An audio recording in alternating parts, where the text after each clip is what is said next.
and the Holy, is it called Gita? Yes, the Hindu holy book. Which holy book do you swear by? I will use the Bible. The Bible. Take it in your right hand and recite the oath. I, James Opio Wandai, do swear that the evidence I shall give before this committee on the matter under its consideration shall be the truth, the whole truth, and nothing but the truth. So help me God. Thank you. You may sign on the oath.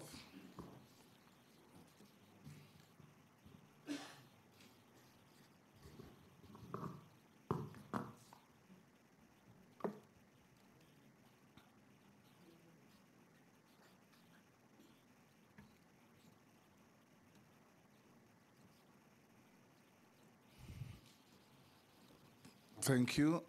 You may also give the sergeant your original documents to enable the clerk cross-check with what we have on you. As we start, Honorable Wandai, we expect from you precise and concise responses to the questions put, no unnecessary stories, and if we go that way, we will move reasonably fast. Questions may be put to you that make you uncomfortable or not. Just take them in the stride and answer them, because there is no ill will from any member here. It's all in the course of duty. We'll start by inviting you, for the record, to tell the committee your name, your educational background, your work experience, and your key competences to make you suitable for the appointment to which you have been nominated. Thank you very much, Honorable Speaker and members. I was born some 52 years ago in Siaya County. My early schooling started at Sikalame Primary School. That's a rural school in Ugunja sub-county, which I joined in 1979 and went ahead to do my KCPE exams in 1986. Thereafter, I proceeded to Sawagongo High School in the present-day Gemiala sub-county for my O-levels. And I was there until the year 1990, when I did my KCSE, upon which I proceeded to the University of Nairobi to pursue a Bachelor of Science degree in agriculture, majoring in agricultural economics, which I completed in the year 1996.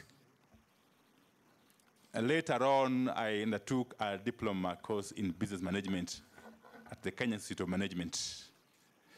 Thereafter, I also did an MBA at Jomo Kenyatta University of Agriculture and Technology. I later on again enrolled for a Bachelor of Laws degree at Daystar University, which I completed last year, I think, yeah. Honorable Speaker, my professional background or job background, I basically worked in the private sector, in the corporate world, all the time before I joined Parliament. As a matter of fact, I joined the British American Tobacco Company in the year 1998 and worked for a whole 14 years before I resigned in early 2013 to join Parliament. During my stint at British American Tobacco, first I started as a fairly junior officer dealing with the extension services within the tobacco growing regions of Korea, Migori, Bungoma, Teso, Dhaka, finally Nairobi, and eventually Uganda. But I rose steadily through the ranks, Honorable Speaker, from an field extension officer to an area manager. Later on, I became the regional manager for Western Kenya, based in Malakisi, a place called Malakisi in Bungoma, between Bungoma and Teso, I think. It's in Bungoma, actually, yes. And specifically in Sirisia constituency. I stayed in Malakisi for 7 years as the regional manager for BAT, where I was basically undertaking the business work for the company in charge of managing the contract farming business. Later on, was promoted to handle the operations for the whole country, the leaf growing operations for the whole country, based in Thika from the year 2007 all the way to 2011. And thereafter, I was seconded on an international assignment on a project internationally, but based between Nairobi and London. And finally, I went on international secondment in Kampala. I was posted in Kampala to manage leaf business sustainability for both Uganda and DRC.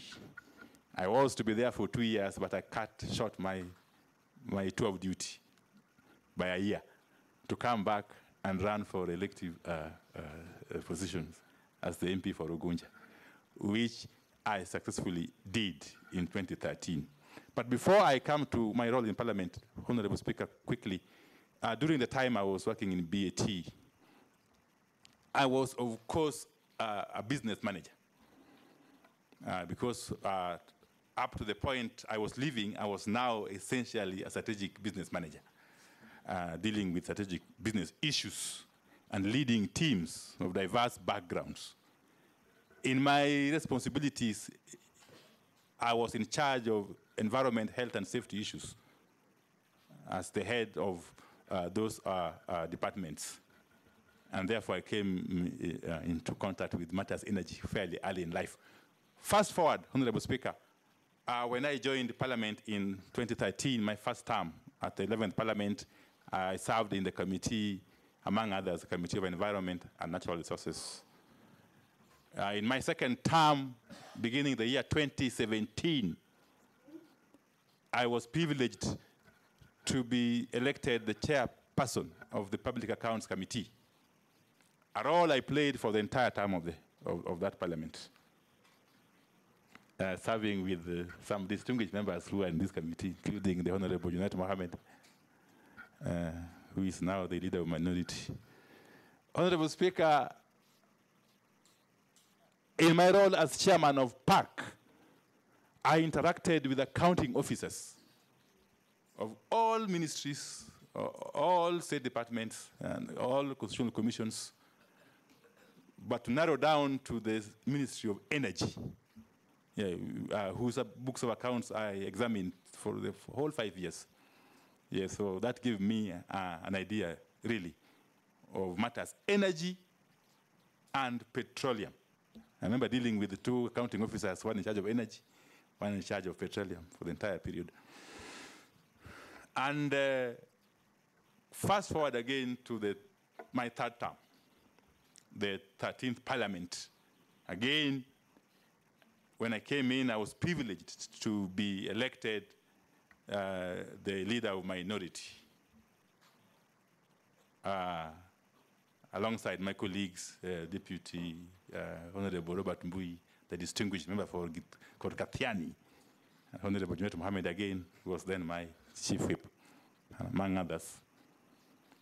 But I must also hasten to add that in this term of Parliament, apart from being the leader of minority, I have also been a member of the Public Investment Committee, Energy and Commercial, that is ably chaired by the distinguished member for Pokot South, the Honorable David Kosing. That committee, as you know, Honorable Chair, deals with matters energy to a very large extent, yes, alongside other matters under the commercial ambit. So, Honorable Speaker, I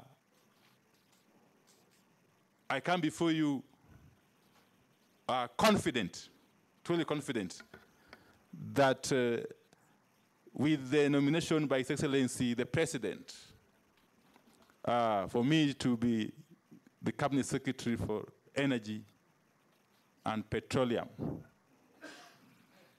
I come with the competencies, the necessary competencies that are required to handle the docket. Yes, I'm extremely confident that this docket I can be able to manage, given my background, both academic and professional, and ultimately, again, parliamentary. Yeah. That will Thank do. you. Yeah. That will do, nominee. For purposes of proceedings, all members will address you as nominee. No causing around, it's just a nominee. So nominee, I'll invite the Deputy Speaker to be the first to ask a question. Honorable Wandai, my first question to you, my question is where you're coming from and where you're going. So where you're coming from, as leader of minority party in the National Assembly, it has been your duty to hold government to account. On many occasions, you opposed government proposals. What shift in ideology will allow you to satisfactorily serve as cabinet secretary in government, and how will you demonstrate your commitment to the bottom-up economic transformation agenda? My second question is about where you're going, something topical that Kenyans are asking. On the 14th of July, 2024, IPRA, the Energy and Petroleum Regulatory Authority, announced a marginal increase in fuel prices. However, once people made an analysis, it revealed a notable increase in the road maintenance levy from 8 shillings to 25 shillings per litre, despite the public rejected that increment. What are your thoughts about the surge in the road maintenance levy? Do you propose how do you propose to address it? Should you be approved as Cabinet Secretary for Energy and Petroleum? Thank you. Honorable Speaker, first and foremost, when I was sitting in the House, indeed I still sit in the House before I eventually resign if you agreed to approve my nomination. Honorable Speaker, I was simply playing my role. And it must be understood clearly that under the Article 94, 95, and 96 of the Constitution, Parliament, regardless of which side you are sitting, has got a collective duty to oversight the executive, okay, to legislate and also to represent our electors. It only follows that I happen to have come from the party to which the president and his executive do not belong. And let me say this, Honorable Speaker, because there's a misnomer here. People tend to think that it follows, it goes without saying that the president and his team must come from the majority side. In America, for instance, you know very well, yeah, that despite President Joe Biden being a Democrat, the leader of majority in the House of Reps is a Republican. Okay? When you go to the Senate, it's the vice versa. But therefore, I was simply playing my role first and foremost as a member of Parliament under Article 95 of the Constitution. Okay? But above all, I was the leader of the minority, and therefore I was leading my troops in putting the government or the executive to check without any prejudice. Secondly, Honorable Speaker, there is no contradiction whatsoever in what I believed in then and what I believe in now. I simply believe that I've been called to perform a national duty. And as a patriotic Kenyan, I have responded positively to the call, Honorable Speaker. And therefore, I will be open to scrutiny. Honorable Wandai, that's exactly what we wanted to hear, because the Kenyan public wanted to hear and have that assurance. Thank you very much. So I think you've explained it well. Thank you very much. It was not to put you on the defense. It was just for the country to understand the shift. Secondly, the next question. The issue of fuel prices is a very emotive matter, extremely emotive. But I will come to it perhaps later. For now, let me just say this, that the road maintenance levy is one of the levies and taxes that constitute the ultimate pump price of fuel. Unfortunately, it doesn't fall within the remit of my ministry if I get approved. The road maintenance levy is a levy which is proposed by the Ministry of Transport and Roads. And it goes through the normal process of parliamentary approval, I believe. Thank you. Majority Leader. Thank you, Honorable Speaker. CS nominee, you have said that nothing changes in the things you believe in. And I want to believe if nothing changes, your publicly known stand on the fight against corruption will continue being so even when you join the ministry, if you are approved. And in view of that, you do know the problems that pervade the power sector, especially in regards to the cost of generation of power and what is offloaded to the Kenya Power and Lighting Company. That independent power producers in this country, over the years, since the early 60s and 70s, to date, continue to sell very expensive power to KPLC, while that power that we generate from KenGen, including the green power in Olkaria and Marsabit Wind Power, the solar farms in northern Kenya, are much cheaper. Will Kenyans, or can Kenyans trust you that when you take office, should you be approved, that you will literally do what they call biting the bullet and fight the power cartels in power generation and sale with the PPA agreements that are there, to make sure that Kenyans eventually can enjoy lower costs of power? Because there is power that is cheaper, and it's there. But we are still on thermal energy, when we have cheaper geothermal energy, we have cheaper wind energy, we have cheaper solar energy. Can we get that assurance from you that you can bite the bullet, relook at many of those contracts, of course within the law, that were procured corruptly to the great detriment of the people of Kenya? You hold, we'll take another one. Janet? Thank you, Mr. Speaker. Mr. Speaker, I want to put to the nominee that, Mr. Speaker, the nominee is somebody known to me very well, having been his whip for now 2-3 years in Parliament. And there is somebody who believes, the way I know him, he stands with on what he believes. But having said that, I want to tell him that working in Parliament, the way we have worked in Parliament together as a whip and a minority leader, and working in the executive are two different things, two different ball games completely. Having said that, I want to ask him that there are issues that are of energy in nature that require immediate attention. For example, issues of electrification. You know very well, nominee, that there are places, you know and I know, who have not seen electricity since God created Kenya. They are still in darkness.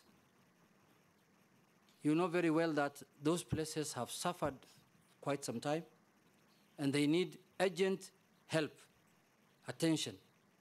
But promises have been given year in, year out by people who have taken up jobs like the way you're taking. So what Marshall Plan or what measures are you thinking of to help in the next 3 years those areas that have not seen light, not the light of God, but the light of human being, who have not seen it? What are you planning? Secondly, that is last mile. My final question is, this country, the way it is now, and your predecessor, the nominee that was holding your docket, has come here to be vetted on for another docket. He has said that the networks and the systems of the electricity has gone down because of non-repair or something like that for many years. So it requires a lot of money to be upgraded. And I asked him about these shutdowns that happen in the country that affect airports, that affect even hospitals sometimes. I am praying that it does not happen when you are the minister, if you are approved. But what are you thinking? What are you planning to do about that matter? Because Kenyans are sick and tired of missing electricity without any notice. Thank you very much. You can answer those. Yes, Honorable Speaker. Let me start with the Honorable Majority Leader's question about corruption within the energy sector and whether I am prepared to deal with it. Honorable Speaker, my stand on corruption also remains unchanged. I may not be an angel, but I can tell you, Honorable Speaker, throughout my life, yes, I have fought very, very seriously against corruption in all its manifestations. Honorable Speaker, there are two problems with the matter of the IPPs from where I sit. And I want to explain a little bit. First and foremost, our energy sector has undergone or is supposed to be undergoing what we call unbundling. Unlike many other jurisdictions which have got a vertical integration kind of structure, our sector has been unbundled, and therefore we have got agencies or entities that do the drilling of the wells if it comes to geothermal. There are entities that do the generation of power itself, entities that transmit, ultimately entities that distribute to the consumers. Honorable Speaker, we have these IPPs largely at the generation level, where they compete with state entities such as KenGen and to some extent even GDC. And I'll come to that later again. Honorable Speaker, when it comes to the point of generation, I have noticed a problem that I will have to tackle head on. One, you know that in our mix of energy sources, geothermal is one of the clean energy sources and the cheapest. In fact, Honorable Speaker, Kenya is lucky. It is the 6th largest source of geothermal and in the world.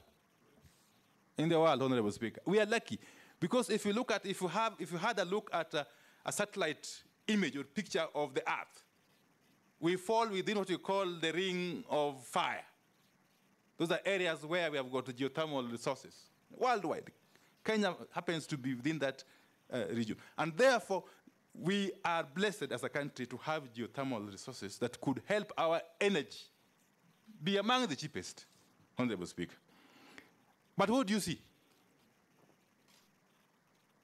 GDC, which is supposed to do what we call de-risking, yes, because not every private player can do the drilling of the wells. So GDC is supported by taxpayers' money to do the drilling and therefore allow the sites to be commercially utilized by other players, including KenGen. But now you find that GDC has dug the wells. They have identified, they have got the sites which are ready for development commercially. And you find that licenses for a number of those sites have been given to private entities, these so-called IPPs, a number of whom are not utilizing the sites. They have kept them for purposes of speculation. And therefore starving KenGen, which has got excess capacity of opportunities to generate more power. or geothermal power for that matter. Okay? So the country is losing on that account alone. Persons who have been given licenses, what we call geothermal concessions, and they are holding those licenses, which are public assets in my view, whilst Kengen, which is a publicly owned entity, at least by 70%, has the capacity, the expertise, the resources, is not able to get access to those sites to be able to generate for us energy. So that I will have to deal with. But I will have to deal with them by way of first engaging with the Attorney General to see what we can do about these licenses that are remaining idle without necessarily exposing the country, of course, okay, to litigation and the likes. But eventually to see to it that in the new dispensation, if such licenses are to be issued, there must be conditions. That you get a license, but you have got certain terms within which to play. That is one. Two, it is this animal that we call take or pay. These are IPPs which have been given, which have signed PPAs, the power producing agreements, with Kenya Power and Lighting Company. And the agreement is such that whatever they generate, you either take it, or if you don't take it, you still pay for it. So really, that is not sustainable. And they are very, very, very long-term agreements, some running to as long as 20 years.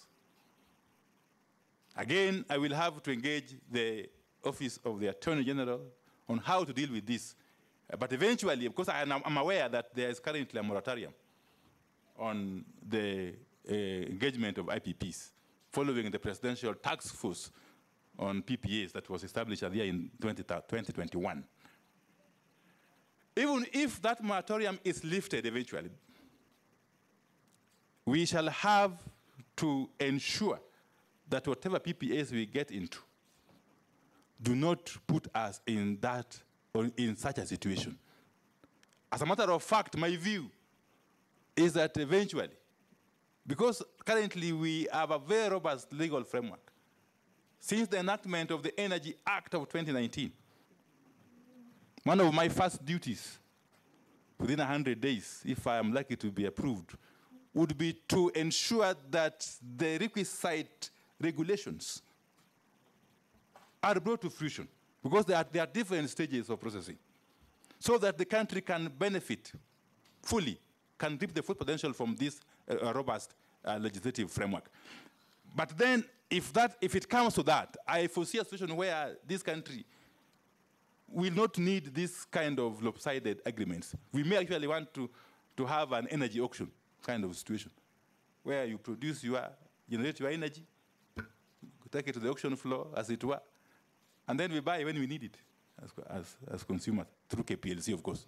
Okay? That is a futuristic view, my Honorable Speaker. Let me quickly go to the next question, because I'm trying to be, okay. Yes, I understand Honorable Jeanette's view that the executive is not like Parliament. I'm here to experience that because, Honorable Speaker, you know, I have never worked in the executive throughout my life. Throughout my life. You will get to learn. Yes, so I will get to learn. And I'm a first learner, I believe, Honorable Speaker. So I don't have any qualms that I will be able to fit in fairly well. Honorable Speaker, the immediate issues, which are of concern to nearly all members of the National Assembly, I being one of them, at least for now. The issue of rural electrification, the issue of last mile.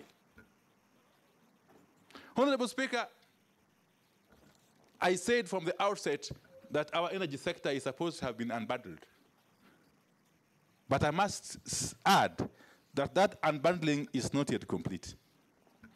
Why do I say so? You still find Kenya Power and Lighting Company competing with REREC in last mile connections. Honorable Speaker, Kenya Power and Lighting Company is a publicly listed company. It's supposed to be running commercially. It's supposed to be profit motivated, if you ask me. And therefore, it cannot be able to do what NEREC was envisaged to do. That is to extend power. Nominee, Yes. I want to guide you. Yes. You have been nominated to be the CS Energy and Petroleum. Instead of pontificating on what they are, tell us, if you are confirmed, what do you want to do with them? That will be your vision, and that will be your message to the country. Because when you engage in a complaining type of narrative, it doesn't give hope to the country. Let me endeavor to give hope now to the country. Honorable Speaker, therefore, Mr. Speaker, Mr. Yes. Speaker, the nominee is trying to shed off the opposition leadership slowly. So He said doing what the energy called load shedding. He's shedding. He said he's a very fast learner. So now he's learned already. Thank you for the Yes. guidance, Honorable Speaker. Yes. Let me say this. Really, Even those parastatals you're talking about, they are going to be under your watch. Okay, So let me you say tell this. us what you want them to be. As a policy direction, Yes. I would endeavor, first and foremost, to separate or to reduce the overlap, okay, in the functions of KPLC and REREC, okay? And to empower REREC fully to be able to undertake the mandate of last mile connections, okay? So that KPLC can concentrate, can focus on this commercial function, business. Is that better, Honorable Speaker? You are trying. Okay. Yes. Finally, Honorable Speaker, on Honorable Jeanette's question, it is indeed true that we have got fairly dilapidated infrastructure, especially for transmission. Again, you must also understand that these are legacy problems. Before the coming into being of KETRACO, it was the sole duty or mandate of KPLC to do the whole business from generation to distribution. Some of this infrastructure was inherited, and some improvements have been done, but there's still room for further improvement, especially if we are to take electricity, optimally to those who need it. Honorable Speaker, we have situations where we are not able to evacuate power from the generators, okay, to the end user because of lack of transmission capacity. That's something I'll be working closely with the agencies in my docket to be able to fast track the modernization of the infrastructure. And especially when it comes to the last mile connectivity, we are going to work closely with REREC together with KPLC again, by way of engaging with the development partners to be able to finance this process. I'm aware, Honorable Speaker, before I conclude, that there was a proposal in the now defunct Finance Act 2024 for some money for each constituency. But as a matter of fact, 50 million shillings. In the budget, yes. In the budget, yes. Now that has been removed in the week of the withdrawal of the Finance Bill 2024. But let me assure my colleague members and the public generally that even with that, all is not lost. We are going to work very systematically with the REREC and KPLC to engage the development partners to help us finance this function. Indeed, even as we speak, there is a project going on which is being funded by the World Bank, okay, in terms of extending powers to those areas where the national grid has not reached, what we call the off-grids. And they have been very helpful, Honorable Speaker. I must commend the management of both KPLC and REREC Because as we speak, there are islands on Lake Victoria which previously had no power. And since the national grid cannot be extended to those areas economically, they have resorted to the off-grid power production, which is really helping those areas. We want to extend this to other areas, especially the far-flung areas of northeastern, okay? Yes, to use solar power to be able to light up those areas. Thank you. Yes. Naisula? To the nominee, there has been talk about breaking Kenya Power's monopoly. I want to hear your view. This is a conversation that Kenyans have had for a very long time. Shouldn't Kenya have a choice, depending on your, the costs, the operational efficiency, and all that, whether people should be able to have a choice? The second question is that the Auditor General revealed issues related to meters, specifically the absence of check meters, malfunctioning check meters, and inconsistencies between check meters and the main meters. And that is why people get a different bill. It doesn't match. And so I wanted to ask, these are the cartels we have discussed for the last 2 days, people who don't want this country to move forward. And how do you intend to deal with these electricity cartels and address this irregularity in the metering? Yes, Nelson, we'll take a bundle before you unbundle. Honorable Wanda, you are heavily opposed to the G2G deal. Now, if this House approves you, you are literally going to oversight the same G2G arrangement because it's still on progress. Has your position shifted, or will your position shift if this committee approves you? Posing, take the third one as well. Yeah, thank you, Speaker. Honorable Wandai, it's a big problem in the entire Western Kenya in terms of clean power, blackouts. The entire northern Kenya, Western Kenya, that is from Nyanza, South Rift and North Rift.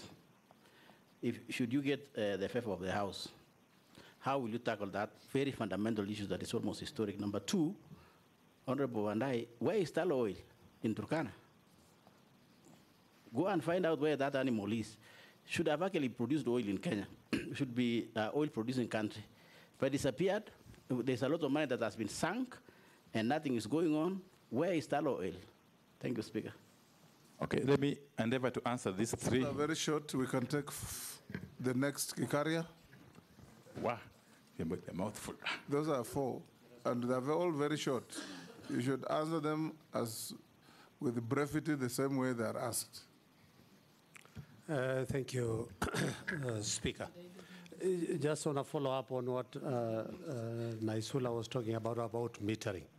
This just maybe having been in the energy sector for a while, maybe you need to consider REREC going to the point of even metering a customer, because what happens is that REREC is given the option to take that drop of a wire to a customer, but now they leave the metering to KKPLC, who never take it, and we have over like 3 years. You take 3 years before you're metered. I think it is important for you to look at the metering being done by REREC, and then REREC can be able to inform KPLC for purposes of them now starting to do the charging.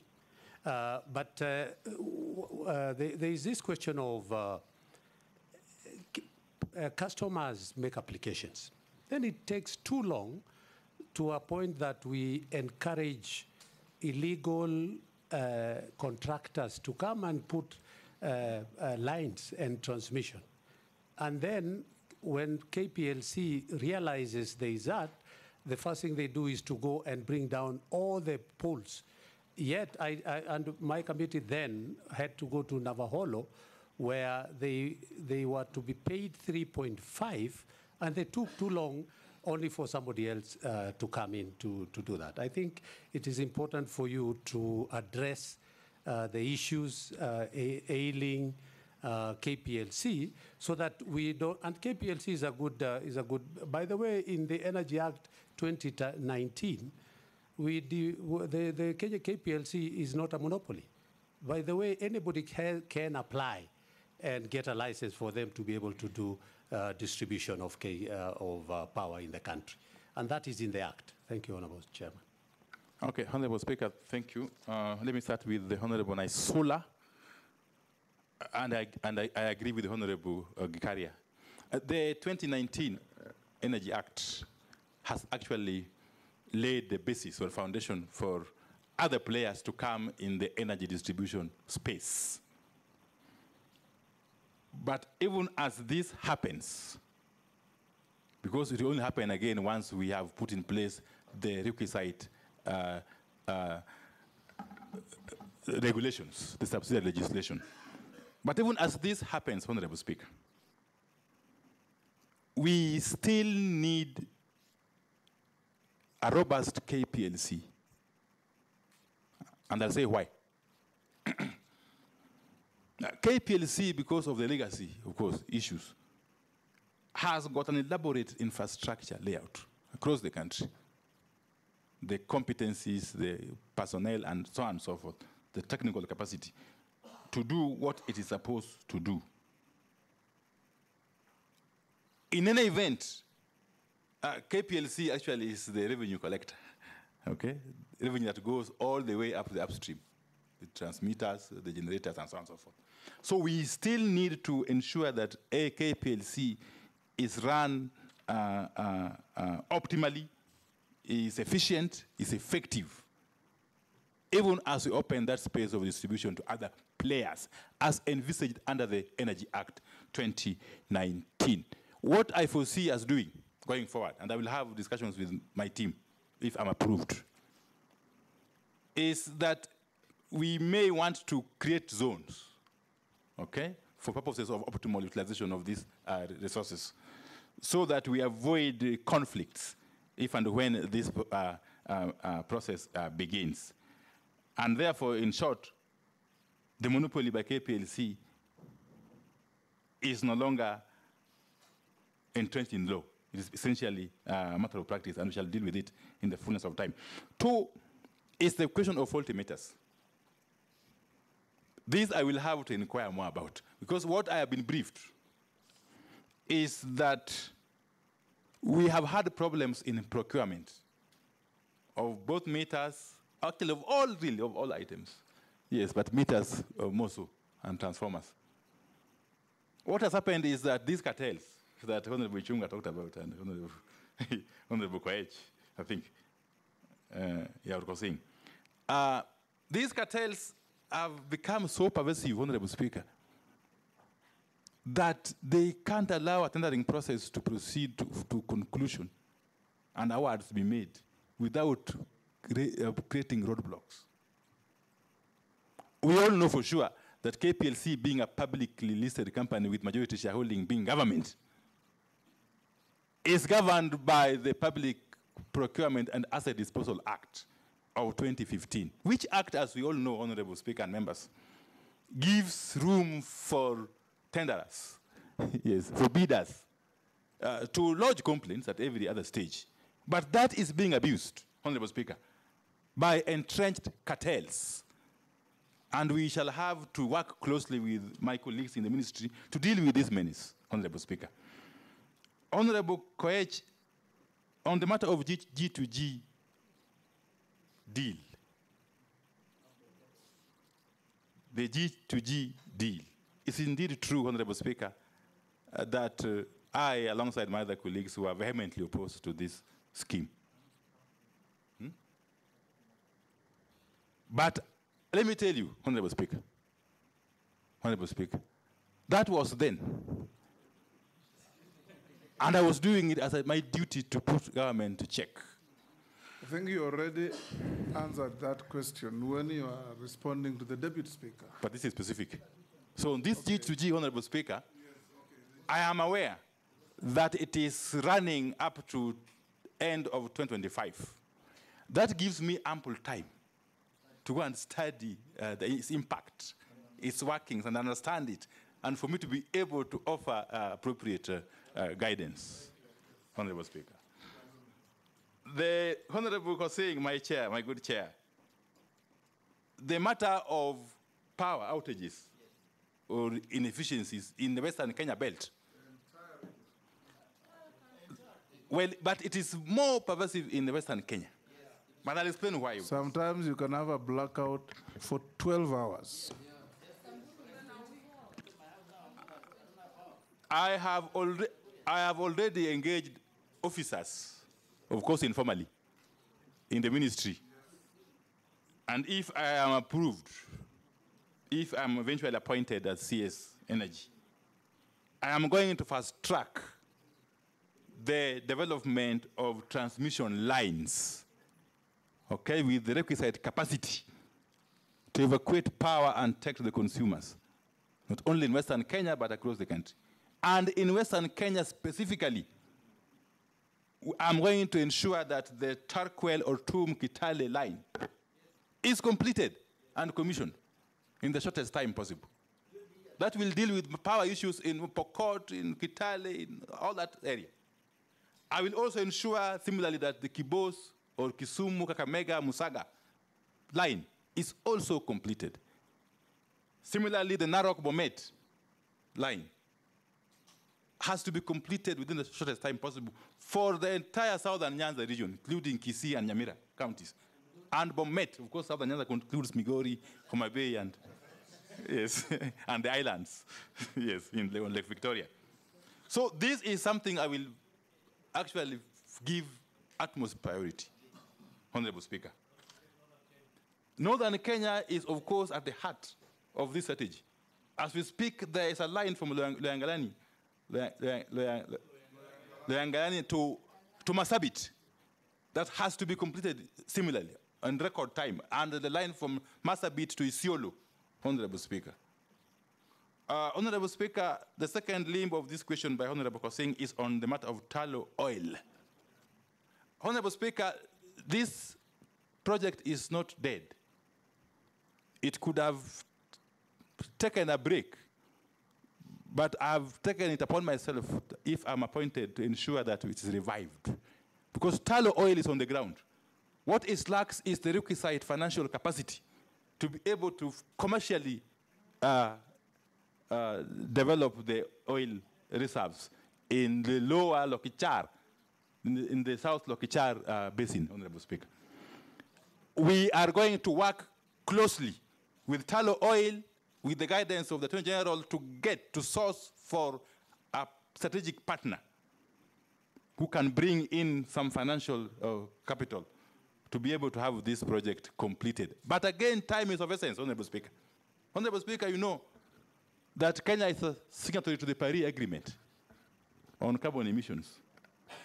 Kenya is a signatory to the Paris Agreement on carbon emissions. And if you recall, the outcome of the conference, the UN conference on climate change, COP27, in Egypt in 2022, if we don't move with speed and extract this oil in Turkana, we may be time-barred because we'll face serious restrictions, including even restrictions from potential financiers, because the world is moving steadily from fossil fuels to clean energy, Honorable Speaker.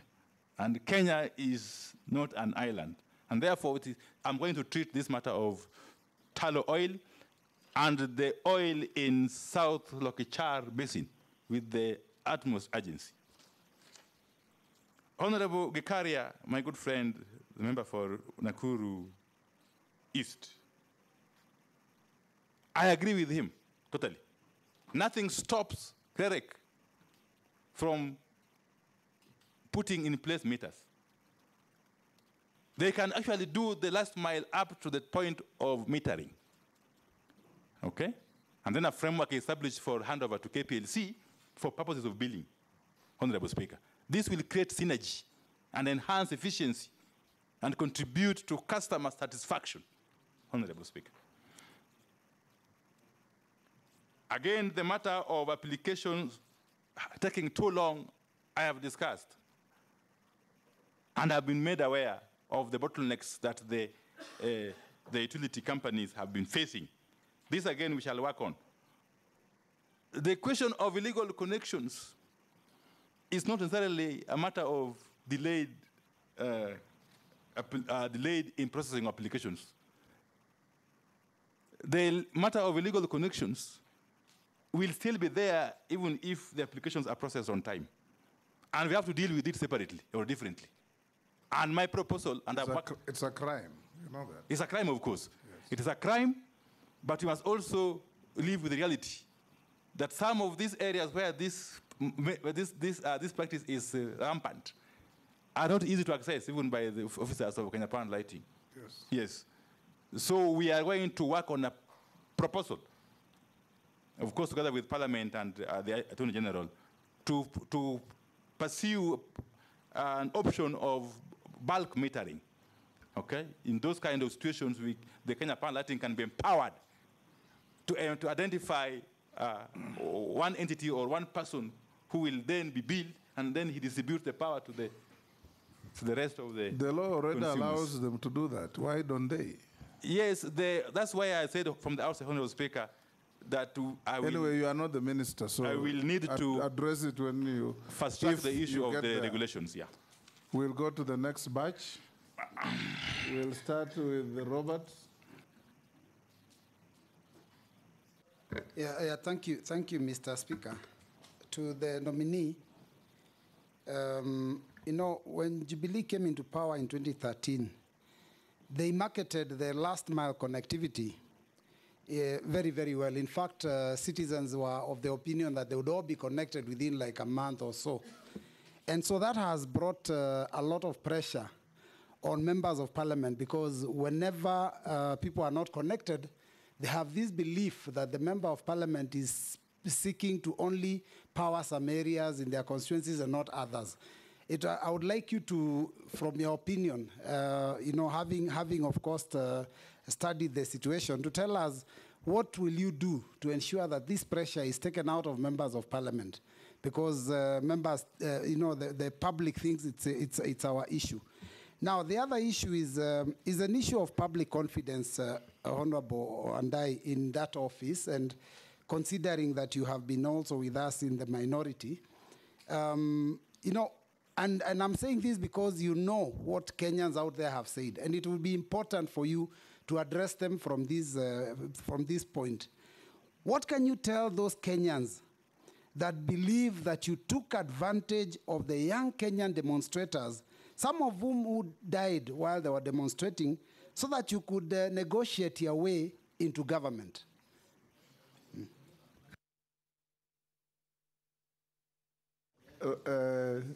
Owen? Thank you very much. After that bomb from your former deputy, I want you, from your former deputy, I just want you to focus on cost of power, Honorable Wandai. Order, Bossing? Yeah? I would like to get full attention. Honorable Wandai, the cost of power in this country is such that it is over the roof. If you get a power bill, you look at it, you know, you're paying so many things apart from, in fact, the units that you are paying for actually become a small part of what you're paying for. For this country to rise or fall in terms of manufacturing, in terms of production, the cost of living and the prices of items, it all falls and all rises on the sword of power cost, for which, in your statements, you have said this country, in Parliament, many times in Parliament, you've said that the cost of living in this country is very, very high. But one of the biggest contributors of that cost, of that high cost of living, is power. You are in the middle of it. Apart from thinking about reticulation of power, apart from thinking about all these other things, you have a big elephant in the room. How do you bring the cost of power in this country to reduce the cost of life and also to increase manufacturing, industrialization, and all those other things? Thank you, Honorable Wandai. Rugara? Thank you. Thank you very much, Mr. Speaker. Nominee, the ministry you are just about to take over, if this committee and the House approves you, is one of the key ministries in the country, akin to roads, water, and every Kenyan is looking upon you to be connected to electricity. And there are not two options to it.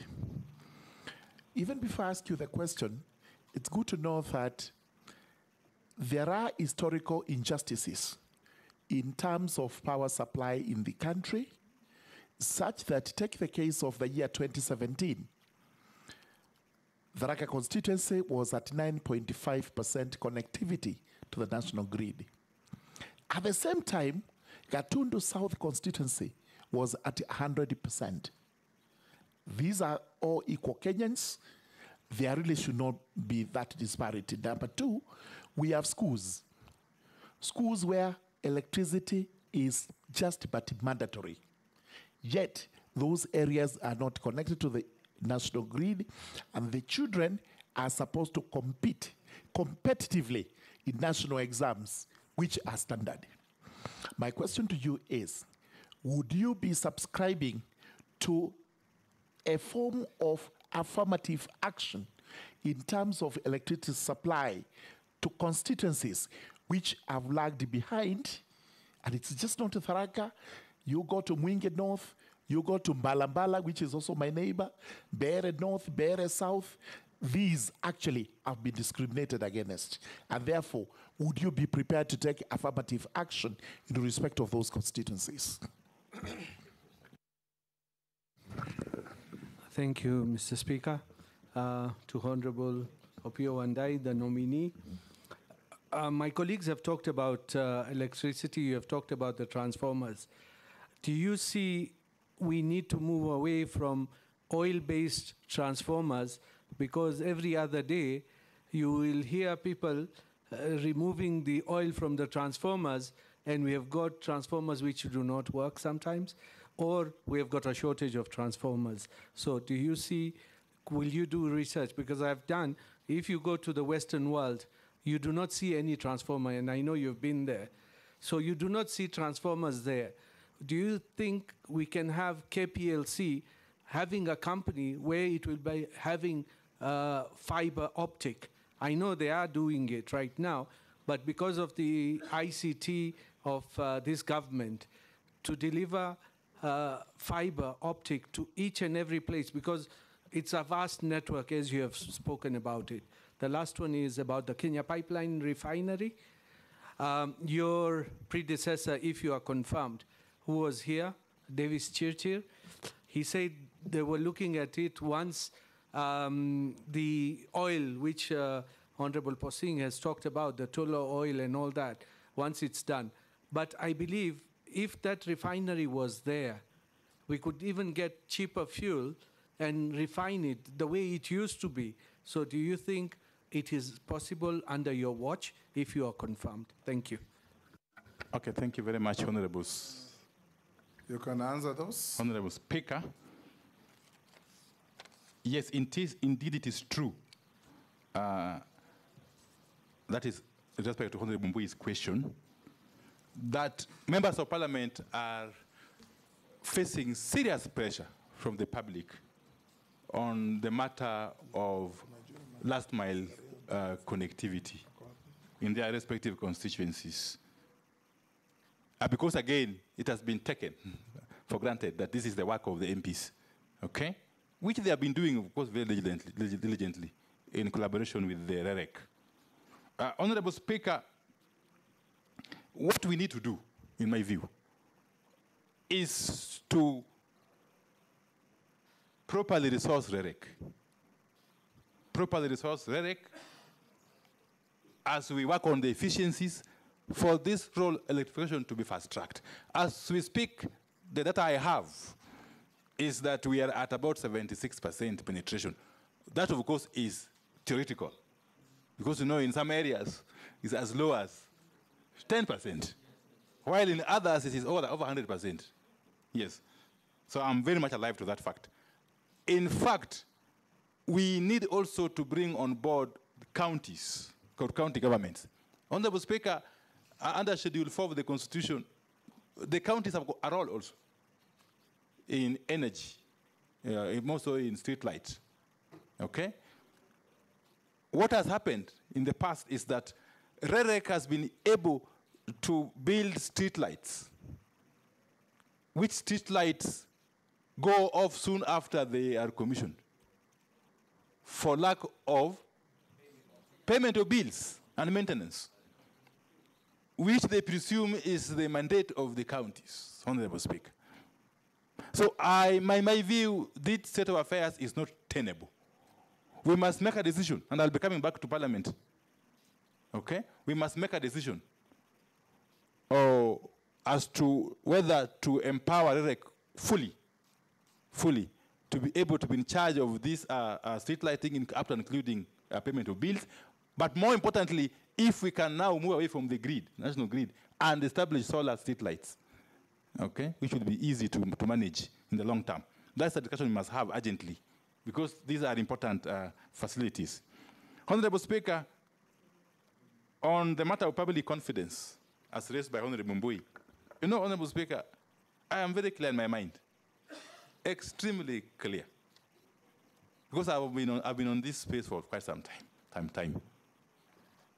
The Gen Zs, or the youth, who are not raising any different issues from the issues you and I, Honorable Mbui, have raised over the years. They could have had a different style, okay?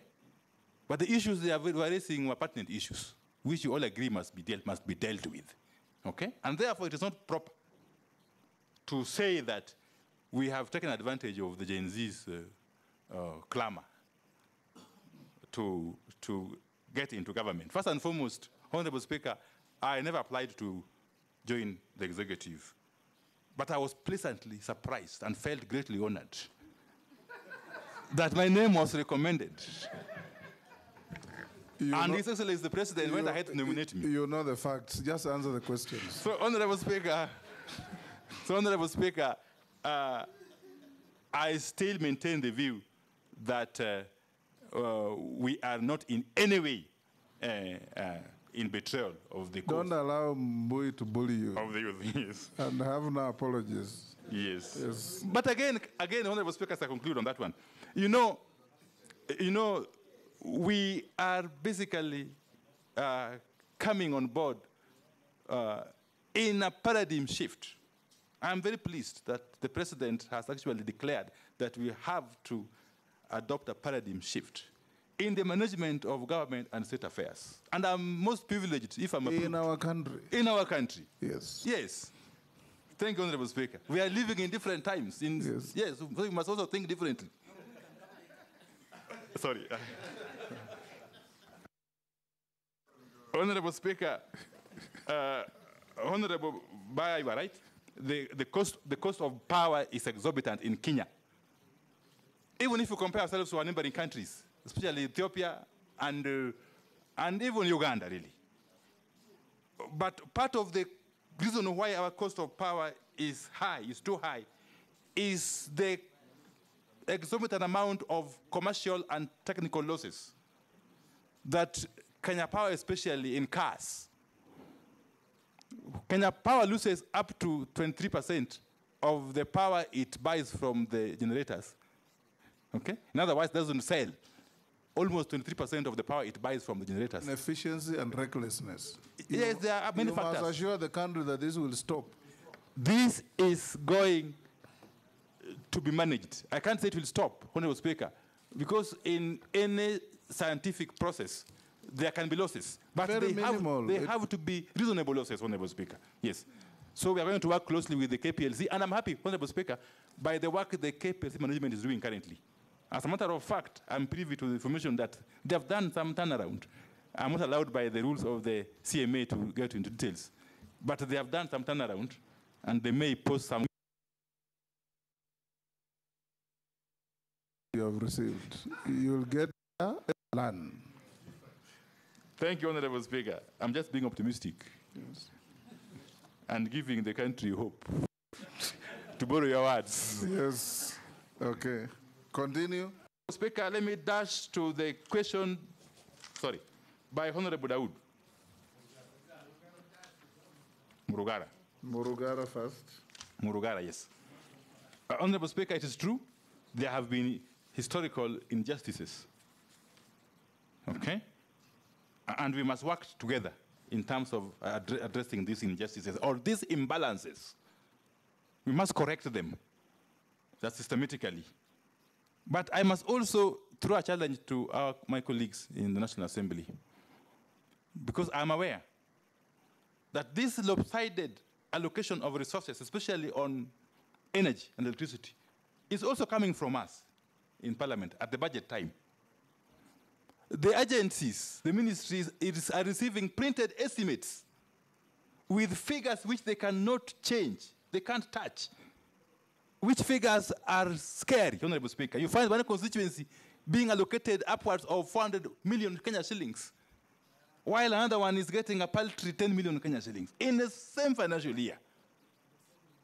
So we must also actually do some introspection as a house to help us in the ministry, if and when I am approved, to deal with this issue. You know, once you bring printed estimates, the ministry, the agencies have got no leg room. They have no room to maneuver. Okay? So these imbalances, these injustices,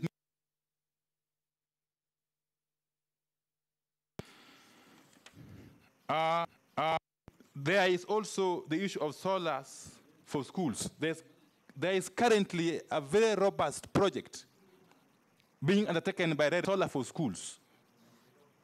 We want to follow through this project to ensure that at least every school in this country is able to benefit. Point of order. No. Point of order. George? Point of order. Solar has been tried from time immemorial. It works only for 1 month, 2 months, it just dies.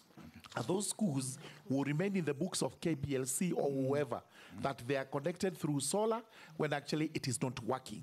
So it doesn't make sense whatsoever for Kenya Power or for RELEC to introduce or to go back to that solar business. Let us get connection to the national grid so that we also assured of constant electricity supply. Point of order, Chairman, on the same. Yes. And you know, this was done mostly from the regions I come from. It is so that if you do electricity, the households around the school also are connected to power. But now if you give us solars, you're just giving to the schools, they're vandalized, they're not working, and you continue to marginalize us on issues to do with electricity. We don't want the solars.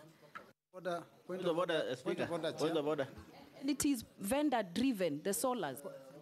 Yeah, point of order, Chair. I just want to urge my colleagues that, you know, the nominee is actually a nominee.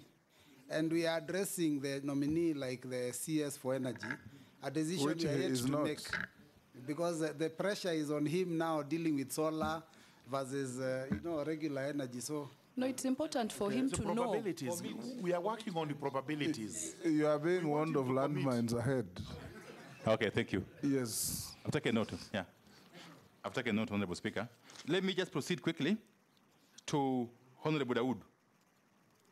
Yes, I've gotten your point on the possibility of moving from oil-based transformers to something else. I need to check with the technical people to be able to give some feedback on that.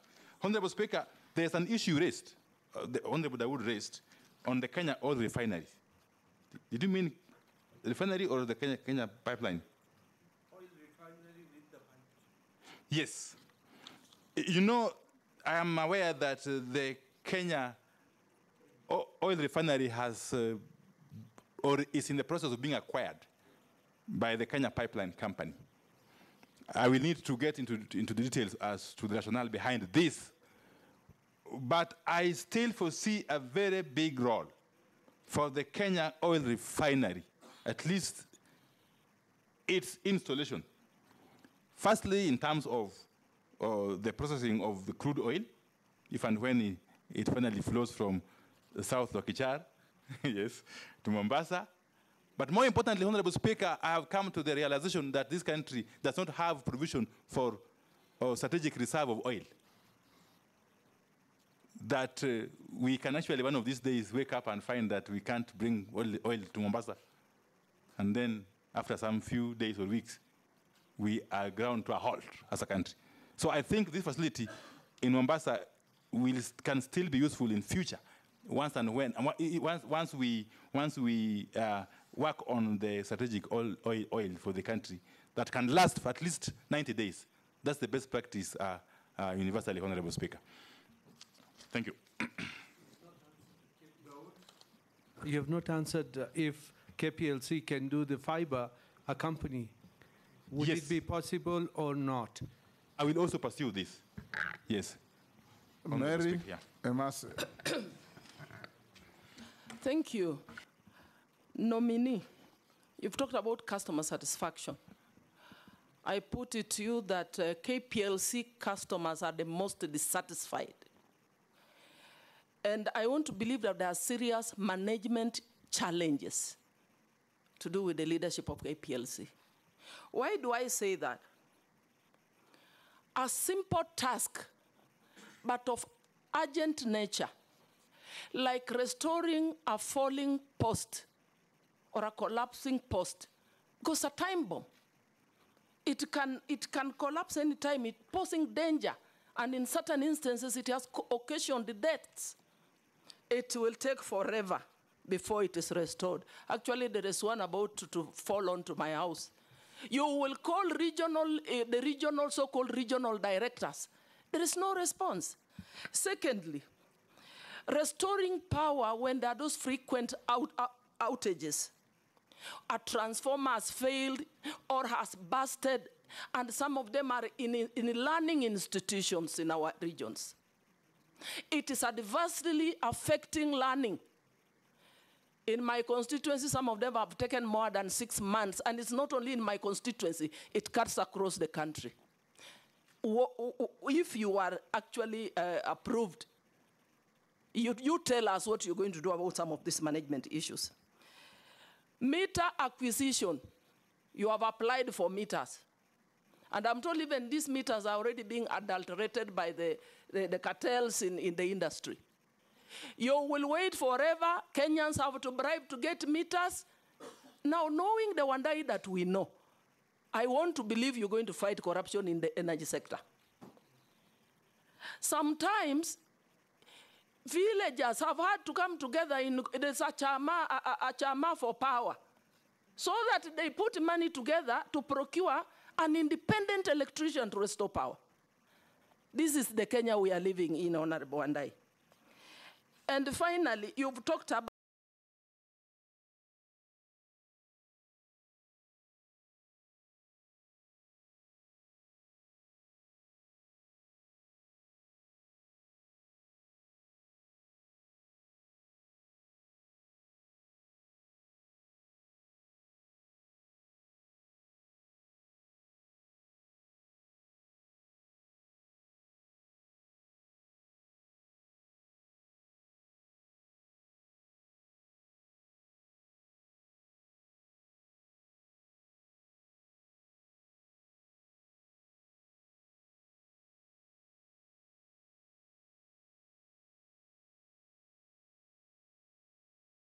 key transmission lines that are yet to be constructed, and with the shrinking revenue and reduced headroom to borrow, what are you going to do to ensure that they are done, since the country needs them? Honorable Mishimbo. Yeah, thank you, Honorable Chairman. Honorable Chairman, my first question is on environmental concerns. And I'm talking about the proposed Lamu coal power plant. I know there have been some opposition from environmental groups concerned about the impact on the local ecosystem. So my question is, how will you balance energy needs with environmental protection? My second question, it is on the issue of the project dubbed the Lake Turkana Wind Power Project. I know you were once the chair of PAC, and I was also in the committee of PAC, and this matter kept on coming and coming each and every time. This project was at a tune of 70 billion, and so many billions had been already utilized. So I just want to ask you, do you see that the taxpayers' money had some value to where we are right now in regards to that Lake Turkana wind. I know you are not yet the Minister for that energy. Maybe you are going to be approved. I want you to check on this because a lot of money have really been utilized, and yet we don't see any tangible results from that. My last question, it is in reference on what happened in Embakasi on the 2nd of February, where there was the explosion, and so many Kenyans were killed and some were injured. Again, there was an explosion by the petroleum tanker in Sashangwani about 11 years back, the other one at Molo. So my concern is, what safe standard measures are you going to put in place to ensure that we save Kenyans from such fatal accidents and any other times? I thank you, Honorable Chairman. Sharia. Thank you, Honorable Speaker. Mheshimiwa Wandai. And as my colleague Murugada said, Balambala is connected to the national grid. And when we have power outages, you can imagine in my constituency, just to repair some lines took 7 months, and the people of Balambala were in the dark for 7 months. I appreciate KPLC. I've been trying to call them to fix, which finally they said they will this week. Kindly, can you, if approved, could you look into the turnaround or how fast they can attend to faults within the line? Because you can imagine a whole constituency which produces almost 54 megawatts and adds it to the national grid through solar, being in the dark for 7 months. How will I explain that to my constituents? So kindly look into that. I thank you, Honorable Speaker. It doesn't require kindness, it requires responsibility. You know, he was my leader, so sometimes I have to treat him with the same respect that I did when he was my leader. It requires responsibility. Nominee, can you answer those? Okay, thank you. I'll try to be brief. And again, Honorable Mase is spot on. Yeah, the matter of customer satisfaction is known to all of us in terms of services by KPLC. What I think, without really going into details, because I'm here to assume the office. Honorable Speaker, what I think KPLC requires, and it's a giant company, actually employing over 10,000 people. What I think KPLC requires is an urgent, what we call business process reengineering, to look at the totality, okay, of the architecture of the management of KPLC processes and functions. Honorable Speaker. 2 is the question of transmission lines that are yet to be completed. Honorable Speaker, some of the lines, actually nearly all of the lines that I mentioned earlier on, that I will try to fast track their completion, have got funding. Okay? They have got funding as we speak. And most of the funding coming from development partners.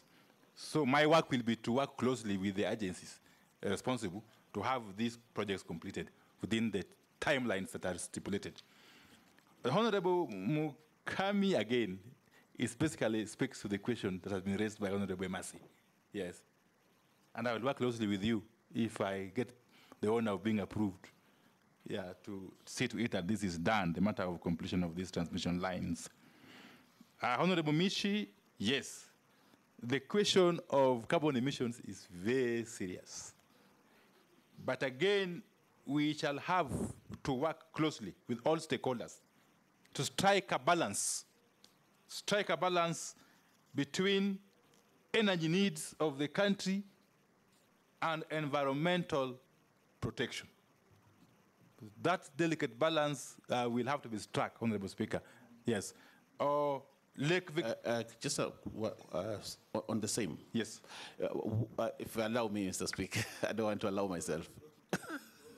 Thank you. I would like to ask you a question on nuclear energy. You know, there's a proposal in my... It's not the same. No, You it's... was answering a question on coal. That is called, this is nuclear. How can it be the same? It's different. Yes. Let him finish answering those questions, then I'll give you... Thank you, Mr. Speaker. Honorable Speaker, Lake Turkana wind project. Honorable Speaker, for sure, this is a matter again of public notoriety. I kept hearing about it when I was in the last parliament, I think. Yeah, it was within the purview of the Committee on Energy and PIC then. I'm aware, despite all the issues that were raised then and even now, that eventually the power is being generated. Okay? As a matter of fact, Honorable Speaker, in our total installed, out of our total installed energy capacity, which is about 3,200 megawatts, the wind power is accounting for about 460 megawatts or so, the bulk of which is from this Lake Turkana wind. So I will take time once I assume, if and when I assume office, to establish more details surrounding this project, yes, and to draw lessons from it that could inform our future engagement with similar projects. Yeah. Yeah, Honorable Speaker, yes, again, the issue of gas explosion in Bakassi, Sachangwan, and so on and so forth. It's a question of regulation. It's a question of regulation. I will be working closely with EPRA and enforcement of the law. Yes, I'll work closely with EPRA to see to it that these occurrences are a thing of the past. In fact, Honorable Speaker, one of the areas I'll be focusing on, if I get to be appointed, is to push the LPG uptake by the public in terms of cooking, okay? From the current about 40% to 100% by 2028, actually, 2028. That should be the target, Honorable Speaker. And we are going to work closely with all the relevant players to ensure that we make it possible for the Kenyan people in the countryside and everywhere else to access gas, clean energy for cooking. Because we can no longer continue in the manner we are continuing of using charcoal, using firewood. It's not sustainable, Honorable Speaker. Yeah. And therefore, if for this to happen, we must put in place a proper enforcement mechanism to forestall such unfortunate occurrences that have happened in the past. Honorable Speaker, Honorable Shurie of Mbalambala, again, the same issue of response by KPLC that was raised by Honorable Emasi. But I'm also happy that the solar plant in Garissa is really contributing immensely to the national grid. Currently, solar energy is accounting for about 220 megawatts of our total installed capacity, the bulk of which is coming from Garissa, and Mbalambala to be specific. I'm also happy, Honorable Speaker, to notify honorable members that there's also a line which I need to fast track, a transmission line from Garsen to Garissa, that if completed will also help in connecting the populace around that area to the national grid. Honorable Baya, if you allow me, I just finish with him. Yes. Honorable Baya's question on nuclear energy. He did not finish asking. Now you can ask. I would like to say this, yes, we must generate electricity through other means, including safe energy like nuclear. There is a proposal to set up a nuclear plant in a place called Uyombo in Kilifi North constituency. And this has elicited a lot of reactions. It's not just about environment, it's just about human beings and preparedness of this country in venturing into nuclear energy and nuclear waste and all that whole realm about nuclear. But the people of Uyombo have said no, they have refused. And looking at many factors, and they have a right, they've been forced, they've been beaten, many things have happened to force them into this nuclear. Would you stand with the people of Uyombo and actually agree with them and look for other sources of energy other than nuclear? Honorable Speaker, let me just take some 2 minutes to explain something. First and foremost, Kenya is a member state of the International Atomic Energy Agency that regulates matters nuclear across the world. And Kenya has adopted the International Atomic Agency's milestone approach in terms of establishing a nuclear energy plant. In this approach, there are phases that we have to go through. I am informed that the first phase, which involved public participation, among other things, has been undertaken. But more importantly, Honorable Speaker, we have even gone further and identified a site, an alternative site, as is required under the framework of the IEA. And the site, Honorable Speaker, is in Kwale County. The alternate site is in Kilifi County. The alternate site is in Kwale County, Honorable Speaker. What I want to assure honorable members, even though I haven't assumed the office, is that once I assume the office, if I do so, I will revisit the matter. Not as a way of stopping it, but as a way of encouraging more holistic involvement of all stakeholders as we move forward. Because this country, Honorable Speaker, my view, that is my personal view now, needs nuclear energy. It is not only clean, but very cheap. Correct. It will only rival geothermal energy in terms of contributing to our base load, Honorable Speaker. Thank you. Russell. Thank you very much, Honorable Speaker. Honorable Wandai, I think for your information, Lake Turkana Wind Power evacuates 360 megawatts to the national grid. But Marsabit, the main town in the area, is on power, on diesel generators. That is the inequality that is there. So my question is, in Vision 2030, we as a country project to be a middle-income country and industrialized. But that cannot happen without having power, because 3.3, I think, gigawatts is not enough power to seriously run industries. And there are also many interests in the power sector, cartels, big corporations who have interest. There are many who have preceded you. I really want to hear from you, what is it different that you are likely to do? Honorable Mbuya said something, Juneta said something, and you come from some other corner. Maybe you bring a new type of thinking to all this. Maybe you will share with us. Thank you, Honorable Speaker. Thank you very much, Speaker. Honorable Wandai, the nominee, I want to look at Kenyans and to tell them what new formula are you going to bring to the energy sector to see the pump of oil in the petrol station go down and to see the purchase of electricity in this country goes down by at least 30%. Thank you. Thank you, Mr. Speaker. I just want to follow up where Honorable Imase left, Mary. Billing of Kenya Power, if you do get through, if there is wrong billing, you have to pay before you even complain. It's like KRA. So if you do go in, would you probably talk to them and, if there's a dispute, of course you don't pay the whole thing. Thank you. Honorable Speaker, beginning with the Honorable Russell's question, yes, it's indeed true that the Turkana power, wind power, the energy from it is not going to Marsabit.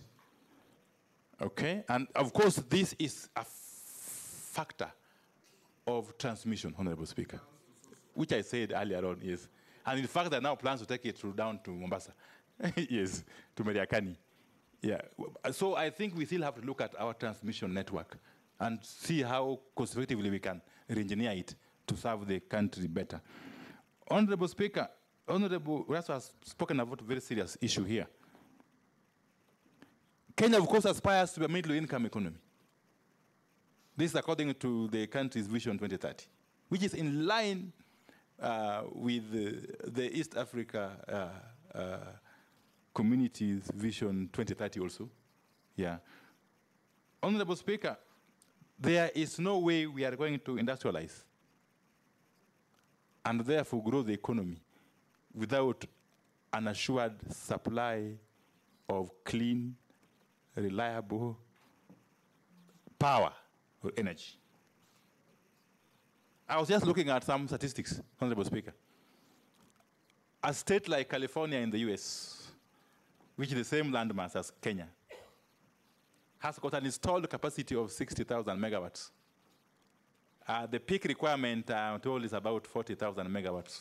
Kenya has got an installed capacity of 3,200 megawatts with a peak requirement of 2,200 megawatts. So we are playing in different leagues, and yet we want to grow through industrialization. My take is that we must increase our installed capacity based on clean energy sources. Geothermal, of course, hydro, even if it is not very reliable, because sometimes we get prolonged drought. But we must continue to increase this. And that's why I'll be very keen in ensuring how the licensing for these geothermal sites is done going forward. We have to give the KenGen the capacity, the mandate to generate more power, okay, which then will attract investors. Because once we have got enough power, Honorable Speaker, people will come and establish industries. There's a school of thought that has it that first of all we establish the industrial parks, then power will. I don't think we have to find a balance, Honorable Speaker. The fact of the matter is that we need cheap power or energy for us to attract investments and for the economy to grow eventually. Honorable Mule, the pump price of fuel, we must understand, is not just a simple matter. What contributes to eventual pump price of fuel, I think, are threefold. One is the landed cost. Landed cost at Mombasa, of course, will vary from time to time based on other factors globally, including the war in Ukraine. Now, the other day you saw the Hamas leader was killed. It creates shocks in the oil market. Correct. All those factors will contribute to the landed price, landed cost at Mombasa. That's one factor. And we have no control over that as a country. The second factor is taxes and levies, which to a large extent is determined by the House, the National Assembly and the Senate, I believe. So I'll be working closely with you if I get appointed to address that. But the third factor, Honorable Speaker, which we as a ministry may have more control over, is the question of storage and transportation of fuel, the logistics. And on this score, I will be working closely with the Kenya Pipeline Company to enhance efficiencies. I'm happy to note that there are opportunities for the Kenya Pipeline Company to extend its pipeline, which is currently about 1,340 kilometers, from Mombasa to Kisumu and Eldoret. There are opportunities to extend that pipeline to Kampala and eventually to Kigali, and possibly to DRC, Honorable Speaker. If and when we do that, then KPLC will be able to generate more revenues, okay, and reduce its costs, operational cost, which of course goes into the pump price, you know. Honorable Speaker, you know, you are aware that Uganda has, since this month, I think, started importing its fuel directly. But even still, it's using our pipeline, okay? Which is a benefit to us. We're not losing anything, really. Previously, we would... The pipeline world over is a highway. Correct. Yes. And they're paying us. Previously, out of the 100% imported fuel or petroleum products, Uganda would take 20%. But now that 20%, it is importing directly, but still passing through our pipeline. How I wish the extended pipeline to Kampala and DRC could be owned by Kenya, you know, Honorable Speaker, if it's possible. Because pipeline makes money in two ways. One, by the volume that goes through it. Two, by the distance that volume travels. So I think we have got serious opportunities to make Kenya Pipeline Company more competitive, even now it is posting fairly good profits. Kazi yako. Pipelines all over the world are not constructed with domestic resources. They're so lucrative that any lender will give you money. So it's up to you to go and organize. Thank you. I think it's finished, basically. Yes. Yes. I'm going to look at yes. Why they are billing you incorrectly, Honorable Dawood and other. Okay, another consumers here. Nominee, let me ask you a question or two. Kenya Power is a monopoly.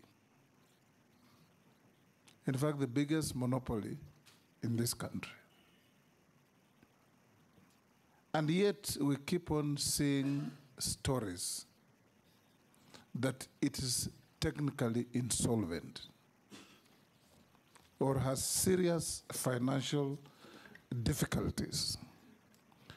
If you find favor and become the CS, what are you going to do to ensure that this monopoly that has a stranglehold over every sector of life in Kenya, that collects money from everybody, some upfront with prepaid meters, becomes profitable and pays a dividend to the treasury? Because it is a state company. Number two, and this follows what Rahim was saying, there is a lot of erratic billing by Kenya Power. Yours truly here has been a regular victim. They give you one bill of 28,000 in 1 month, the next month they give you 89,000. And it's the same consumption in the house. There is one time they gave me a bill, nominee, of 550,000 for a month. And they came and disconnected my power from the pole. And they're the only supplier, so you have to pay. What are you going to do about this? Then you had Mbalambala MP. A breakdown has taken 7 months without fixing. Will you consider, if you are confirmed, to sit with KPLC and give them strict timelines and schedules within which to respond to public needs? If there's a breakdown, it should not take more than a day, time allowing or not allowing 2 days, but 7 months is unacceptable. If you are confirmed, you know, we are giving, and the government has done very well for the last over 10 years. Schools have been connected with power in many parts of the country.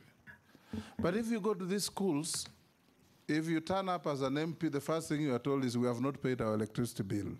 Please help us to pay.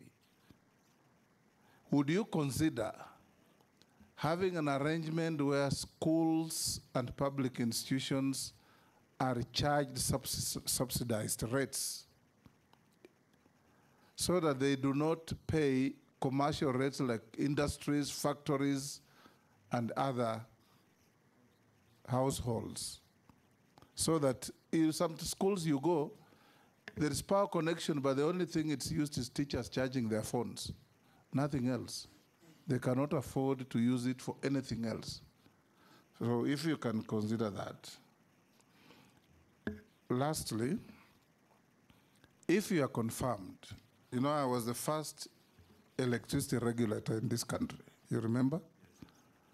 At that time, when we carried out a study, there was in the Southern Africa countries called the Southern Power Pool, where Zambia, Zimbabwe, South Africa, Botswana, Lesotho, Swazi, were all interconnected.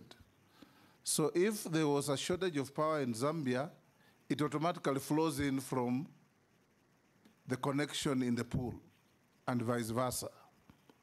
Would you consider working with your counterparts in the region to create a power pool for the East African countries, including Ethiopia that now has enormous capacity after the Renaissance Dam, so that we can, in times of straits like droughts, it automatically flows into Kenya, there is metering, and we pay for it.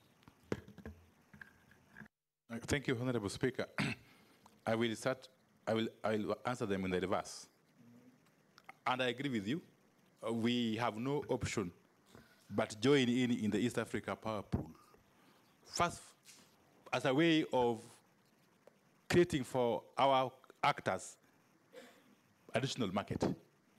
So that if we do what we are promising to do of increasing our installed capacity, then excess energy can find an outlet, Honorable Speaker. And in the converse, if we are short of energy for whatever reason, we can get energy from the neighboring countries within the pool easily into our national grid, Honorable Speaker. There are no two ways about it.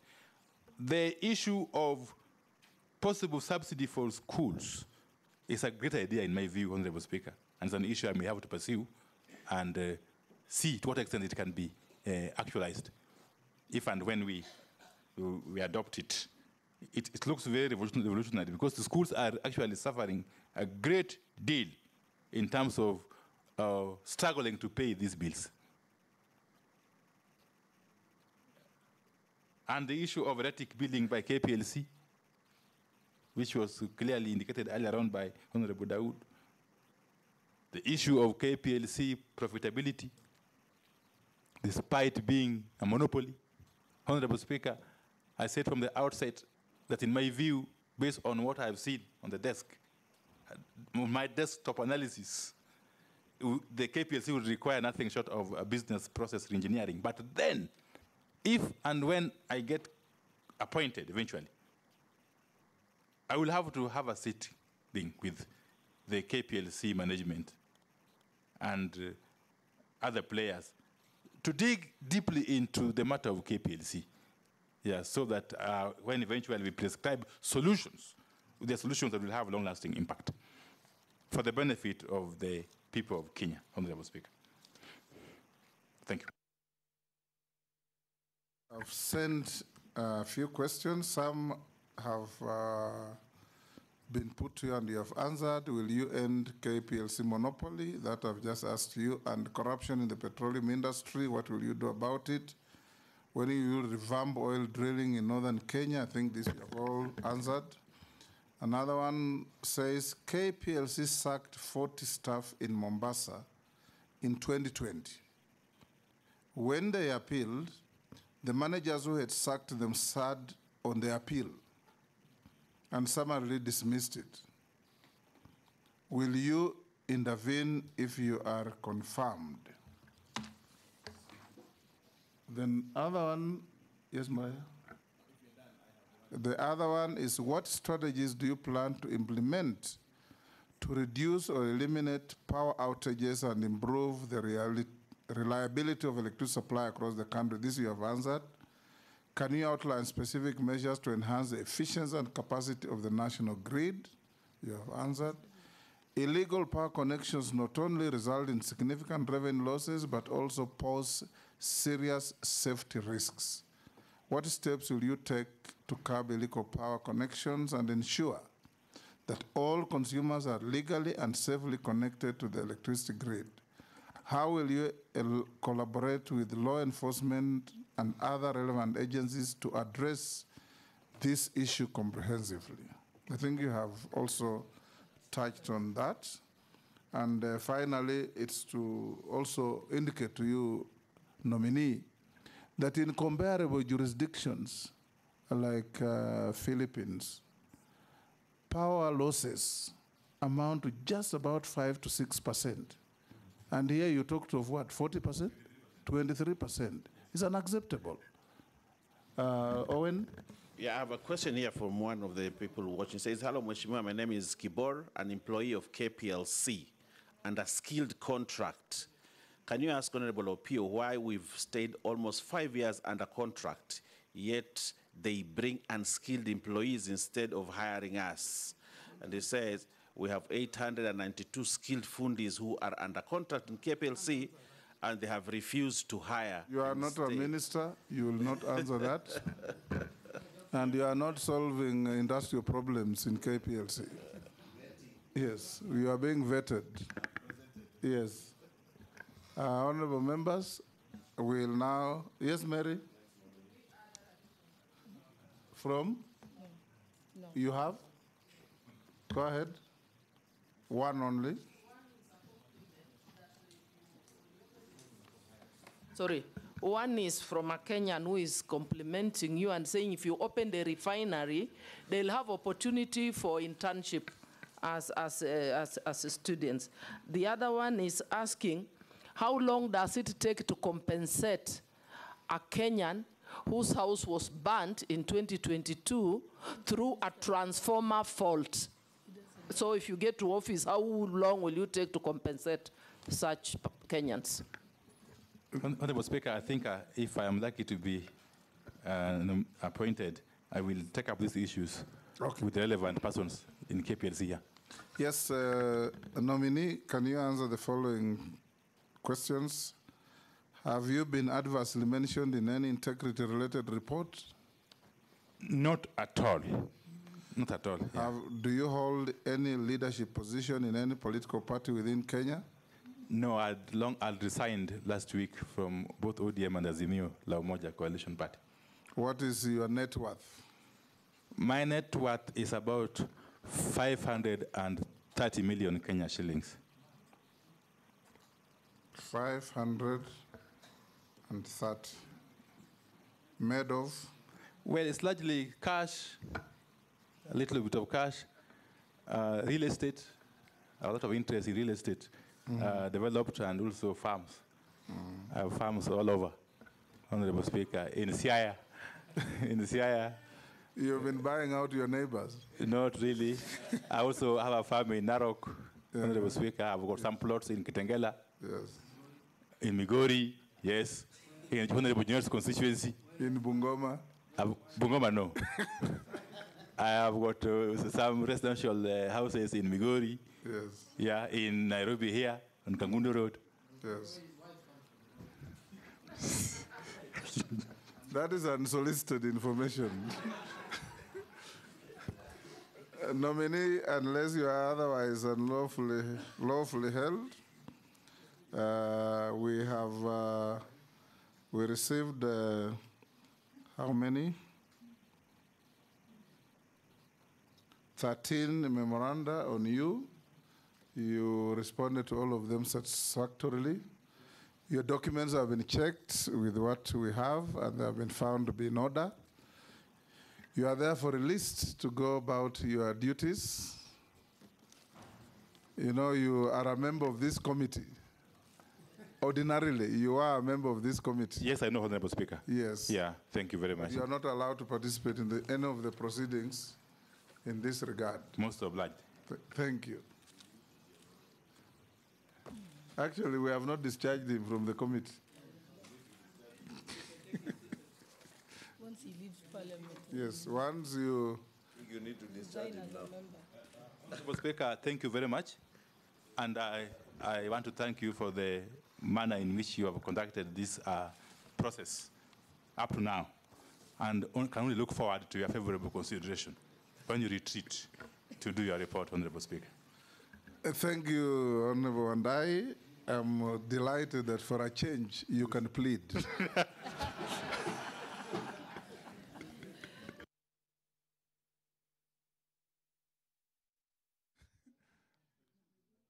members, break for 10 minutes.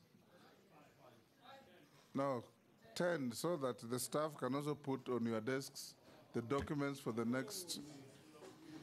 Yes.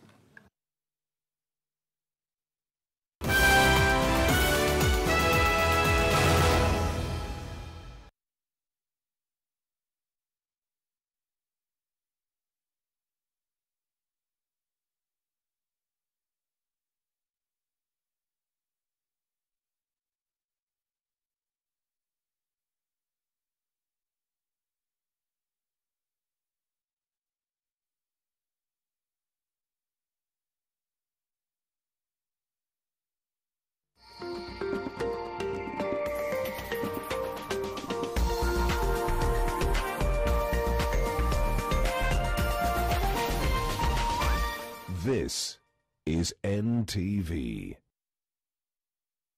Welcome to the world of casino games on 1xBet. And let the luck be on your side.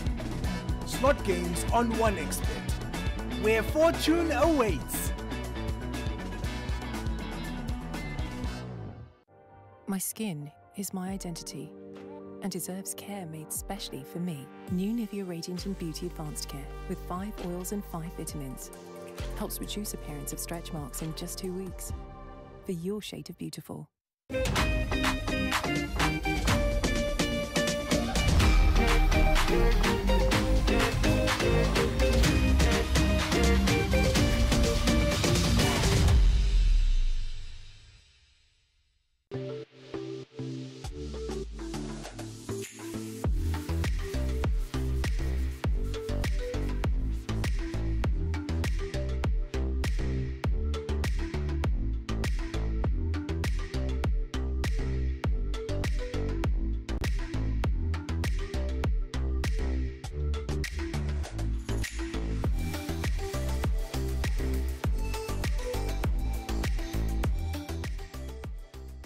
Kenya ni nchi ya mabingwa na hapa hakuna shortcut.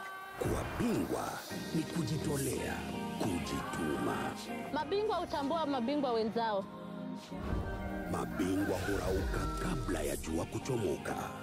Wengine huwa mabingwa wa familia. Mabingwa huhakikisha tuna shine kama mabingwa. Wao hutulisha vyema. Ma-influencer wa kutuconnect mtandaoni. Mabingwa, wale ambao hutuongoza. Sisi wote ni mabingwa. Kijana hapo mbele, mzee hapo nyuma. Jamaa na jembe. Boda alimleta jamaa na jembe. Msichana wa kibao. Memba wa bodi, kijana wa maziwa. Sisi wote ni Team Kenya.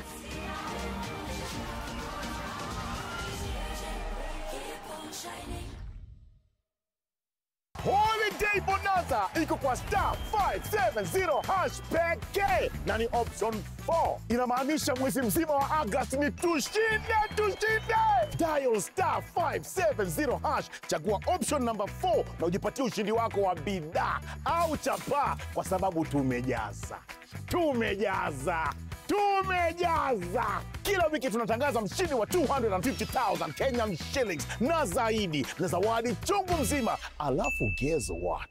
Tumerudisha Probox ndani, na isitoshe Mazda Flare pia iko ndani. Ni star 570 hash pekee, option ni 4.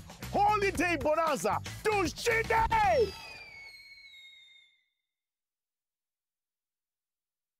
Now you can make secure, convenient payments on global travel websites with M-Pesa Global Pay, a virtual Visa card that is linked to your M-Pesa wallet. Getting your card is easy. Log into new M-Pesa app and select M-Pesa Global Pay.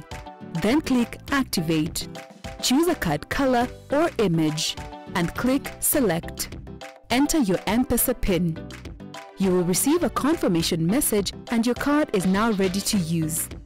Then, click on Show Card Details and enter your M-Pesa PIN to view your card number and your CVV, a 3-digit security code.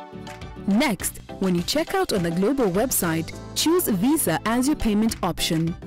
Enter your card number and the 3-digit security code, the CVV. Enter your M-Pesa PIN as prompted on your phone. You will then receive a successful payment notification, just like that.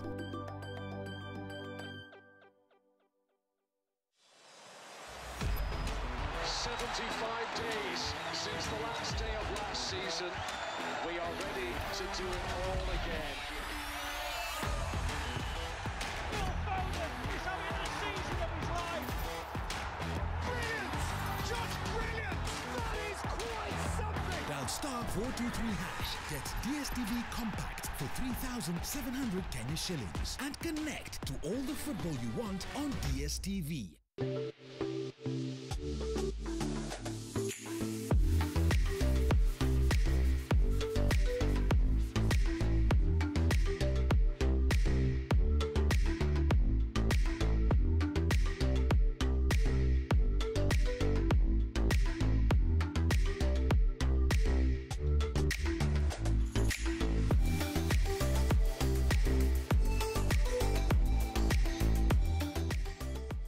Now you can make secure, convenient payments on global travel websites with M-Pesa Global Pay, a virtual Visa card that is linked to your M-Pesa wallet.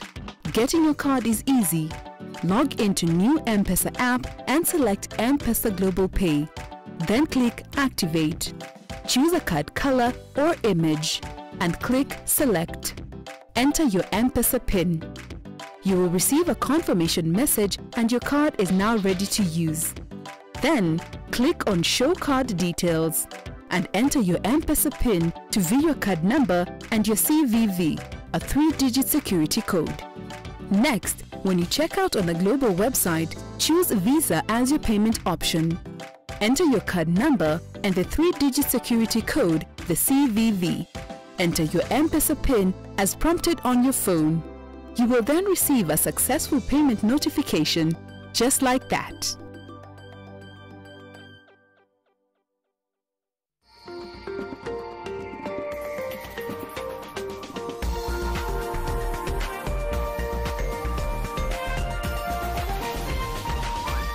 This is NTV.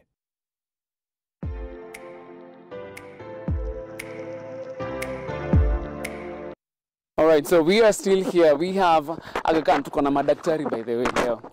Hawa ndo walikuwa natutibu tuki. So, yes, we have the Aga Khan University Hospital and I'm really excited. Hello. Hi, how are you? I'm fine, thank you. My name is Joseph. Yes. And you're the first lady I'm talking to today. Wow, that's we are appreciating men. What do unataka kusema nini kuhusu boy child kama baby girl? Wow. The boy child is very important to us because we are mothers and we are sisters, so we have to take care of our people. Yeah. Yes. Interesting. Please start with your name. My name is Maureen Oyuka, and I work for Aga Khan University Hospital. So we are happy to have been invited for this session with a boy child, and we look forward to it. So we are having a number of activities going on. Yeah. If I'll take you through. Yeah, please do, please do. Tupande hapa hivi. Hizi ni zile malori. Hizi vitu ni form. Ni vile tu. Oh, all right, interesting. So let me ask. Once you come here, this is a portable, for guys who can see. This is a portable clinic, if I'm not wrong. Yes, it's a mobile. A mobile truck. Clinic. Yes. And maybe how many people get to operate it, and how efficient is it? Take me through it. Well, the truck has got about 2 coaches, and so it's able to take up to 5 people at a go. And with staff who are trained, we're able to take up as much as required. Wow. Na wewe ni daktari? Hapana, mimi sio daktari. Wewe sio daktari? Wewe ni? I'm in marketing. No one. Watu wa marketing tunawajua sana. Tunawajua sana. Naona umeweka baby girl up. Anyway, please take me through. Okay. Yes. So this is the first point where we have the vitals taken, the blood pressure, the BMI, and the HB as well. We'll have everything done here. Thereafter, we proceed inside the Oh yeah, we can go inside? Yeah. Yeah, tupande teke bus. Very fast. So we have here the Aga Khan University Hospital, and this is really interesting. So please, all right, there you have it. Please go first. So remember guys, anytime you see the Aga Khan University Hospital, just know they are here to have a good plan for you guys. Tunataka tuingie ndani, tuone hii track yao iko na nini, naona kuna kitu ya kufinya hapa. Ini ile kitu ya kudonate blood. Yes, so we are having Am I allowed to touch it though? You can touch it. You can touch it. Lakini kitu nilipianga trauma. It's not traumaful because we've got specialized people. They know how to get the right vein. Yeah. All right. Yeah. So when we talk about men and getting, checking their health, why is it important for men to always check their health? Actually, men, if you know, get the most brunt of things, yeah? When there's stress in the family and all like. So they go about not minding their health at the end of the time. And so it's important to always get those regular checkups. You're having everything for free. I didn't mention that. Yes. So just have your BP checked and your random blood sugars checked for free. Wow. Yeah, and BMI. And you know whether you are diabetic or hypertensive. So it's really a bonus at the end of the day. Yeah. For sure. Na kuna madaktari hapa naweza bonga na wao, si ndio? Sasa acha ni bonge na maboy. Wasiende mbali ndio hawa. Naona hadi kuna soda. Hizi masoda za kudonate damu. Tukaribie tusianguke huko. Niaje bro? Poa sana. Unaitwa nani? Naitwa Barton Maina. Yes. Kila mtu anaitwa Maina, hata mimi naitwa Maina, naitwa Joseph Maina. So leo tuko hapa hivi. Wewe ni nani? Unafanya nini? Anakuwa na lab coats nini? Niambie. Oh, I'm a nurse. So today we are doing a free medical checkup, of which on my side I'll be checking people blood pressure, blood glucose, and also HB. And those who are willing to donate blood, they can donate. Yes. Wewe ile sindano ya kudonate na kuanga kubwa, unajua kuoperate vizuri, unajua inapanga trauma. Yeah, to operate vizuri is something that we've been doing. So what is the importance, for example, of blood donation? What is the importance of that? I think my doctor here can. All right, daktari mwenyewe. Karibia sana. Oh, sawa, tuongeleshe tu kidogo. Please introduce yourself and your title as well. Okay, my name is Gilbert Magas. I'm a lab tech. I work in the Aga Khan Hospital, Nairobi. My basic responsibility here is I'm the one leading the donation drive team. And basically the importance of donation is Aga Khan is a facility that takes care of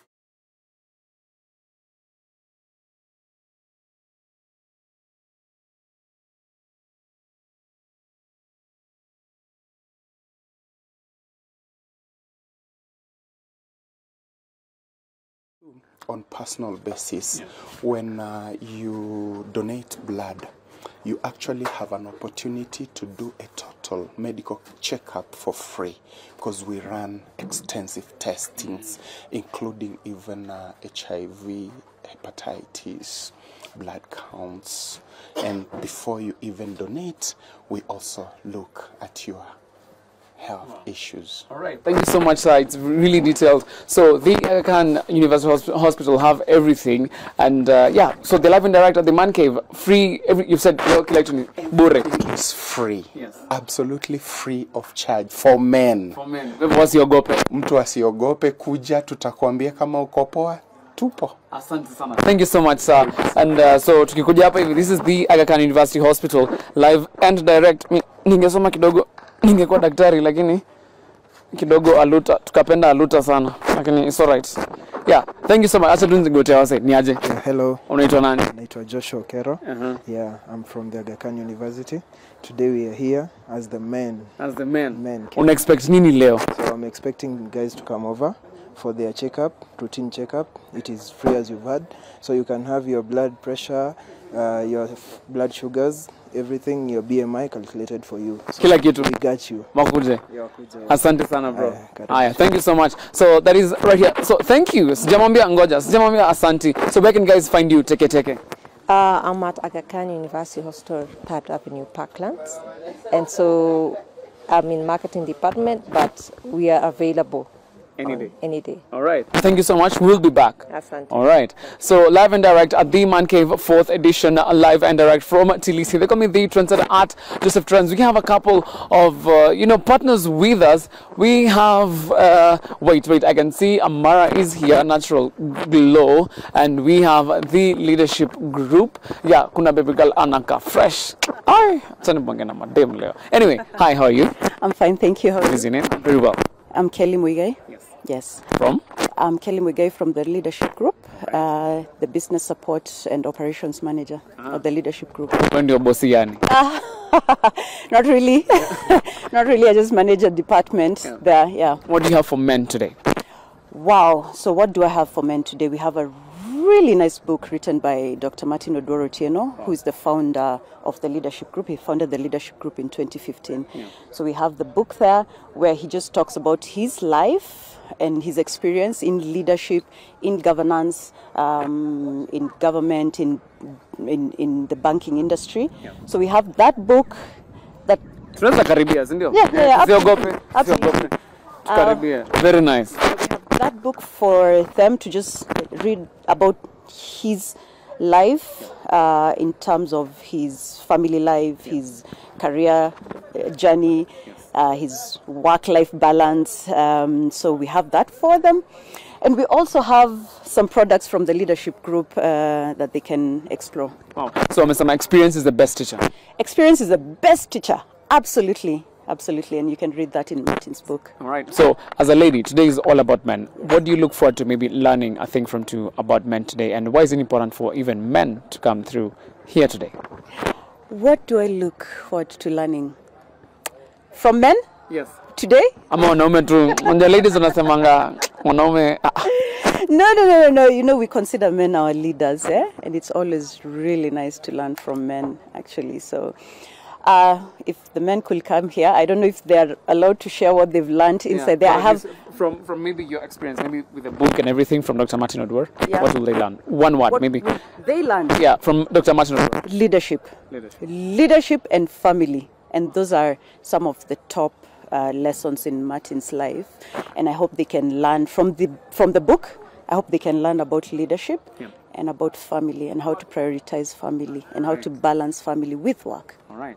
Thank you so much. We'll be back. You are welcome. Can I get a copy though? Yes, absolutely. You can get a copy at $29.50, the soft copy, and then the hardcover.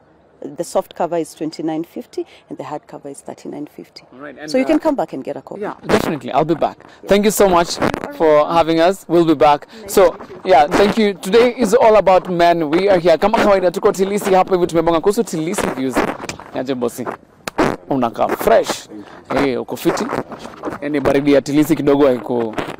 Tuna baridi kidogo lakini tunashukuru pia. Hiyo yote ni ya Mungu. Yote ni ya Mungu. So please introduce yourself. My name is Collins Litali.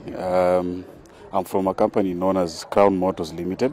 They're the franchise holders of Nissan, motorbikes, Mazda and Haval. So today we are here to showcase the Nissan Navara, the new Nissan Navara, the double cabin. So that at least the men who have come to the function can see and they can buy. So unasema hii gari nikiona mahali kashamba naenda pale napiga farm work yangu polite because ni 4x4 from what I can see. Yes. Hii gari ni ya nguvu. It is a new version of the older Navara. Inaweza enda kila mahali kwa shamba, kwa barabara. It's multi-use. You can use it anywhere. You can use it to go to work. You can use it to farm. You can use it to carry goods. It's multi-use. Right. So why is it important for a man to have at least, for a man to have this Navara per se? It's actually important for a man to have a vehicle in the first place because they have to take care of the family. They have to work. So this is a tool that can make the man be mobile and also facilitate his movement, facilitate his work, and make sure that he earns something for the family. Yes. Interesting. And what are you looking forward to independently as a man? Lonski wanaume kujibonga. Hizi spaces unafeel ziko na importance gani kwa wanaume? Hizi spaces ni za kunetwork. You cannot live isolated in the world. You have to network, you have to have friends, you have to know what the other person does. Because maybe whatever that person does, his hustle can be beneficial to you. So that networking makes us come together to make our lives better. Sure. Yes. Right. Thank you so much, sir. Alafu, where can we get maybe a contact? Where can we visit you to learn more about the new Nissan Navara? Okay. Crown Motors is situated along Mombasa Road at Samia Business Park. The showroom is at the front of Samia Business Park. At the back side is where we have the workshop.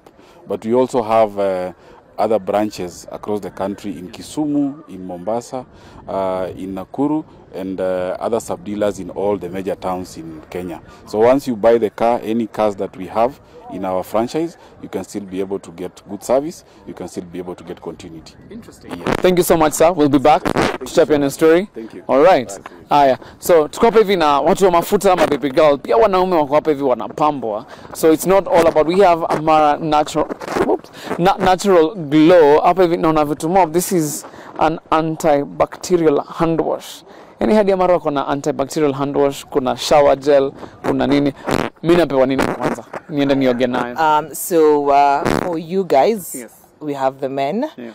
We have your shower gels, yes, we have your lotions, you have your PJs, the petroleum jellies, and also the extra care creams, especially za wale wenye wanaenda gym. Yeah. Mkitoka gym, mngependa ku take care of your skin. Yes. Also, we have deos for men. Interesting. Now, what is your name? Kishesha. I oversee the whole skincare range for Amara. Yes, Amara is a baby under Hako Industries Limited. Interesting. So why is it important for men to always take care of themselves? For example, with their skin and everything. Because, for a long time, tumekuwa tukisema skincare ni ya madem. I would say for men, grooming is everything. Grooming gives you the confidence to step out there and to be your best self. That's why us as Amara, we thought, you know what, apart from kuangalia kina baby girls, we also have our men to take care of, and that's why we have the Amara for Men skincare range. Interesting. And where can guys get you? Where can guys get your products and whatnot? All supermarkets, as well as on all e-commerce platforms like Jumia, Copia, as we continue adding the more e-commerce channels. Of course, and here Yeah. Yes, Akuje. So are you selling your products today? Yes, all on sale. They're ranging between, depending on the SKU. What is the SKU? SKU, we have 400 as well as the 600, so range between 150 to 300. So it's fairly affordable. Affordable, yes, very affordable. Yeah. Right. Thank you so much. We will be back.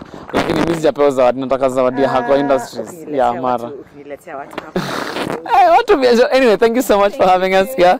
So tuko hapa hivi tunapiga biashara, and we have also a beautiful setup of the Nation Media Group. Remember, all this is brought to you courtesy of Nation Media Group. You want to learn and get to see a couple of things, and why is it really important for Nation Media Group to actually get to do this? Acha tu ni ambusha magalde mko hapa. Ni aje msipote. Hawa ni colleagues. Mko fiti? Tuko fiti kabisa. Unaitwa nani? Ngugi. Ngugi. What about you? Hi, I'm Miriam. Why is it important for men to come for such spaces and get to talk about vitu za wanaume? Na maybe kuna mwanaume unajua ako hapa. I think it's important for men to get together like this because they're able to share maybe different experiences that they have. They get to listen. You know, there are not many women are able to come together more than men are. And even when men come together, I don't think they're able to really open up with each other. So when they're given such an opportunity, I think it's a good thing, especially with everything that's going on with mental health issues, you know. So it's important because we all need that outlet and we all need to share with someone. And this is that space for them they've been given. And as Nation Media Group, why is it important for, you know, why is Nation Media Group really passionate about, you know, having such an event? It's the 4th edition. Kutakuwa na the 5th one, because I took the 4th. And mbona mnafanya 1, 2, 3, 4? Mbona nini? It's definitely important, and definitely we'll have a 5th one, all the way to 10, maybe 20, 100, because yes, still forever, because we felt like it's a need for men. And with the uptake that we have currently, you can tell from the previous one up to the 4th one, the growth has been immense. With the uptake for the event, the men came here very early in the morning because they want to learn about about what is happening around the different spaces they're in. So they want to understand the financial bit of life. They want to understand the parenting bit of life and how to merge them together. So it's a need that has been there, and we as Nation Media Group, we are doing a good job in letting men understand and giving them a space to talk and have a space where they are free to bring out all the issues that they are going through, educate each other, network, which is very, very big. And we hope that the next one is going to be bigger and better. Thank you so much. Namnaka fresh. Kwa hivyo leo tuko na sherehe after this, ndio? Anyway, there you have it. Thank you so much, guys. We are still here live and direct. So ensure you come through anytime Nation Media Group has an event. Nataka tu tumaliza tu na mabosi wangu hapa. Jina tu, niaje? Bosi. Fiti. Uko poa? Niko poa kabisa. Unaitwa nani? Naitwa Nick Nyamori. Nakujua lakini kwa watazamaji wetu. Nick Nyamori ni nani? Mimi nafanya kazi Nation Media. Yes. Upande wa mauzo. Na unafilaje ukiwa na wanaume wametana up in such numbers? Nafurahi. Naweza zungumza kwa Kiswahili, na Kizungu. Kizungu yote. I'm excited. The turn up has been very good. Over 500 men have showed up. It's an exciting opportunity for men to network, to share experiences with each other. And we look forward to many other of such events. Thank you so much, sir. All right, bossy, introduce kwa majenzi any generation zote watu wenye hawakujui. My name is Max Mutua. I work for Nation as a commercial manager. It's a good event. The turnout is very good. It's a safe space for men. Men are trying to say what they can't say in other spaces. So I think NMG has come out very strongly to come and give forums that people look at, and people are looking forward to coming to such events. See you next year. Today will be a good day, full of fun, but next year we still be doing the same. Thank you so much. Right. Ndio hiyo hapa hivi Nation Media Group amefanya the thing. So thank you so much for pulling up everyone else live and direct. They call me the trendsetter. Naambiwa kuna mambo ingine hapa hivi live and direct. And also by the way, today the food is really amazing, sumptuous meals and everything coming along. So ensure you pull up Titi Lisi views right here in Limuru. Baridi kidogo inakuja lakini tuko hapa hivi kusikiza mziki. We have amazing entertainment. We also have amazing food and also amazing panels. They call me the trendsetter. Until next time, see you guys. Tupatane. Man Cave.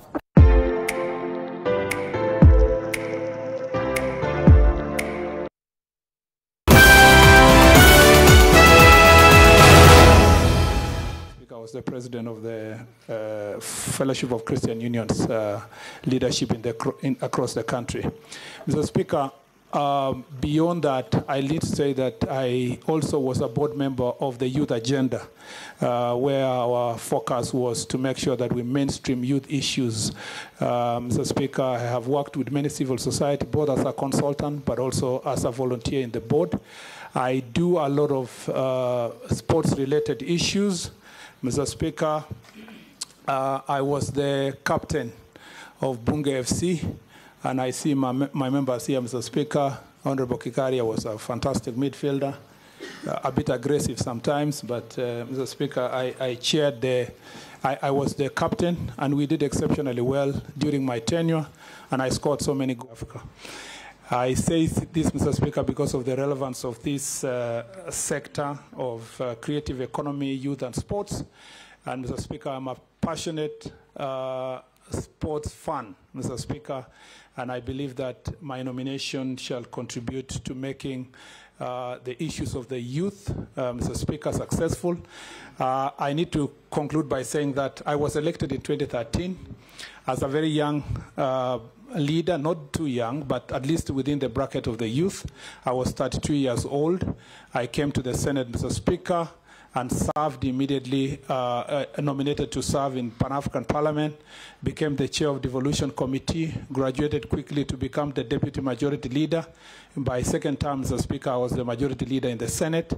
And Mr. Speaker, in my third term, in all these situations, the people of Elgeyo Marakwet County elected me 3 times by a minimum of 75% of the votes. As a matter of fact, the last term, I was elected by 90% of the votes. Mr. Speaker, in all these processes of leadership, I got an opportunity to serve as a cabinet secretary for roads and transport, a position I held for until the 11th of November, 11th of July, when the president dissolved the cabinet. Mr. Speaker. He didn't dissolve, he dismissed. Yes, Mr. Speaker. Yes. Until then, I served in that capacity, Mr. Speaker. I thank you. Thank you, Honorable Murkomen. Welcome. I'll now invite the Deputy Speaker to be the first to ask you a question. Thank you, Honorable Speaker. Honorable Kipchumba Murkomen, my questions will just be two-way, where you're going and where you had come from, because we will judge your competence as a Cabinet Secretary for Youth Affairs, Creative Economy and Sports based on your performance in your previous position of Cabinet Secretary for Roads and Transport. So I'd like us to tell us what you found when you went to the Ministry of Roads and Transport, and then what were your key achievements, and what is your legacy, so to speak, so that if we are to assess what Murkomen did during that time, we can be able to judge you by that. And then secondly, I'd like you to now tell us what is your vision when you go to the Youth Affairs, Creative Economy and Sports docket. What's your vision of it? What are the challenges you have? Because you've been listening out, you've been in cabinet, you know what the challenges are, and you can make explanation on that. And as you know, I've been very vocal about that particular ministry. Thank you. Proceed to answer. Thank you, Mr. And we expect Speaker. Concise and precise responses. Thank you, Mr. Speaker. Mr. Speaker, I start by saying that my greatest success in the Ministry of Roads and Transport is leadership. My first responsibility was to be a leader, to put together a team that works together to make sure that the ministry and the state agencies are working together seamlessly, Mr. Speaker. Some of the agencies that I found dysfunctional, especially Kenya Airports Authority, with too many of its senior staff acting. I made sure that, Mr. Speaker, we fixed that problem, because that problem was the cause of the other systemic problem within the institution itself. Mr. Speaker, I operated and worked with the managing directors, director generals, the PSS as a team, and at no time, Mr. Speaker, did you hear any squabbles in the ministry. Number two, the second success for me is to be able to lead for the 2 years with integrity and honor, without, Mr. Speaker, bringing my office into any disrepute. And, Mr. Speaker, for the 2 years, no accusation was leveled against me, Mr. Speaker, of any kind on matters of integrity. I carried myself with honor. I abhorred acts of corruption. I managed to lead and remove some of our staff, Mr. Speaker, in some of the agencies, including Kenya Rural Roads Authority, that had become Mr. Speaker, difficult for my predecessor to remove them because of acts of corruption. And, Mr. Speaker, in terms of delivery, Mr. Speaker, despite the difficult situation we found ourselves with pending bills, we were able to work together as a team with all the roads agencies to deliver about 1,000 kilometers of tarmac roads, both new roads and, Mr. Speaker, the ones that were being reconstructed. All of these roads are in small bits and pieces. You'll find one like Thika Magumu in Kiambu, or the road from Mtwapa to Kilifi, or the road from Kwanjumbu, Mariakani, or Masera Sori in Homa Bay, or the towns of Embu, Kericho, Bungoma, and other towns in the country. Cumulatively, Mr. Speaker, we did about 1,000 kilometers of roads, despite the difficulties we had with the budget. Mr. Speaker, on the part of development funds, I reorganized, Mr. Speaker, and pushed for the contracts that had been delayed for construction of the roads from Isiolo to Ajia to Mandera. And now, Mr. Speaker, all the contracts have been awarded under the African Development Bank and World Bank funding projects, Mr. Speaker. Mr. Speaker, I also led the process of ensuring that, Mr. Speaker, we get funds for our roads. Remember, when I came here, we had a huge pending bill, and it was very difficult for us to solve that issue. His Excellency the President gave me the opportunity to travel to China to work with our development partners, and through my efforts, Mr. Speaker, and collective efforts of the team in government, I managed to raise 37 billion shillings from the China Development Bank to support about 15 roads that, Mr. Speaker, gladly, unfortunately, I didn't live to see its completion, but they are commencing, Mr. Speaker, from the month of August. Mr. Speaker, beside that, I also pushed for the resources to construct the intelligent traffic system. I promised when I came for vetting here. Now the intelligent traffic system has been advertised. 221 junctions are going to be fixed in the Nairobi city, Mr. Speaker, for that technology. I led the process also of PPPs. For the road from Mombasa to Nairobi, the American government, American investor, Mr. Speaker, has made a proposal, and that proposal is ongoing because we have facilitated them. Mr. Speaker, we had a problem with the Rironi Mau Summit, one of the most popular cases. There was an existing contract that I took a step of courage, Mr. Speaker, to mutually terminate. And, Mr. Speaker, we should be able, as the President promised, also to advertise after September, when the mutual termination period is over, so that we get a contractor by January next year. Mr. Speaker, in the road sector also, I'd like to say that, Mr. Speaker, we have done a commendable job to raise resources. My last act in that office, Mr. Speaker, was to make sure that we get resources for maintaining our roads. When I came to Parliament several times, because these questions were asked, I appraised the country that we have what we call orphaned roads. And these roads are, especially in Kenya, rural roads, and they needed significant resources. Our demand per year for maintaining the roads is 150 billion, Mr. Speaker, yet we only raised 84 billion. This year, I took the significant step to did the public participation, and eventually we were able to increase the road maintenance levy by 7 shillings, working together with the petroleum sector to make sure that that increase did not make the cost of petroleum higher than it is. If it is something significant I'm leaving back in this ministry for the benefit of the honorable members who are here, we shall be having now constituency roads management having at least 100 million shillings in every constituency, up from 62 million in the last financial year. And we should be able to fix the problems that we have in our roads. That needed leadership, needed boldness, Mr. Speaker, to make that significant contribution. Mr. Speaker, it wasn't just the road sector that I superintended upon. There was also the transport sector. We did a lot in the port. Mr. Speaker, we were able to increase the efficiency of the port by 12%. We handled 1.6 million TEUs of cargo, up from 1.4. And this year, Mr. Speaker, we are going to handle 2 million TEUs.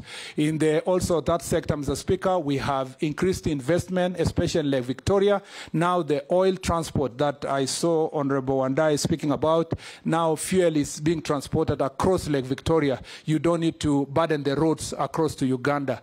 Mr. Speaker, we are also building piers in Kisumu and also getting a ferry from Fangano Island. Some of those investments, Mr. Speaker, were based on the things we did. In the Lapsset corridor, for the first time, the Lamu port was able to handle significant cargo, 60 million metric tons of fertilizer destined towards Ethiopia, based on our diplomatic work within the Lapsset corridor.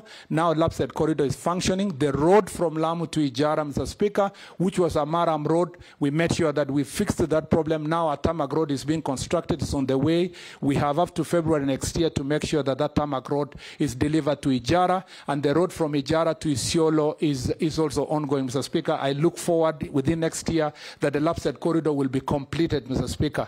Mr. Speaker, I also did some work at the airport. You remember that when I arrived, the Jomo Kenyatta International Airport was a place of shame. All the airports do not have a maintenance policy. Mr. Speaker, after fixing the human resource, we made sure also we fix the maintenance policy. Now we've been able to fix Jomo Kenyatta International Airport drainage system. We've also been dealt with the roofing, and Mr. Speaker, there is a progress in that direction. We've also fixed, Mr. Speaker, many of the other airports. There was a lighting problem in Eldoret. Wilson Airport, for many of us who are here who've used the Wilson Airport, you know that it's full of potholes and bumps, Mr. Speaker. Now we have awarded a contract to make sure that the aprons and the runway is redone afresh, because Wilson Airport is among the busiest airports in the continent, Mr. Speaker. Even as we did that, we completed also contracts that were pending for our airstrips in Anyuki, airstrip in Nakuru now are ongoing. We finished the Matulo airstrip, Mr. Speaker. We opened new routes for airlines to go to Kabundo in Homa Bay. We did in Migori, Mr. Speaker. We did also new route to Kakamega. Mr. Speaker, now our airspace is booming. I opened doors, Mr. Speaker, for new airlines. We have Fly Dubai now flying to Mombasa. Air Indigo is now flying directly from India to Nairobi. And one of my last also responsibility was to grant Etihad a flight to come back to Nairobi. All this is done balancing, Mr. Speaker, with the interest of the Kenya, Mr. Speaker, Kenya Airways. Even that, Mr. Speaker, is just a tip of the things we have succeeded to do. Let me just say the last one, Mr. Speaker, is you know, I left the minister abruptly, so this is an opportunity to share. And I just in 2 more minutes, Mr. Speaker, is to say that in the railway sector, we've done a very good job to revamp the commuter rail system in the city of Nairobi, increasing the 10 stations in the city. We significantly pushed the Kumi program of the World Bank, which will give us 60 billion shillings to revamp the commuter rail system in the city. And Mr. Speaker, that will also lead to increasing the stations and therefore significantly reduce climate impact in the city and pollution, because we will be using mass transit of the railway. Mr. Speaker, we have done so also by connecting Mombasa to Miritini itself, and we are doing a construction of Riruta, Mr. Speaker, all the way to Ngong, and hopefully then to Rongai, so that then we can significantly move our people using commuter rail. I was in the process of getting funding, working together with private sector and Ugandan government to make sure that we extend the railway from Naivasha to Kampala. I believe that my successor, the person who comes after me, my successor, Mr. Speaker, will continue from where we left insofar as that is concerned. There are so many other things we've done in the transport sector, in the Namata. All these will be now factors of history, and we shall have the time to be able to share. So I just want to say this, Mr. Speaker, that even as we accuse the government, and there is a general accusation across board that we've not done the communication, unfortunately, Mr. Speaker, no matter how much we try to publicize these great things we have done, it is trounced by criticism and predetermined programming, Mr. Speaker, to label certain people as a failure. I have worked passionately, committed to deliver my work, working sometimes up to midnight, Mr. Speaker, and this is a job I look back and say the last 2 years have been exciting for me, and I look forward to also taking the same energy and vigor to the next ministry. Mr. Speaker, the vision I have for the young people of this republic, there are many people who have asked themselves that, why Murkomen? Why is he being put here? I believe that, Mr. Speaker, the President carefully chose me because of my energy, my commitment, my passion, and my history with young people. Mr. Speaker, I do a lot of mentorship across the country, even when I was in the Ministry of Roads and Transport. Mr. Speaker, I ran a tournament, support a tournament, Mr. Speaker, that runs in about 5 counties, and we were moving to the 6th county in the Kerio Valley region, which uses sports, and for that reason, it was football last year, to bring warring communities together, the Pokots, the Marakwets, the Turkana, the Samburus, Mr. Speaker, the people of Tugen, to bring them together to play together. And last year, as a result of that tournament, for the first time, we had an opportunity. Some leaders from Turkana got the first time to be in Kapenguria when we were playing football, and I was really surprised. And that way, sports, Mr. Speaker, is also one way of bringing people together. I have a passion for the young people, and I believe that that passion is going to be translated to action, Mr. Speaker, once I assume office. And that passion is to sort the problems that are bedeviling our young people. The problem of unemployment, Mr. Speaker. The problem of our sports sector, the way it's mismanaged, Mr. Speaker. And many other issues that I hope we will delve into. That will because my teacher, Honorable Gladys Boshole, has asked a very wide question. If I'm left to answer, Mr. Speaker, I want to narrow you down now to yes, I thank you, Mr. Speaker. the much you have said, and said it well. Majority Leader? Thank you, Honorable Speaker. Going forward now, we answer questions directly. Honorable Speaker, allow me to start with a question on FIFA.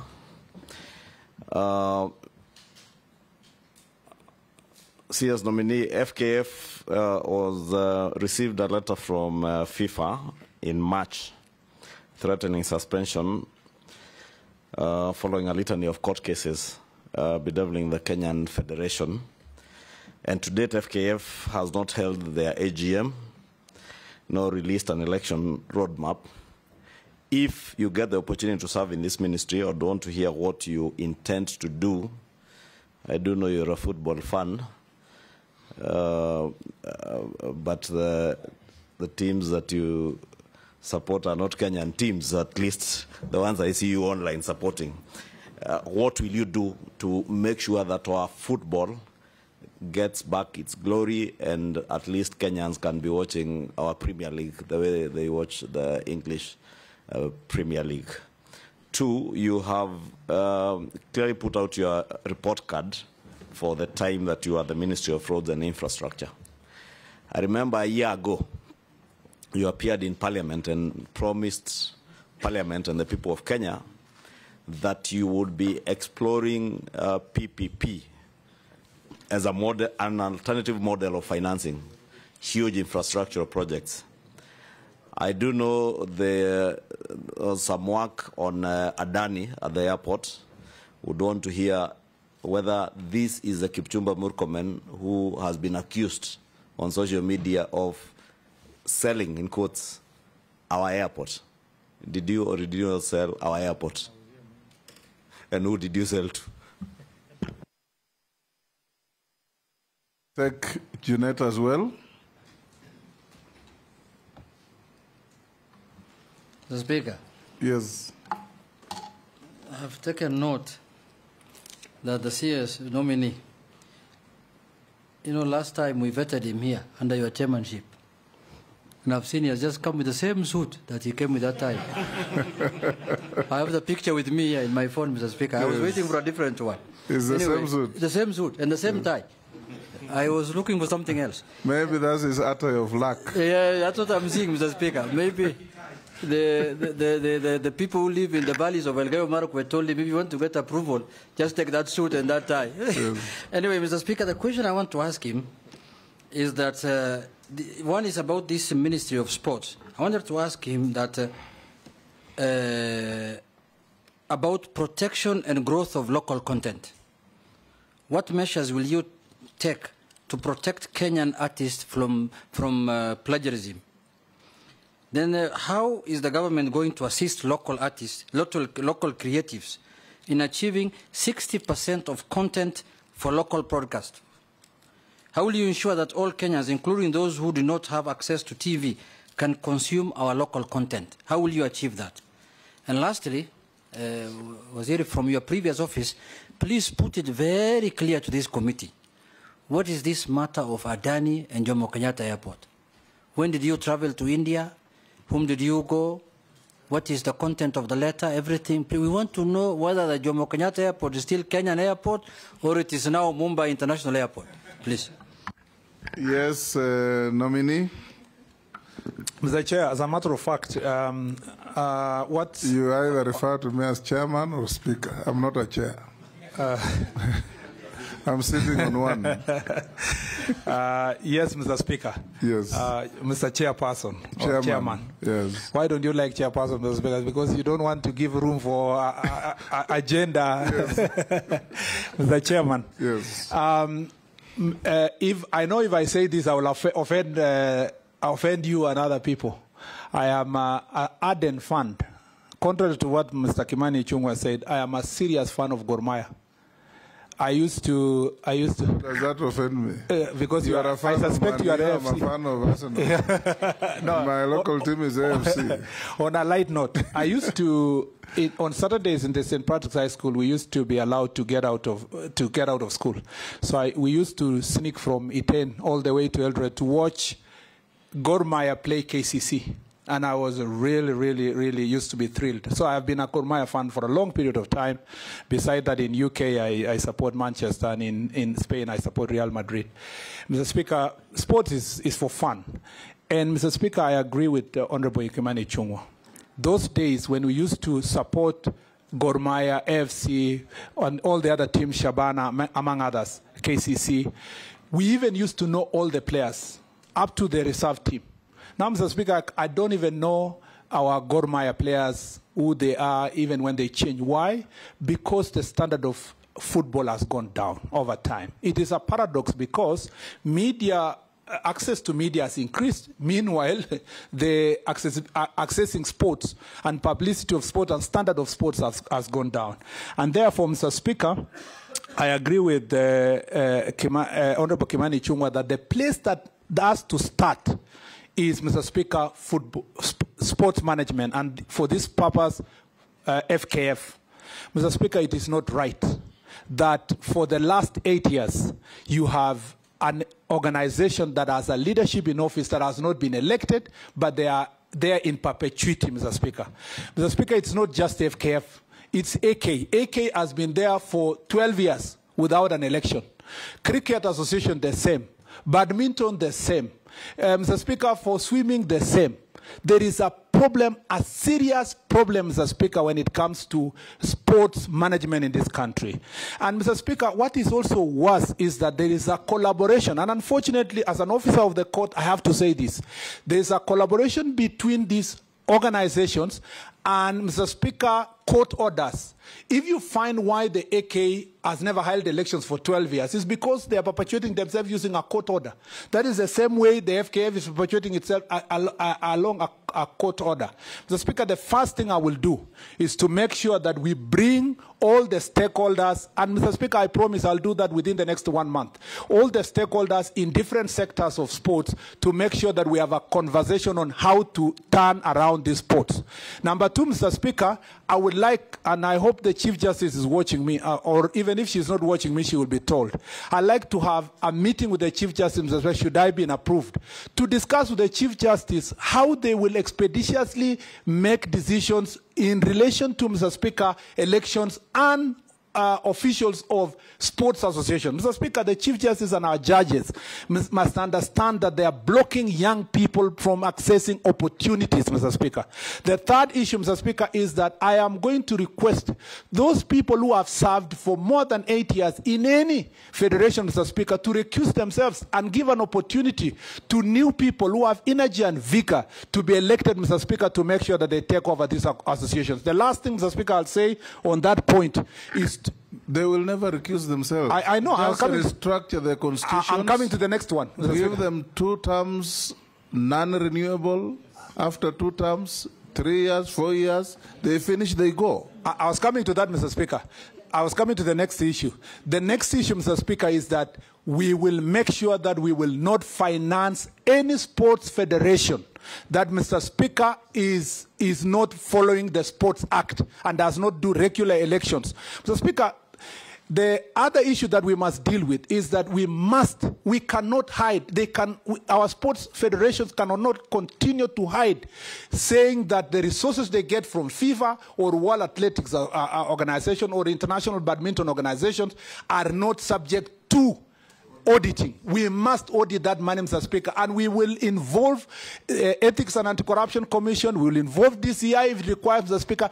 That money is given to Kenya, not for the association themselves. It's on behalf of the young people of Kenya, Mr. Speaker, and we must take them by the horns, Mr. Speaker. And I promise you, I am not an easy person to play with. I am going to go straight to these federations. I'm going to deal with these federations. And if they accept, if they want to, Mr. Speaker, to continue operating, they must accept to work with us. Lastly, Mr. Speaker, I'd like to say that to return our football and to return our sports, Mr. Speaker, back, we must also make sure that football management is done well. But on the other side, we must also support the private sector. For example, Safaricom with Chapadimba, they're doing a very good job in identifying talent. We need to encourage other associations, other companies, Mr. Speaker, with tax rebates that are paid on time and transparently to make sure that we return private sector to be able to support our sports teams, Mr. Speaker. Mr. Speaker, I know there are many other issues on sports, but that was very specific to FIFA and the cases that are there. Mr. Speaker, as a matter of fact, Mr. Mwenda is my friend, Mwendwa, and Tuei is a person I know. I want these people to just believe in the people of Kenya and give a chance. You are confirmed. Yes. You are not being confirmed to go and work with friends. You are going confirmed to go and work for the people of Kenya. That's why I'm saying, Mr. Speaker, yes, they are my friends, but they need to know, Mr. Speaker, that time is up. The people of Kenya would like to have an organization that is being run in a proper manner and in an accountable manner. And they need to know one thing. Murkomen is not alone. Now I have an army behind me of young people. Mr. Speaker, they either voluntarily exit these positions and accept the changes that we need, or we greet them or occupy them, Mr. Speaker. This is that will be unlawful, Mr. Speaker. And we encourage you not to go that route. No, Mr. Speaker. If you are confirmed, not illegally. We will do it, Mr. Speaker, in a peaceful manner, because, Mr. Speaker, we will follow Article 37 very carefully, Mr. Speaker, to make sure that this is achieved. Mr. Speaker, I want to say that on the PPP issue of the airport. PPP is a very important concept of developing our infrastructure. You know that, Mr. Speaker, as I said earlier, on the road of Rironi-Mau Summit, already the previous government had committed itself on the PPP. Unfortunately, the contractor they worked with was not willing to ensure that there is no transfer of guarantee to the people of Kenya. That is the reason why we are terminating the contract. Otherwise, the road would have started if they had accepted not to transfer that burden to the people of Kenya. We are redoing that PPP because of that. Mr. Speaker, for the airport, I want to be very clear, Mr. Speaker, to the people of Kenya. I have not, and I do not have the capacity to enter into any PPP as a person, as a cabinet secretary. And I have not in any way sold the airport. Mr. Speaker, the truth of the matter is this. The president has said this publicly. The PCS has said this publicly. PPP, the people of Kenya need to be taken through the process of PPP. A PIIP proposal, which is the case of Jomo Kenyatta International Airport, that is privately initiated proposal. Mr. Speaker, which is part of PPP. Mr. Speaker, is not the first one. The first PIIP, Mr. Speaker, in this country was the road, the expressway. The expressway was through a PIIP. The government evaluated it. They found a proper contractor. Now we have expressway with a contract period of 30 years, transferable back to the people of Kenya once the road is used and maintained.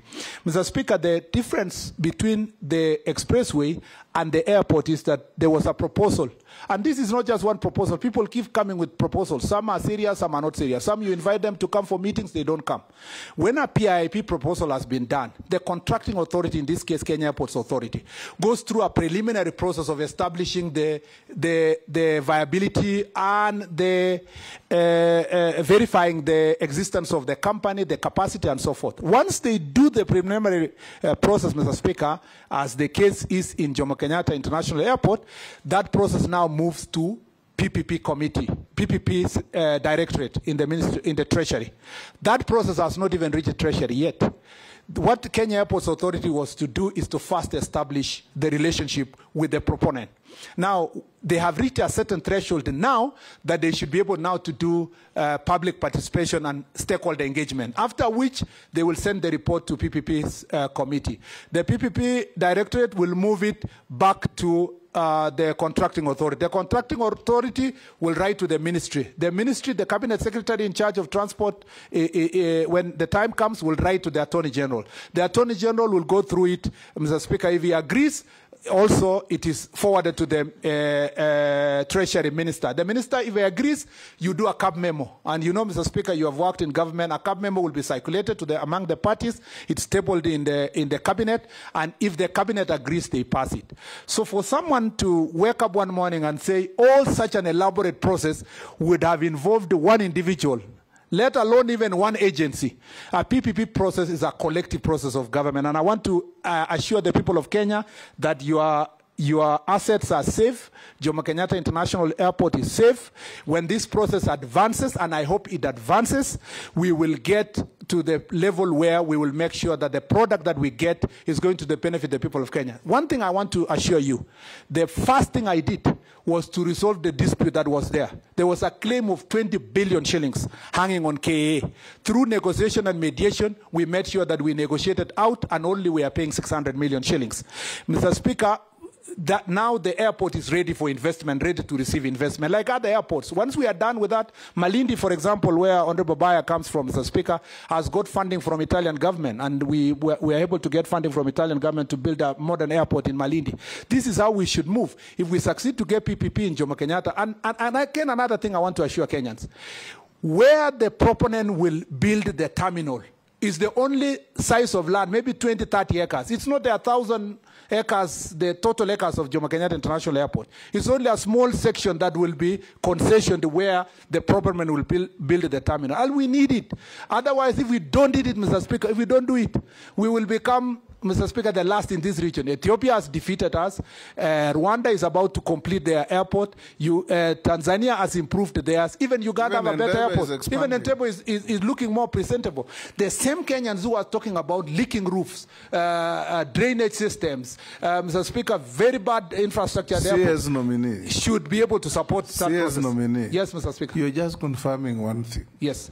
Even the president lamented that the weakest link in his government was public communication. You seem to have all the facts, but nobody has been told. Mr. Speaker, despite the fact that PCS has said, despite the fact that the president is well communicated, but remember this issue came because of the storm.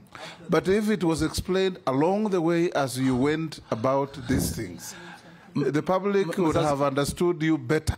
let me absolve the KA for this reason. This is a proposal of March. Honorable of March. Yes. I think what we just need to we have to admit that we were bad communicators. Just assure Kenyans that you will communicate better in the next assignment, and that you'll advise your successor to ensure that this message you have given us today of the great work you have done will go out to be known by the public. We can now. Yes, Unit. The Speaker, I agree with you. You see, Jomo Kenyatta is the biggest airport in the country. In the region. In the region, actually. And that's the biggest, one of the biggest assets Kenyans have. You want to go PPP with it. And Adani has written a letter saying that he wants to go PPP. You are not informing Kenyans that Adani, a man called Adani, has written to us. And you expect Kenyans to keep quiet. And they can see the airport was almost going. They will not keep quiet. They will not keep quiet. Mr. Speaker, let's move on. For the record, let me just say for the record. You are being evaluated for Minister for Sport, so let's move to sports. But my integrity on this issue is important. We move on. That, Mr. Speaker, this is a proposal of March this year. Before you communicate to the people of Kenya, you always get every year 2-3 proposals. As a matter of fact, I can confess, we've received, for airports in Kenya, we've received more than 20 proposals when I was in office. But you keep evaluating to see who is a joker, who is a serious person. Once you achieve a certain threshold, the public participation engagement is done, which was supposed to be done from this July.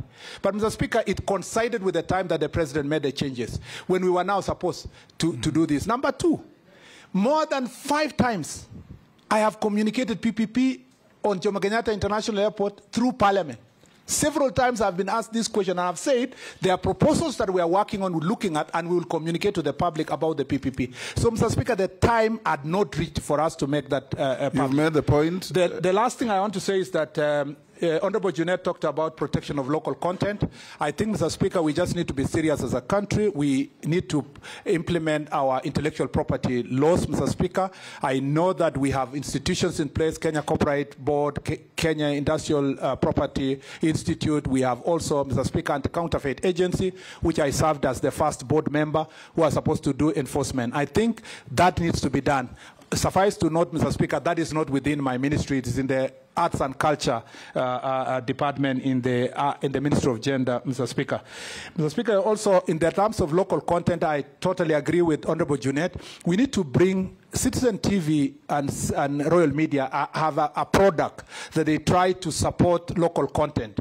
Mr. Speaker, they want to go the same way with Sony Studio, Universal Studios, and so forth. We need to support more of the same of local companies that are going to take local content, air them, and, Mr. Speaker, pay our artists across the country. And this 60% local content is easily achievable if we find ways of engaging them. And I think what I have had for the short period after my nomination, I have engaged the sector. Many people think that this is one sector that has never had proper public participation. The people have the ideas, the stakeholders have the ideas. It needs just a leadership that is listening, and I'm going to listen to them, and we work together towards achieving this 60% local content. Members, one question each, and Minister nominee, you answer concisely and precisely. Yes. Naisula. Mr. Speaker, allow me to say this because PPP might happen again where the nominee will go to. And you heard what the nominee of Treasury said this morning, that Kenyans are scared of PPPs. Because most of the time, there's so much miscommunication about it. We hope as a committee you will do better in your communication and also look at those PPPs that they serve the interest of the country more than the investors. That is what the nominee of Treasury said. But to my question, that is just a comment. It's a comment. Don't answer to it. Yeah. So I have a comment. Kenya is hosting the African Nations Championship 2025 next year and the AFCON in 2027. Do you have any ideas on how Kenya can deliver this to world-class standards? What will we do differently if if we find you suitable to hold that office? And how do you plan to incorporate stakeholder and public feedback into your planning process? And lastly, do you know if as a country we have a gender violence and abuse policy in sports? Nominee. In the interest of time, I will go straight to, as guided Mr. Speaker, to say that yes, I am aware that we are hosting CHAN next year. We are preparing Nyayo Stadium and Kasarani for purpose of, to be ready by December for purpose of CHAN, and then in preparation for the Africa Cup of Nations in 2027.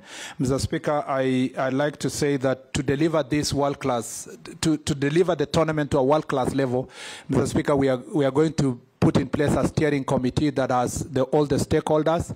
Mr. Speaker, I'm also inviting, and I will invite the private sector to quickly join in. We don't need to wait until late, Mr. Speaker, to make sure that they invest, Mr. Speaker, in the opportunities that come with, Mr. Speaker, the Africa Cup of Nations in 2027. Mr. Speaker, also we are working on the infrastructure. Talanta Stadium, which is going to be in Jamhuri along Gong Road, Mr. Speaker, is ongoing. I will make sure that it's delivered to the required standards. Mr. Speaker, also all the stadium where the players who are going to train, we are going also to make sure that the stadia are put to be world class. One thing that is lacking in our country as we speak, Mr. Speaker, is that we do not have standards put in place in regulation of infrastructure. The law itself, the Sports Act, says that Sports Kenya will set the standards, but the regulations must be put in place. As a Cabinet Secretary, I promise this committee that will be a priority for me to make sure that all the infrastructure across the country are going to be built based on world-class standards. Because, Mr. Speaker, you will find some counties that are awarding contracts, some institutions at national level awarding contracts to build a stadium, but if you realize the stadium themselves, they are not world-class. We are redoing now Nyayo Stadium. Yes, we are redoing Nyayo Stadium. Something we used to think it has 30,000 capacity. The reality is that it can only accommodate 18,000 people. The same to Kasarani is going to come down to 50,000 from the 60,000 we used to think. Because when you now deal with the standards itself, Mr. required standards, it's going to be different. Mr. Speaker, I want to say that the gender violence is a serious issue in sports, and particularly more prevalent, Mr. Speaker. In fact, not just violence, gender violence, abuse, and sexual abuse, Mr. Speaker, among athletes who are women. Mr. Speaker, you know the case of Agnes Tirop. You are an ardent fan of athletics, who was killed, Mr. Speaker, in my county. Mr. Speaker, that is just one case. I know athletes, world-class athletes with world records, whom I have had to assist in the past as a senator, to call the DCI to protect them from attacks from, Mr. Speaker, pests that call themselves husbands. Once they see an athlete as a potential, they present themselves as suitors, Mr. Speaker, pretend to be in a marriage, Mr. Speaker, and then they prey on them and take their wealth. Mr. Speaker, this is an area that I have a passion for, not just because I've been appointed here, but something I have thought through. Even when I went to the funeral of Agnes Tirop, this is some of the things I talked about. And as a result of what happened with the Agnes Tirop, there was a committee that was formed in the ministry that came up with a raft of proposals. One, Mr. Speaker, that all training camps must, if a lady is going to be in a training camp, we must have a female matron in the training camp. Mr. Speaker, for junior athletics, you match training camps with the neighboring institutions. We need to oversight also the managers and the coaches, Mr. Speaker. Not just enough to register them, but we must be able to oversight them to make sure that they are following certain procedures. We don't want our athletes. Some of them are the pests. Yes. Yes, if you don't evaluate them properly. Absolutely. Some of them are the pests.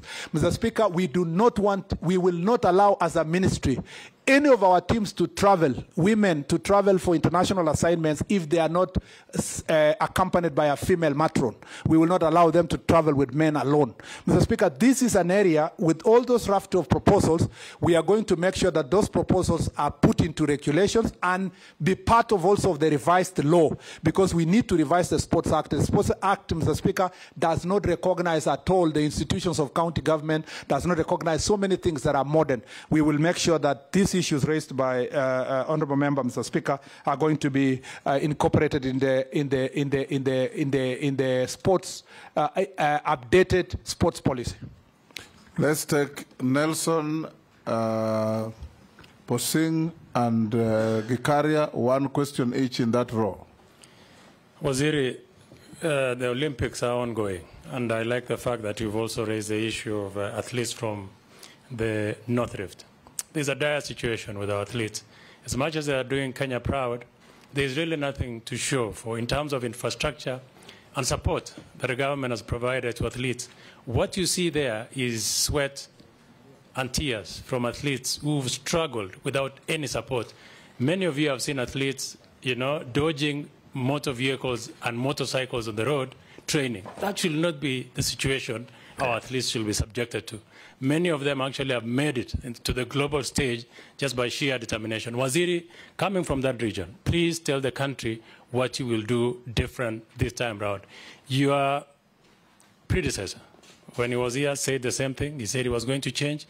He actually said he was going to give them world-class treatment, but the situation is totally different today. Number two, the people of Kericho County have sent me. No, this is a comment. They can decide to answer or ignore, but just for the record, the people of Kericho County have sent me to you. I landed with you in Kericho County, in Kerenga Airstrip. And there was a contractor on site. Immediately we left, the contractor left. What really happened, Waziri? Thank you. They left together. Thank you, Honorable Speaker. Honorable Murkomen, many Kenyans think that you have actually been taken to the right place because you come from a county of home of champions, exactly. So I think many people are seeing that, including myself. But my question, Honorable Murkomen, is there is a gap. And again, people think the Minister for Sports is Minister of Nairobi, so they think that it's Minister of Nairobi. There's nothing on the ground. So if you get the favor of House and you become the Minister, Honorable Murkomen, what will you do to bring the nexus between the national office, your office at national level, and the county, so that people in sub-locations or locations can actually feel that the Minister of Sport is their minister? Is there any way where good people or good sport people, and particularly maybe football, can win in that sub-location or location and be taken through, so that at least they can also feel like they're also national people, so that they don't see the Minister for Sports as only Minister for Nairobi? Thank you. Gikaria? Thank you, Chairman. Mine is just to, I'm just hoping that the nominee will crack the whip at FKF. Honorable Chairman, yes, and he has to, Honorable Chairman. I remember one day, 142 million was paid to some English company to procure the broadcasting van, which never arrived in the country. And after paying, we were told that the company that was given that money went into insolvency. So I think it is important for us to crack.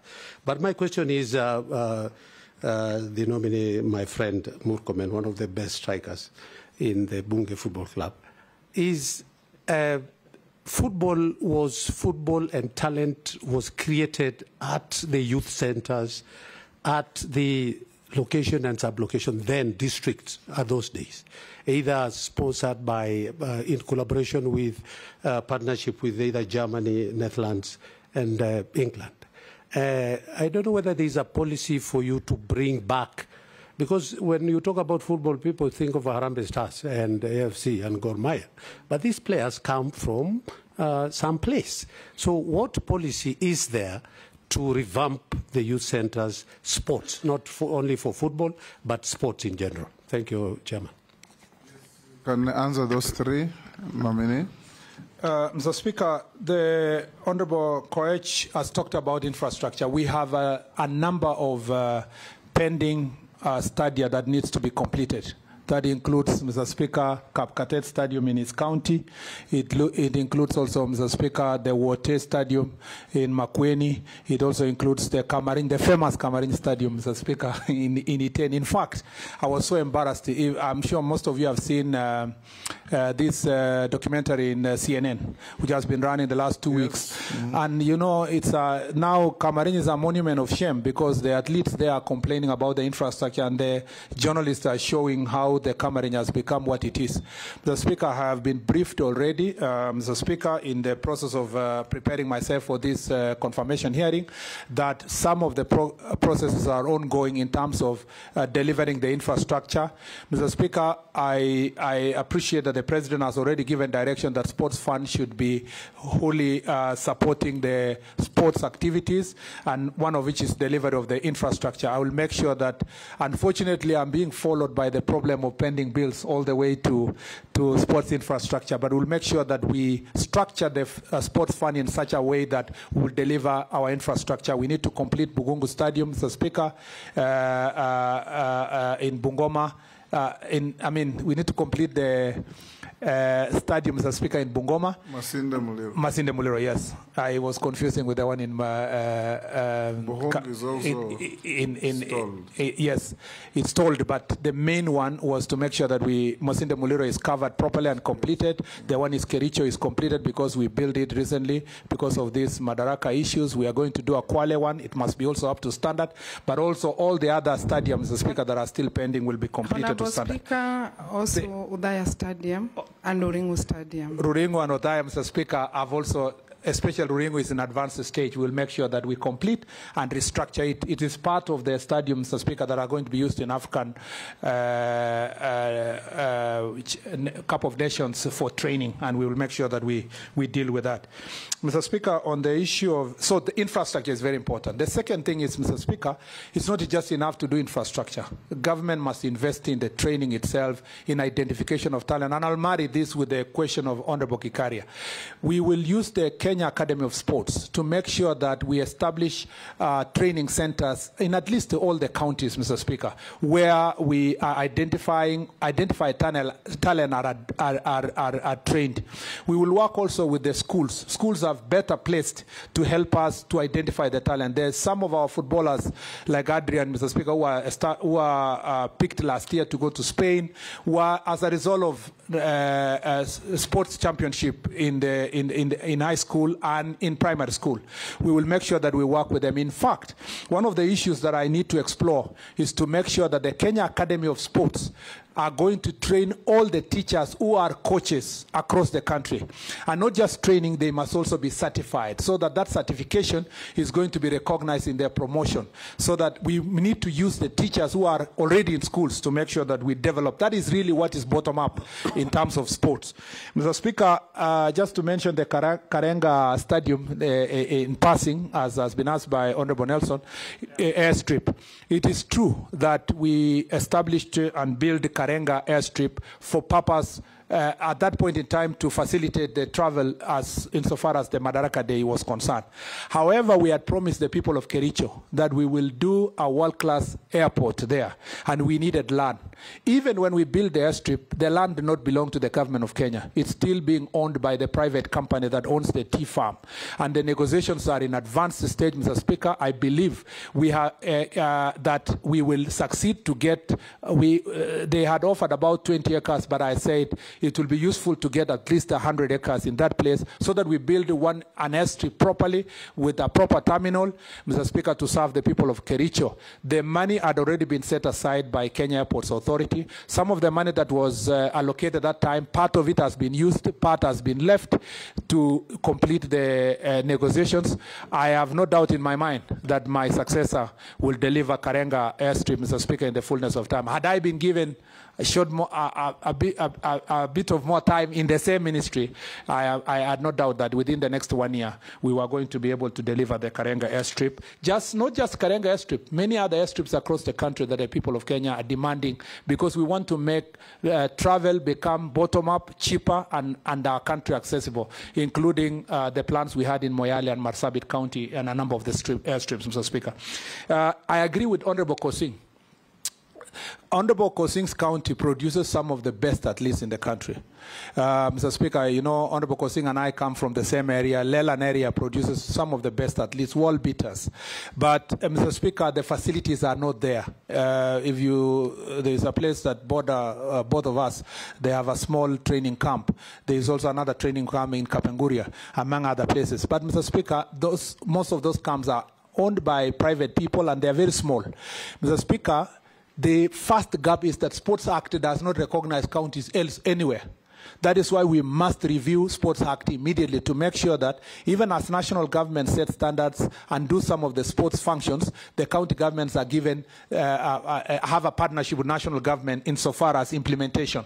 Mr. Speaker, we also need to make sure that sports development, the grassroots, the same question that had been asked by Honorable Kikaria and Honorable Nelson, that we need to make sure that through Academy of Sports, we are identifying talent very early and mark them to be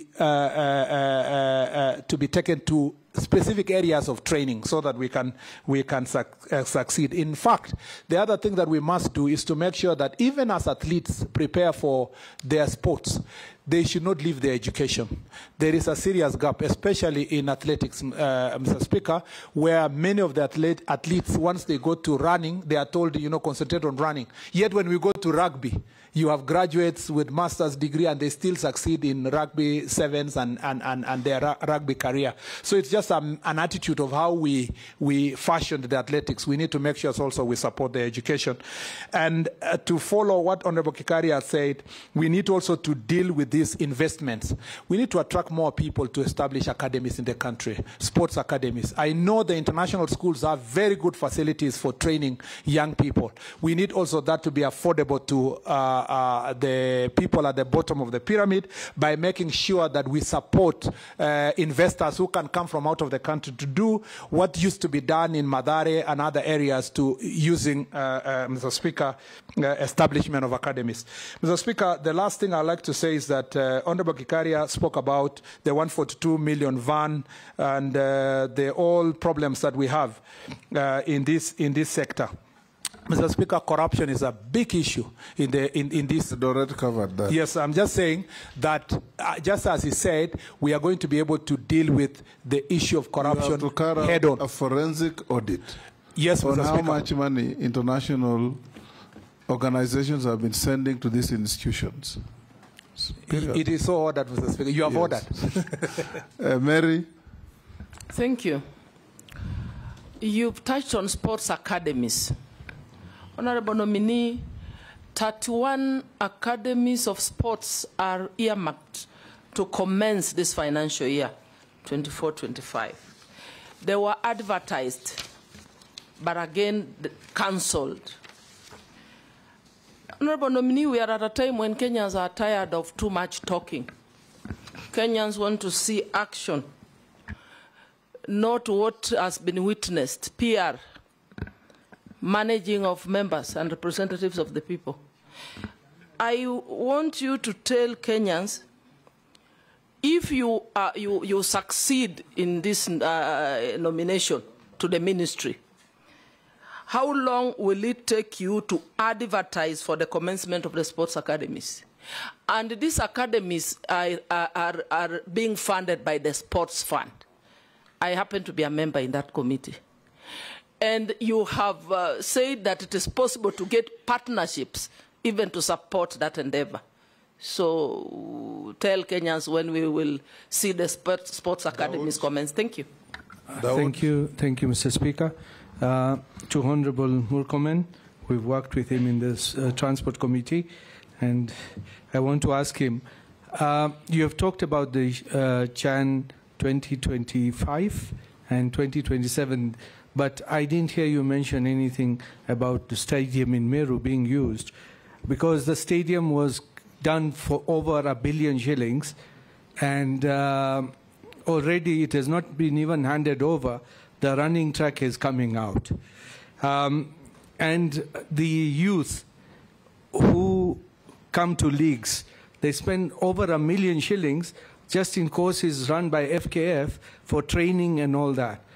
But in return, they do not get anything. And then they pay 60,000 to join leagues. And after joining leagues, they have to pay to use the stadium, 15,000 shillings, and I believe it's all over. So my question to you, Honorable Murkomen, is what are you going to do about the youth? It's not just football, it's all sports which we need the youth to be involved. And as well, the same Sports Kenya, which did Meru Kinoru Stadium, and it's a very big stadium, I believe you've been there, demolished our police station in the stadium, demolished the ACC's office, and promised to give 42 million to build new ones, where your two predecessors, if you are confirmed, Honorable Ambassador Amina, she ignored it. Honorable Ababu Mamba, when he came to Parliament, he says, yes, as soon as funds are available, he will give. So I want to know from you if that one for Kinoru, what you will do. And we've got even another stadium in Maua, which is waterlogged. We've got another one in Kobo. It's not there. And in Timau, and many other places. You are making a speech. Yes, yes, Murugara. Thank you, Mr. Speaker. Nominee, talk about Standia. The Chuka Stadium is also not complete.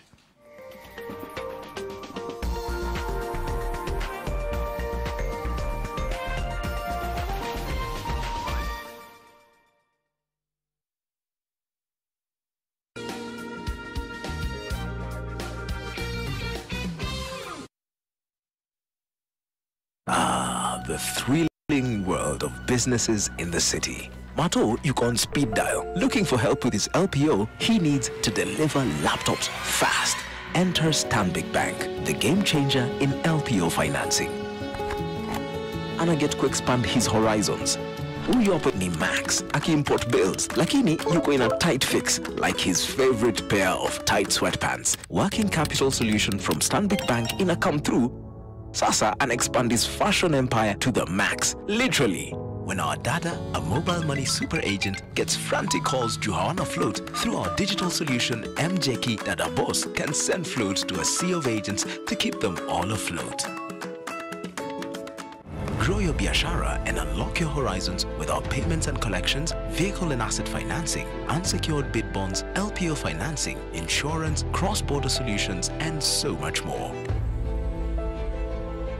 Stanbic Bank is regulated by the Central Bank of Kenya. Deals kibao kila wiki na Carrefour. Enjoy Jogo maize flour 2 kg at 98 shillings. Greener vegetable oil 5 liters at 10.95 shillings. Apple crisp red at 259 shillings. Fresh chicken leg quarter at 399 shillings per kg. And LG 70-inch smart TV at 112,995 shillings. Deals kibao kila wiki na Carrefour. Holiday Bonanza iko kwa star 570 hash pekee na ni option 4. Inamaanisha mwezi mzima wa Agosti ni tushinde.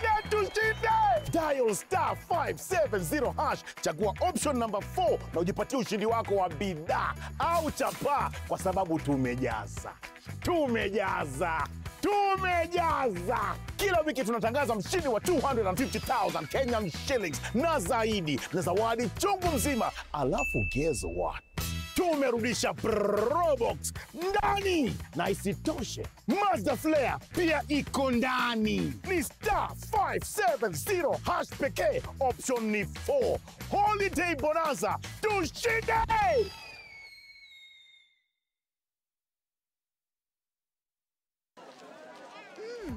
Colgate Herbal is formulated from a unique blend of natural herbs and is scientifically proven to strengthen teeth and keep gums healthy. Try Colgate Herbal, scientifically proven for strong teeth and healthy gums. My skin is my identity and deserves care made specially for me. New Nivea Radiant and Beauty Advanced Care with 5 oils and 5 vitamins. Helps reduce appearance of stretch marks in just 2 weeks. For your shade of beautiful.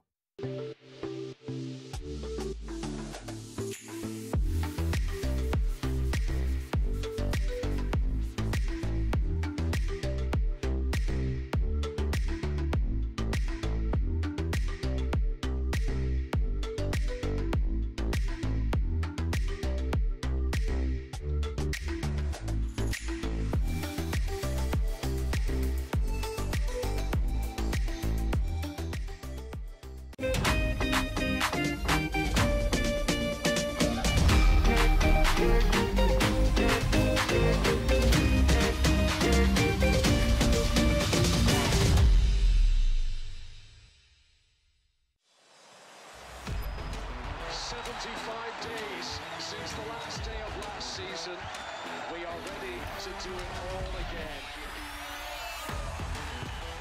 Phil Foden is having the season of his life. Brilliant! Just brilliant! That is quite something! Dial star 423 hash. Get DSTV Compact for 3,700 Kenya shillings and connect to all the football you want on DSTV. We are just weeks away from the swashbuckling, nail-biting and edge-of-the-seat type of football served by the English Premier League. And what better way to prepare ourselves than some football trivia? How well do fans know about the league, the players and their team? Well, let's find out. And I'm here with... I'm Daniel Masila, a Kenyan football fan. Name the 3 African players who have won the Golden Boot in the same season. That is Mohamed Salah, Aubameyang and Sadio Mane. How many Premier League titles has Pep Guardiola won?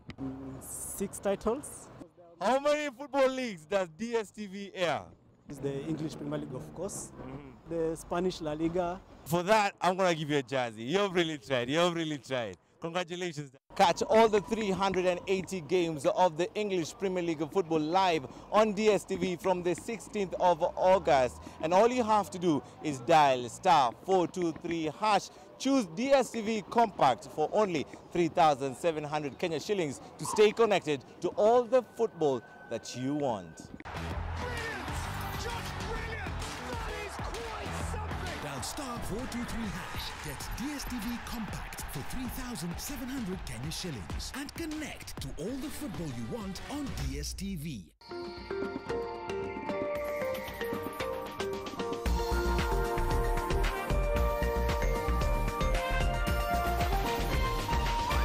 NTV, turning on your world. The following program has been rated GE. It is therefore suitable for general family viewing.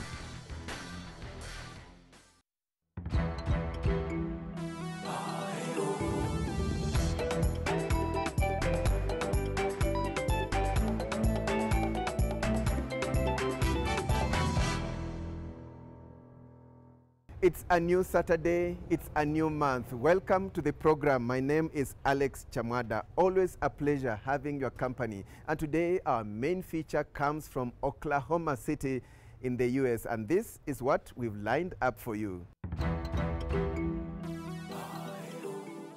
She's a philanthropist with multiple companies in the US, all geared towards giving back. I wanted to do something back in my village.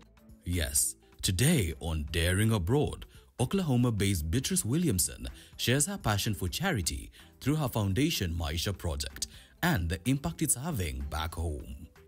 Maisha Project sponsors and supports over 1,000 children, but we do feeding program to over 2,000 kids daily. This as King's developers showcase their latest project and why it's perfect for local and international investors. One of our signature things about King's developers is that we will never compromise on space.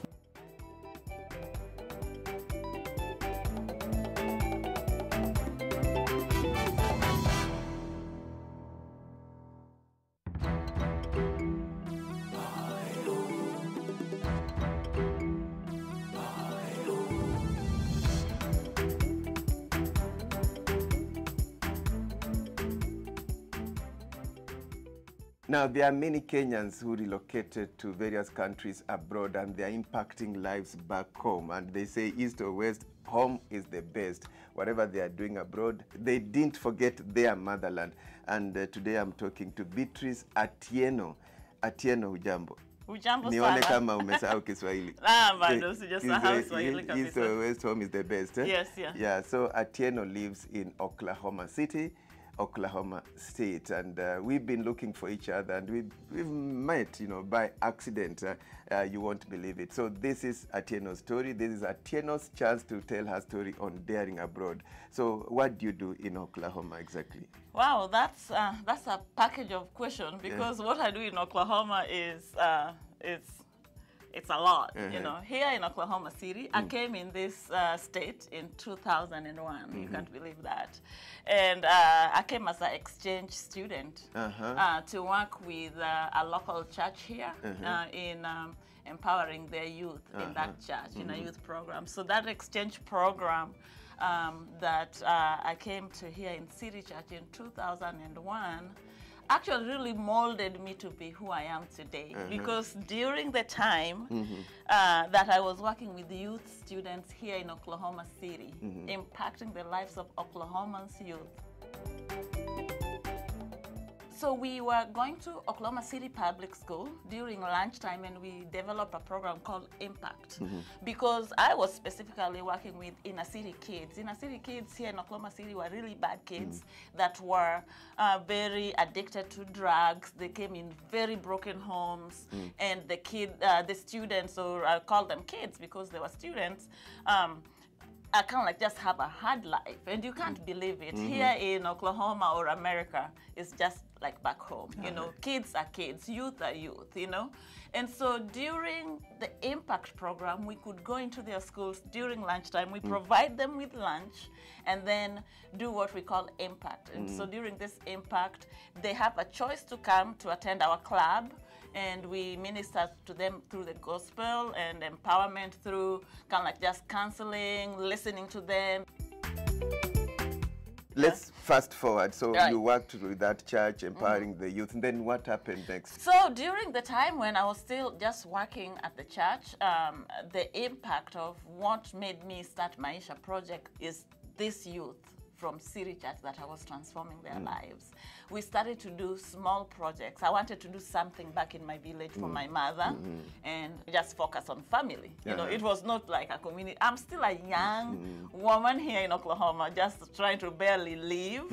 So all I could do is navigate life on how can I help my own family? How can I help my family back at home? So, so during this time, I wanted to pay forward. You know, life here was easy and also hard. And so we started to do some small projects with the youth that I was serving. I could make things like mandazi, chapati, and show them my food thing. And so they really liked it. And so one day we did a bake sale at church, and I couldn't bake a cake. I never baked a cake. I only provided mandazi and chapati, and everybody at the church liked it. So I sold mandazi and chapati worth $118, and I took that money and sent back to my mother, and it opened my eyes. I was like, wow, I can find a way to help my mother and my father and my siblings. So when I sent it to them, my mom, Akumbe, was always helping some kids around. So she was just like, B, thank you so much. This money has really helped me. I can now help some of these kids that have been trying to help, and I don't know how, because she was she was a teacher at the time, you know. My mother is a retired teacher. And so everything started not planned, but then it became the foundation of what we do now. Maisha Project was founded in 2008 here in Oklahoma City. We are an NGO here in Oklahoma City, which here in the US we call it 501c3. In Kenya, you know, it's definitely NGO. So what we do here is we formed a foundation here called Maisha Project that empowers people to transform their own communities back at home. And how we do that through our 5 pillars. We do it through education. We do child sponsorship. Maisha Project sponsors and supports over 1,000 plus children. But we do feeding program to over 2,000 kids daily. You know, where exactly? In Kisumu and our partner schools. So we provide food to our partner schools in Turkana and some schools in Kisumu. But in our own school, Maisha Academy, you know, we have almost 300 to 400 kids there. You take food to Turkana? Yeah, we ship food to Turkana. From here, from Oklahoma City, we ship containers of food. Containers of food all the way to Turkana? Actually, today as we speak, one container just arrived on ground. We work in Central Turkana in Lombolo Primary School. So we have been in that school for since 2019. We primarily do feeding program. We have drilled a well for them there, water well. We have also last year just built for them a kitchen. This next month, I'll be in Kenya. We are going to break ground to build for them kindergarten. You know, we are going to bring do their ECD classes. Well done. Next month, I'll be in Kenya done. to break ground of that. schools? So Kisumu, we have built a school there, Maisha Academy. Maisha Academy has been existing since 2012. We are one of the best schools in our local region. Maisha is in a city within a village in Kano, in Kisumu. Well done. So we are so blessed to serve the community there. We are doing economic empowerment to the communities there. We give people startup loans to start small businesses. We have built an hospital there that is one of the good hospitals in that location. It's called Maisha Medical Clinic. We find ourselves blessed that we are placed there to serve the community. And well done blessing communities as well, Beatrice. And I can see you are very passionate about this, what you are doing. Well done. So how do you get contributions? I mean, it's quite, can be quite overwhelming. Where people ask, where are you getting all this money? Resources to support thousands of kids. It's always really, really a blessing. But how we get funding is through fundraisings here in Oklahoma City and here in the US. So we write grants, we do fundraisings and things like that. Because our non-profit, our NGO is huge and it's holistic. And so, but one of the greatest way that really speaks to my heart that we contribute to our programs is through our empowerment program. So this is an empowerment that we call it a win-win. We empower Kenyan artisans to craft better lives, but then through fair trade, we get products here to also get quality handmade products to the people of America so that they can experience Kenyan heritage, Kenyan culture, right here in Oklahoma City. So through those processes of economic empowerment that we do, we ship coffee here, we ship artifacts that are made by local artisans. Like right now where you are literally standing, it's one of our boutique, if you can look here. You know, I wanted to show you this space because this space always really bring me back home. And so we partner with local artisans back in Kenya. And we specifically go to the small vendors that are actually hand-making this thing. So we go to the Maasai market and we identify who made this product. Tell us where you bought this. Then we follow that trend and go to the person, to the source. Yeah. So that is our strength, because our mission statement is to empower people to transform their communities. Under Maisha Project, we do empowerment. As I mentioned earlier, our 5 pillars are education, health, empowerment. And also our last program is infrastructure. Great. Let's talk about the shop down there. What is in the shop and why did you begin the shop? While we have a boutique here that focuses truly on Kenyan things and bringing the Kenyan heritage and Kenyan culture here for Oklahomans, we also wanted to provide a space where we reach. It's a low-hanging fruit for us. We wanted to have a space where we reach to now what general people in America like. So we have a small convenience store downstairs. We have a small convenience store there that really empowers international students there. I love to work with international students here in Oklahoma because also they are most of the time forgotten.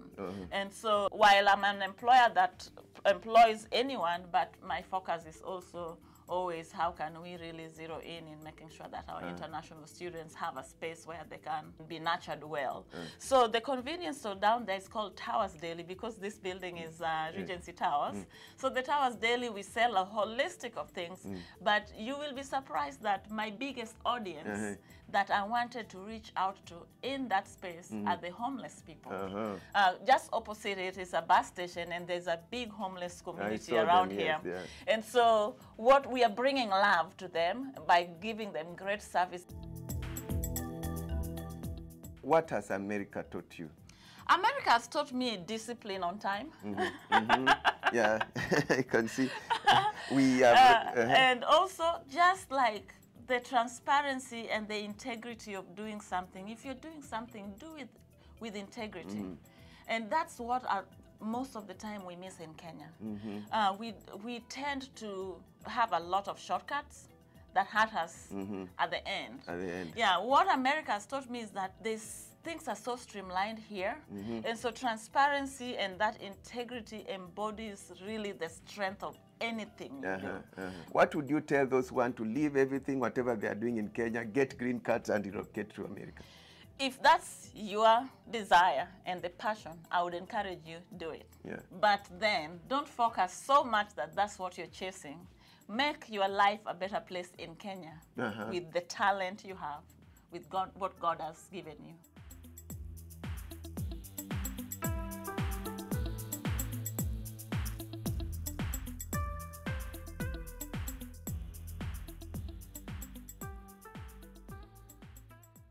Wow, what an inspiring story, and congratulations to Beatrice for working hard to take Kenya to Oklahoma and bring Oklahoma to Kenya, literally speaking. That's how we wrap up part 1 of this show, and still to come. One of our signature things about King's Developers is that we will never compromise on space. A look at the latest investment opportunity with King's Developers.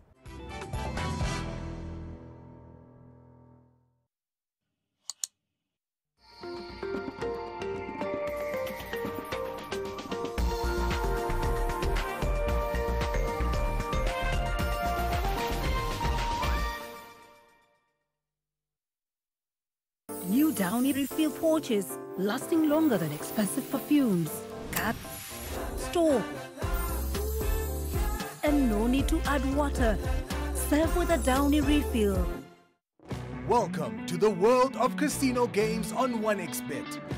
Discover the wide variety of exciting slot games for every taste.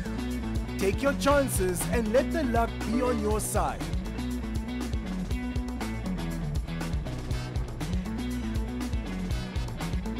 Slot games on 1xBet, where fortune awaits.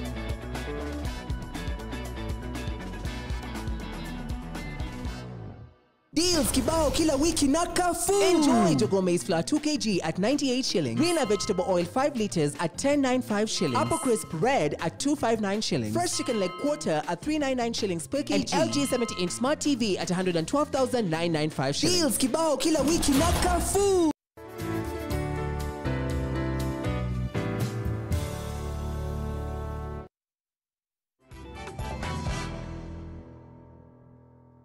Welcome back. Now, on this show, we always showcase the impact of the Kenyan diaspora back home. And in part 2 of this show, let's bring you more highlights about investment opportunities with King's Developers. So, hi Mike. Hello. Karibuni tena to King's Vintage Homes. I know we have been here some time back. Yes. And I really wanted us to come back here to see what King's Vintage Homes has to offer. And you know, last time we were here, we were promising we'll do this, we'll do that. So now, sisi ni kusema na kutenda. Kutenda. Yes, sasa nataka muone where we've reached, and whatever we promised, we have delivered. Okay, so just remind us a bit, where is King's Vintage located? Okay, so King's Vintage Homes is located along Ngong Road. We are at the heart of Racecourse, where you just take a slip, we take the turn towards the slip road to Lenana School. We are based there. This is the diamond of Ngong Road right now. Wow. Yes. Interesting, and it looks lovely. So tell us a bit about the uniqueness of King's Vintage. The uniqueness of King's Vintage currently right now, this is, they're 2-bedroom apartments at 9.5 million. We have till 8th floor, and they're very spacious homes at the heart of Ngong Road. And we have amenities such as the high-speed lifts, children's play area, community hall, borehole. We also will be having the backup generator for common places. And so we're trying to offer you comfort, convenience, yes, in a perfect place. So immediately when you enter the house, there's the laundry area. Then now you come towards to the open plan kitchen, which gives you quite some space to work. You have your perfect granite tops here, you have your cabinets. All this was built with efficiency in mind, so that you can just move around so comfortably in your kitchen.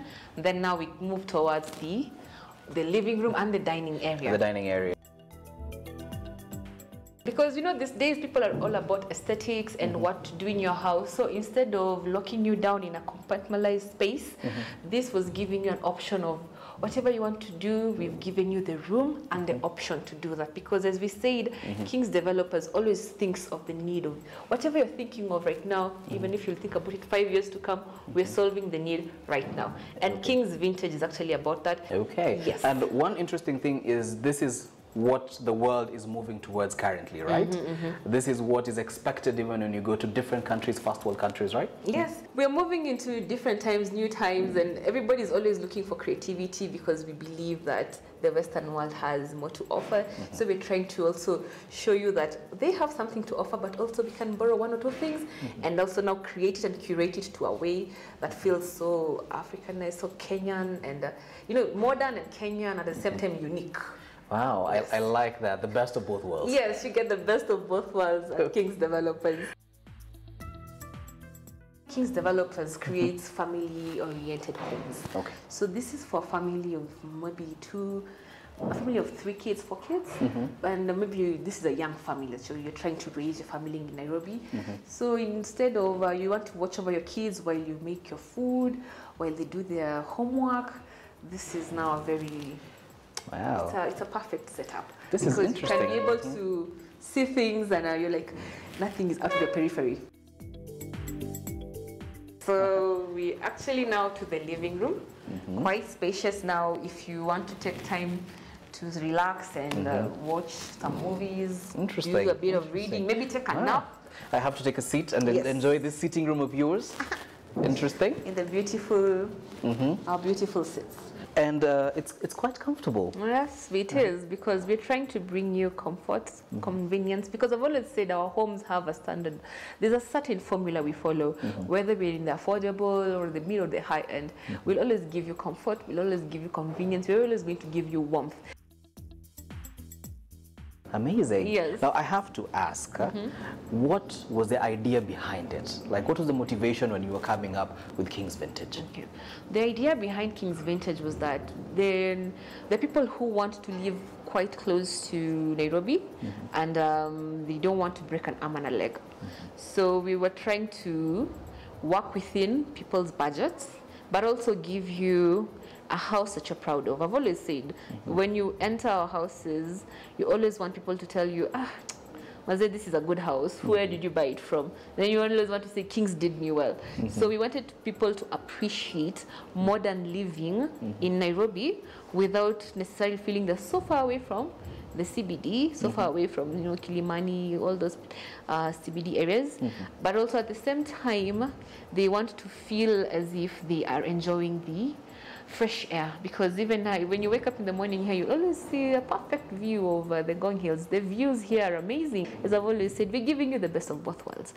You're close to business, but at the same time, you can raise your family comfortably here. So quiet. Speaking about raising families, with that, definitely there's need for amenities. We need to have schools, we need to have a road network, we need to have shopping malls and things like that. So what can be found here in King's Vintage in terms of amenities? We have already constructed the road. We're trying to always improve a place whenever we find it. We have Lenana School, which is available here.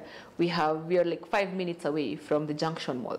We are like 7 minutes away from Waterfront and maybe 10 minutes away from the hub. It's perfect. Because, and then also the same time we are near the bypasses. This is centrally located.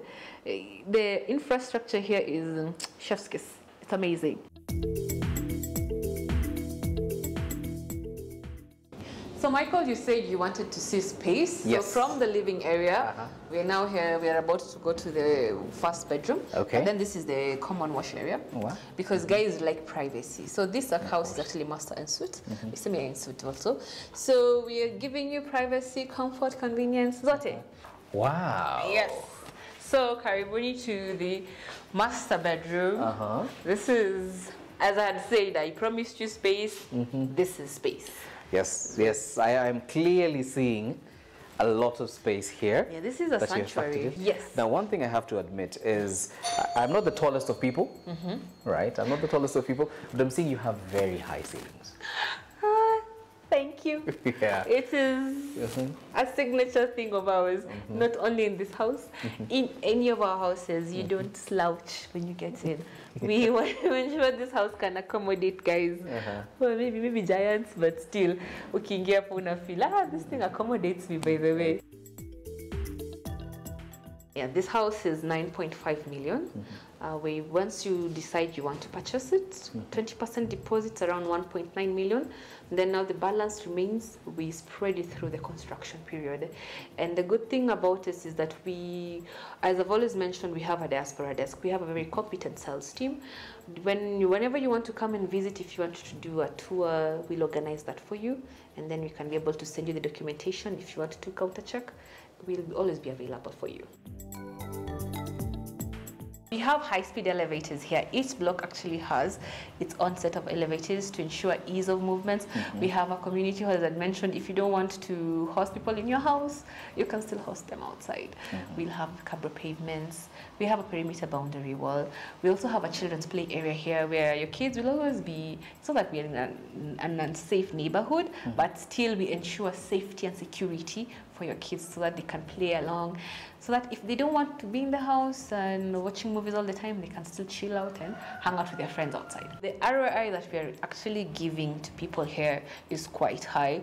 We set the standard whatever place we are going to build. The ROI will be ranging from around 70,000 and above. That means you're going to get your investments back in around 7 to 8 years, which is actually a very prime. Plus the infrastructure here gives you quite the variety to know that you are in a safe place and that King's Vintage Homes will not let you down.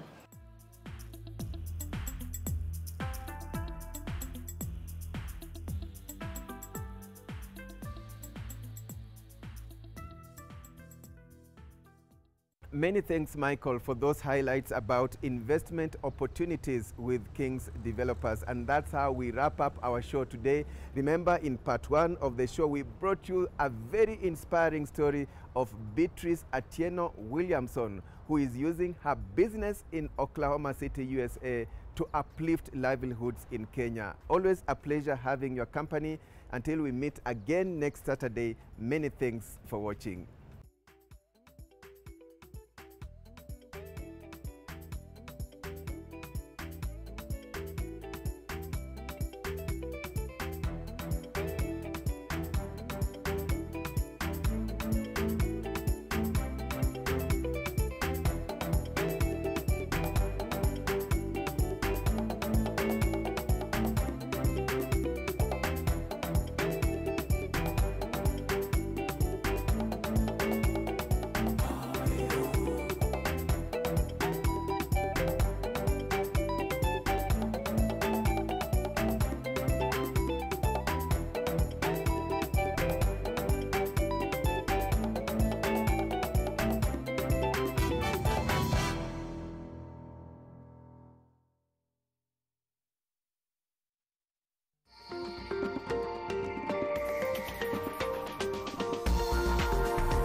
The planning was actually done at a house that belonged apparently to Hezekiah Ochuka in Umoja Estate.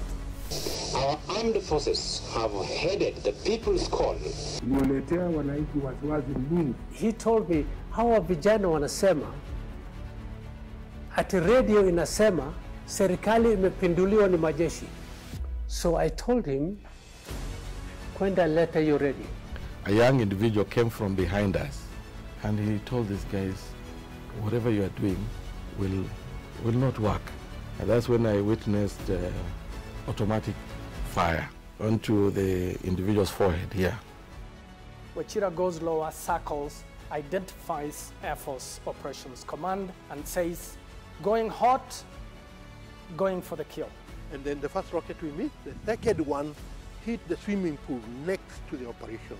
It felt so bad, it just looked like a pumpkin, and you know what you are doing.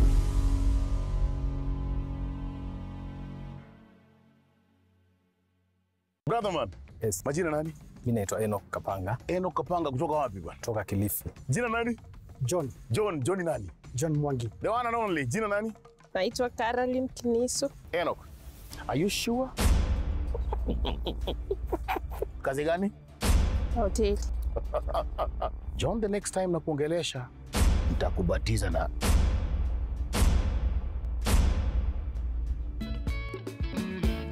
Cheza Loto Moto. Shinda pesa moto moto. We are just weeks away from the swashbuckling, nail-biting and edge-of-the-seat type of football served by the English Premier League. And what better way to prepare ourselves than some football trivia? How well do fans know about the league, the players and their team? Well, let's find out. And I'm here with... I'm Daniel Masila, a Kenyan football fan. Name the 3 African players who have won the Golden Boot in the same season. That is Mohamed Salah, Aubameyang and Sadio Mane. How many Premier League titles has Pep Guardiola won? 6 titles. How many football leagues does DSTV air? It's the English Premier League, of course. The Spanish La Liga. For that, I'm going to give you a jazzy. You've really tried. You've really tried. Congratulations. Catch all the 380 games of the English Premier League of Football live on DSTV from the 16th of August. And all you have to do is dial *423#. Choose DSTV Compact for only 3,700 Kenya shillings to stay connected to all the football that you want. Dial *423#. Get DSTV Compact for 3,700 Kenya shillings and connect to all the football you want on DSTV.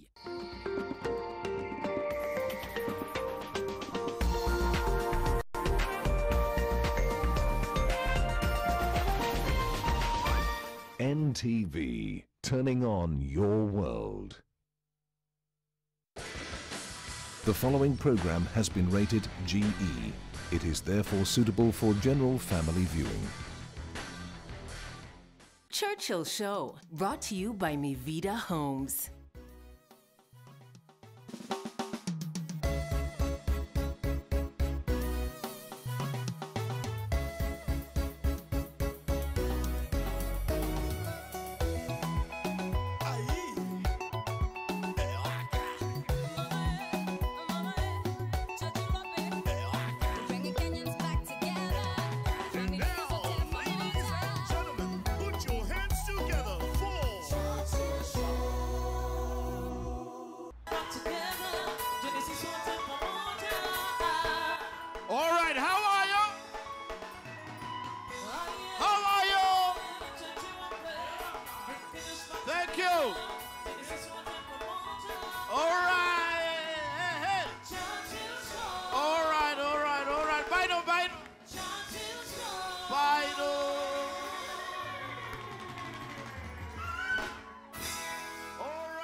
Been my dream to be back one more time. We do this. I'll see you.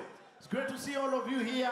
My good friends, Rapudo Ambare, Sante Sana, Mwangi, my friend Kathy, Karibuni Sana, and everyone, Frank, great to see you. Fresh Mwatha. Thank you very much. Karibuni Sana. Have you gotten to know the person sitting next to you? Just.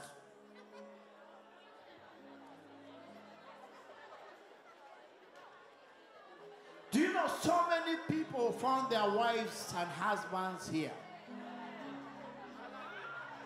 You know that? You know, dreams are being made from here. Watu wameoana hapa, wengine wakachania hapa, na wengine wakaendelea hapa. So it's great to see all of you here.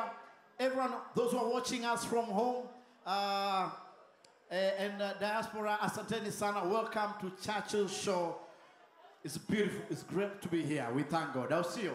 Now, the cabinet was dissolved the other day. First of all, have you seen that rumor in a spread at the Waziri wa Sports? Have you seen it? Umeona kwa blogs, waziri wa CS. Recommendation, waziri wa CS incoming. Uliona incoming? Ni nani incoming? Wa sports. Because niko na mchezo sana. Let me tell you that thing first of all, eh? My own story. This is a true story. So I got appointed as the chairperson of Creative Council of Kenya. Of course, Aziad was part of my team director, and she was an amazing job. And of course, we were with the Kina Karadul, a big team. I remember the day I was gazetted, because you are gazetted. Inakujaga saa 6 usiku. Mimi nipata to text tule napata nitwa marafiki yangu wananiambia ukipata hiyo pesa yako tutaikunywa. That's how Kenyans congratulate you. Tutaikunywa. Hautaamini. And so I remember giving that speech. I was like, the future is here. Creative economy. Because man, tumetoa hiki tumbali sana for 22 years. And I was so excited. And so after 4-5 months, I had a whole team. We did a budget of how we're going to launch Talanta Hela, the creative beat. I was seeing myself in the US, Tyler Perry studio. I was seeing myself there, representing creatively. Man. And so I was ready. I was a chairperson. One thing I've never done, sijaienda State House. Kuna watu washaenda State House hapa? You know, my dream was shule yetu ikishinda drama festival, nitaenda. But because nilikuwa nasoma Ukambani, our drama club, hatukuwa tunapita division. Because Wakamba mahali koleta J, tunaeka Y. So Juni, you, na jua ni, hatungeenda mahali. But I was a chairperson of Creative Council, so I knew this day, because I'm the one doing the budget, I'm the one writing who's going. Clearly, I'm going to speak, then the CS, then the president. In fact, my issue was, I was rehearsing the whole night. Do I start with, Your Excellency? Talanta zinaweza kulipa hela tuko. Your Excellency. Event iko? Sema midnight. Midnight. Unajua ile kitu inaitwa gazettement. Kuna kitu inaitagwa de-gazettement. The same time ilikuja, the same time usiku. Now let me tell you how you know you have enemies. People have your number. I got so many calls. Umeona, nini. Now ajua de-gazettement inakuwaga cassette kamoja, they've been de-gazetted. Nilipigiwa simu, blogs zimeamuka, Churchill, Radul, fired. Watu wananiambia pole, ile ya kukuchekelea pole. Pole. Tumerudi base. Pole. For 1 week, I was trending. And so I never made it there. I still haven't been to State House. I hope one day I will. So when that announcement was done, the CS were being fired. I asked myself one question. You know, President alikuwa peke yake State House. Have you asked yourself, where were those CSs when that announcement was made? Take a look. I said I don't want incompetent people. Mbona mfanyi kazi? Wewe nilikutuma ufanye nini? Si I told you uhakikishe lori zimeenda 15. Na hiyo ingine irudi kwangu. I will fire, nitawafuta. I will fire you. Mimi nimekutoa nyumbani nikuja kusaidia. Alafu nakuja kuniharibia kazi. You were saying what? Some disturbing images that we are receiving because bwana waziri, watu wanasema ile mbolea walitumia, finally the outcome mahindi imetoka kama ngumi. They are wondering wapeleke wapi. So shida ni ngumi ama mahindi? Shida ni mahindi ya ngumi. Yes. Usijali.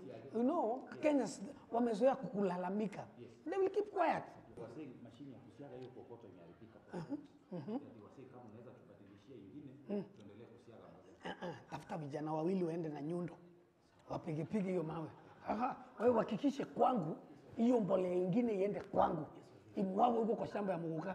Sasa hata huko kwa miraa weke generator, si ndio? Yes. Yes, wa maji. Hakuna kitu nimeona. Ade? Sawa. Hebu ngoja niangalie.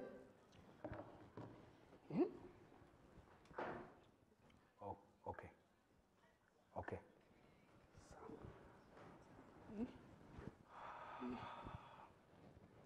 Ni nini?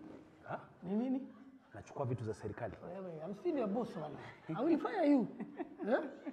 Waziri yafanyi. Ni nini? Yeah. Hii ilikuwa yetu. Just a second. Hii ni serikali. Na nini? Kidogo tu. Kidogo, yes. Ni nini? Twende. Watu wanaongeana. No. Tuambie kidogo. Twende. Sasa ni nini? Toka. Toka nje.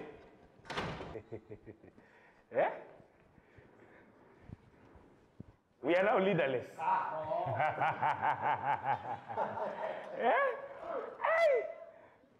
Vindu vichenjanga. Kama mko mnataka kuniletea cross-side mngeniletea. Gwacheni za nini? Nikisema nataka pineapple pie nataka hiyo. Jesus Christ. Hello? Hello? No, but that lad did it pass through my office. No, me, I'm not having any meeting without per diem. Yes. And I am saying this without any contradiction. Hiyo picha ya His Excellency ipaguswe. Mtu wa mababoga. Mtu wa boda people. Iko wapi gari? Gari iko huko, mimi ninateganishwa na gari. Tumetega pesa ya gari, wewe unatega gari na huko. Juu sasa mimi nimeseeka. Unaona karibu nigeanguka. Can you see I tripped? Juu mnaenda kuweka. Let me ask you, Peter. You think mimi am a child? Do I look like a child mwenye amesimama kwa bucket? Unafanya nitembee all this, why? What is this? Hata hii imeochwa. Haijaochwa. Ni kubebwa na gari chafu.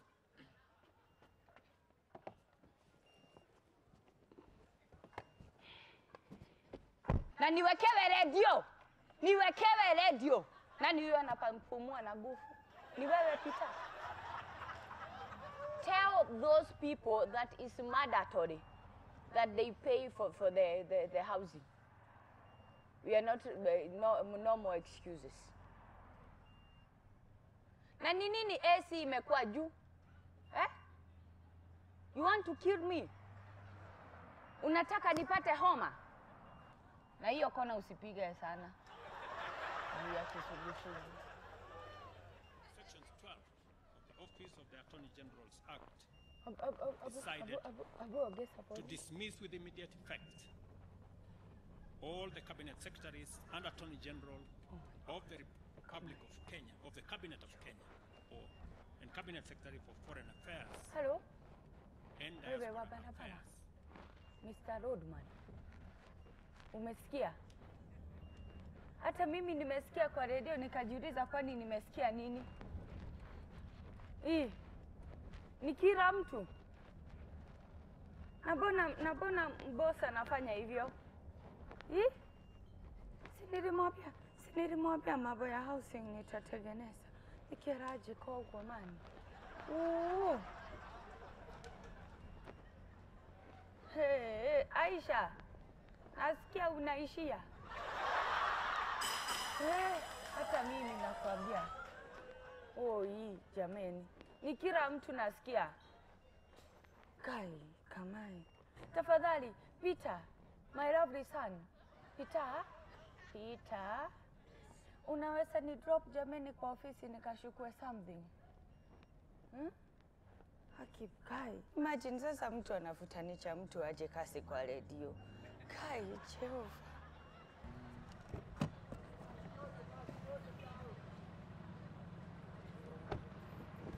Haki unaniruchi. Twende wewe. Tao beba hii, tao msiri tao. Twende wewe. Pesa madam. Uko na kadi? Ati? Uko na M-Pesa swipe?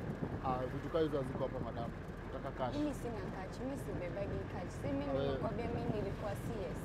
Madam, hizo wewe una kazi, mimi niko na kazi. Hizo vitu ndio unaniambia mimi sitaki kujua. Weka wewe. Sasa ukiniweka sasa hapana, hizo vitu hatuna hapa wewe. Acha tutakuwa tumesolve.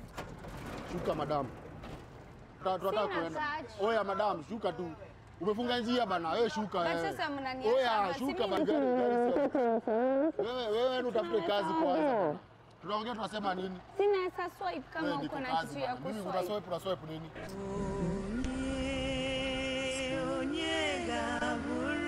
I'll get there in a short while. Do this as here, no, as another first Arambe. We are lifting in the next 30 minutes. Yeah. We should be here. Why? We're just going to charter a plane. Why? Huh? What's your name? Ruby? Ruby, oh, nice. Yeah. Where? Kwa number. Kwa number yake. Make sure you take her number. Huyo ni huyo. Huh? Contractor. Okay. Let's talk on Monday. No, let's deal on Monday. Monday. Hata we Monday. Hello? Sawa. Jipangeni hapo by the time nifike. Yeah. All right, karibu mheshimiwa, karibu on board. You can pick any seat you like. Once you're comfortable, seatbelts on. We have 4 emergency exits on this plane to use on ground in the unlikely event of emergency.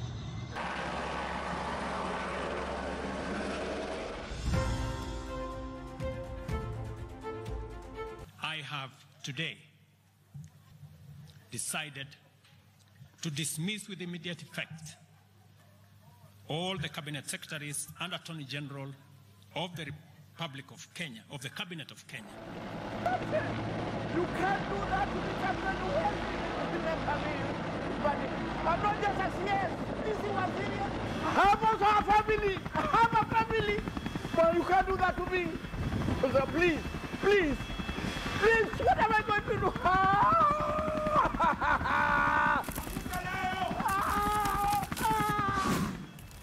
What do I do with all this money? I have a house, family, you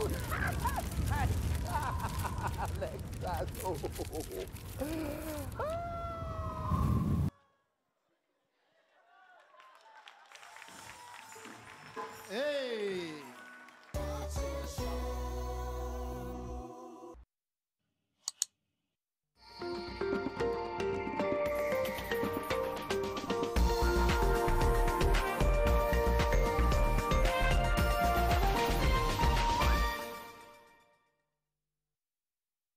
Holiday Bonanza iko kwa star 570 hash pekee na ni option 4. Inamaanisha mwezi mzima wa Agosti ni tushinde. Dial star 570 hash, chagua option number 4 na ujipatie ushindi wako wa bidhaa au chapa, kwa sababu tumejaza. Kila wiki tunatangaza mshindi wa 250,000 Kenyan shillings na zaidi na zawadi chungu mzima. Alafu guess what? Tumerudisha Probox ndani, na isitoshe Mazda Flare pia iko ndani. Ni star 570 hash pekee, option ni 4. Holiday Bonanza, tushinde!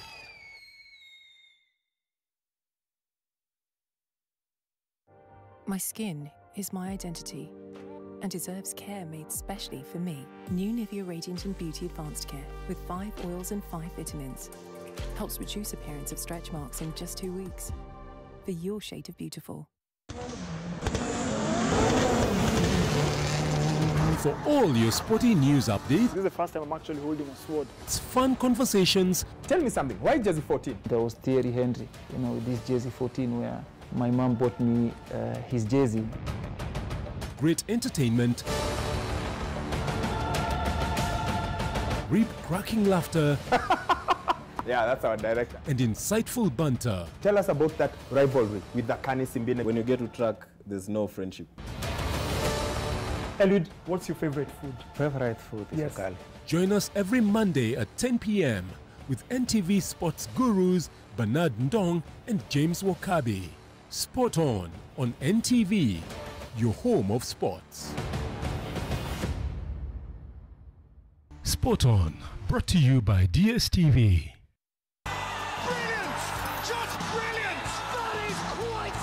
Dial star 423 hash. Get DSTV Compact for 3,700 Kenya shillings and connect to all the football you want on DSTV. All right, Greg, we have this guy. They'll give you this song. And of course,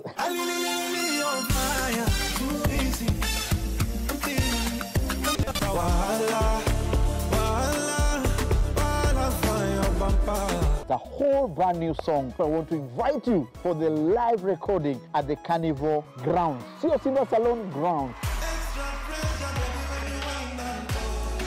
Ndio maana anasema John, nyote mliolemewa na mizigo, nanyi mtarudi nazo kwa sababu hata mimi niko na zangu, kwa nini bebe zenu? And of course, I know you all love Rika Pokot. Of course, she'll be there. First of all, the all white edition. The tickets are right here, 9th of August at Carnival Gardens. I can't wait to see you then. I went there, I saw a lot of oil.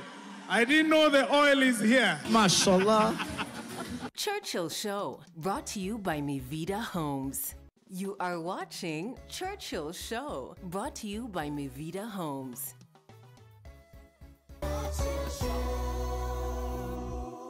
So now, Faras has an amazing gift for us. So I'd like to invite at this point the General Manager Faras, Mr. Alan. Kindly join us on stage. Let's go. Mr. Alan, Karibu Sana, they've just won Super Broad Awards. Karibu Sana, let's appreciate them as they come. Hawa ndio wameleta kipindi. Hey, let's appreciate Mr. Alan Maimbo. Woo.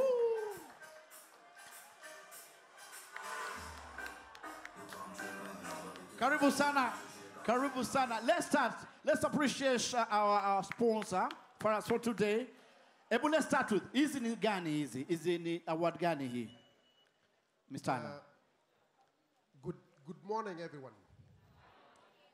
Today we have won, it's yesterday, not today. Right. Because we're already on Saturday. Yeah. So we just won 2 awards from Super Brand. Yeah. One as the most reliable and celebrated cup in Kenya 2024. Wow. And the second one is the e-commerce Rising Star of the Year 2024. And we are proud of that. Awesome, awesome. How long have you been here? Just short time. 1 year, 6 months. 1 year, 6 months. Yes. So have you been able to penetrate haraka kushinda your competition? Well, ni God must say. Yeah. Ni God must say. Ni God must say. God must say. You know, well, we thank God because Kenyans have accepted our product, our brand, and we are very grateful because of that. Awesome. Yes. Amazing. So, what are you doing? Are you going to go roll into other towns? Because Nayonaga, South Sea, Isili? Well, we are all over in Nairobi. Nairobi, at the okay. moment, and we are currently in Mombasa. Yeah. Next week, we're going to launch in Nakuru. Wow. And by the end of this year, we will make sure that we're in at least 3 cities in Kenya. Ongera San. Yes. And what are you doing, CSR?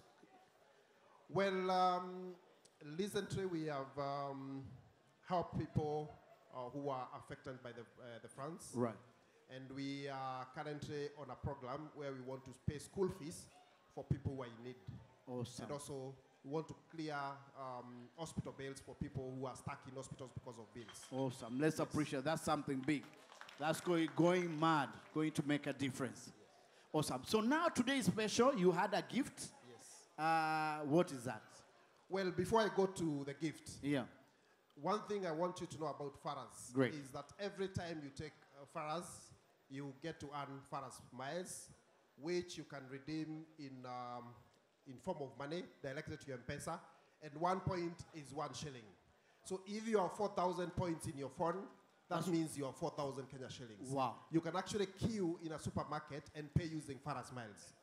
If you are a frequent user of Faras miles, you don't need to go to the shop to buy airtime or data. You can conveniently convert your Faras miles into data or airtime. Awesome. Put put your hands together for award-winning thespian, Xavier!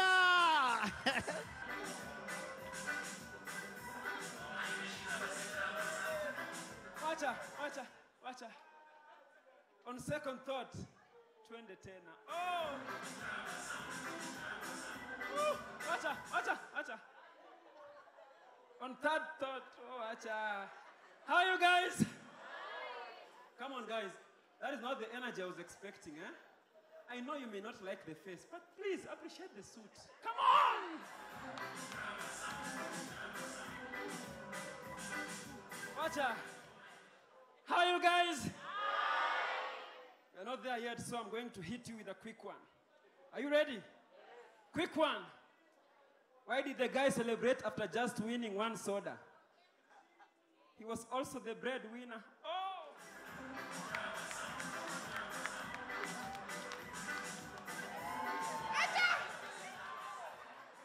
You know, I always come prepared just in case that one bombs. I have another one, sir. Sema ngwe. Guys, did you hear? Uber just hired a Luya CEO. Guess what? Now Uber eats. Hey!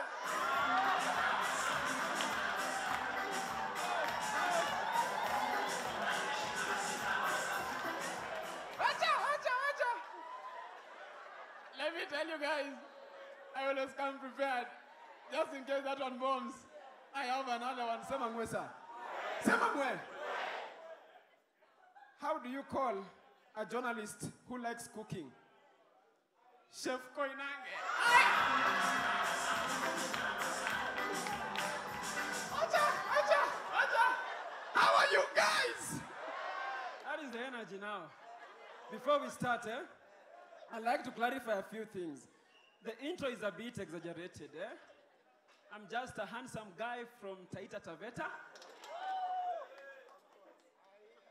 What are you doubting? The handsome part or the fact that I'm from Taita? Both. Kwendeni huko. When I was coming, I had some of you, Mama, who's this handsome guy? Churchill really brought Idris Elba. Okay, Mekata. From E angle. Bado. It's okay, Rapudo. Usinipige na jamaa amekasirika hapo. Idris Elba wapi? Labda Idris Elbow. It's okay. I can lower the bar. Sawa. How about Chris Brown with a touch of Omalay? Wewe, you are now becoming personal, madam. Amekata hapo Omalay wapi? Labda Omanyala.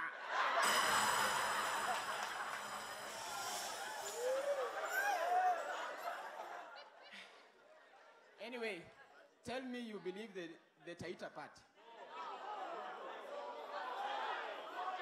Guys, mnaniumiza. For the sake of the joke. Nani amesema Mluya? Nani? Okay. What sold me out? The nose or the accent?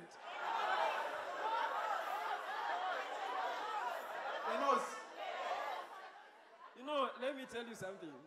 I had a feeling at some point of this show we are going to talk about the elephant in the room. The nose.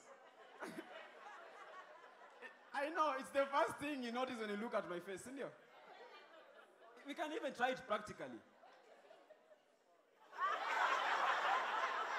What have you seen? The nose. It's okay, I get that a lot. Let me tell you, unajua, madam, it's okay, you can stare. I'm past the denial stage.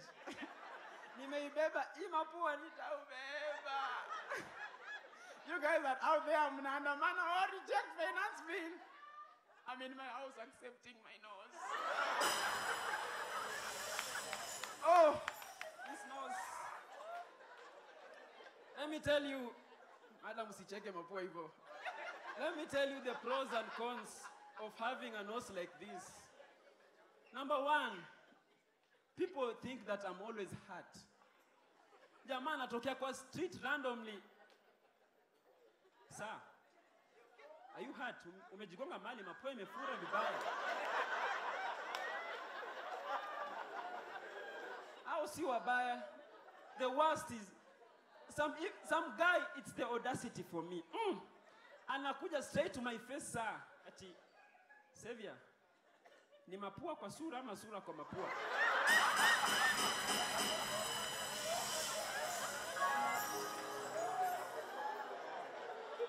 I didn't do anything because, you know, at the end of the day, I can smell danger. Oh!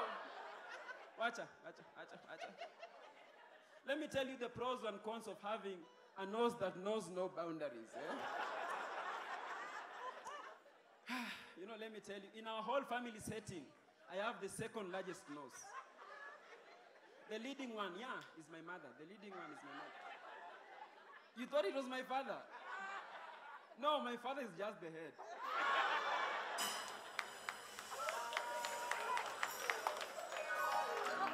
Okay. Imepita wakili anashangaa. No, I can't get that one. It's okay. Let me tell you the pros and cons of having a nose like this, on a face like. Number one, people never trust you. People never, with a face like this. Do you know how many times I've boarded my tattoos? Watu nalipa na M-Pesa, nalipa. Then when it comes to me, conductor kwa hapo,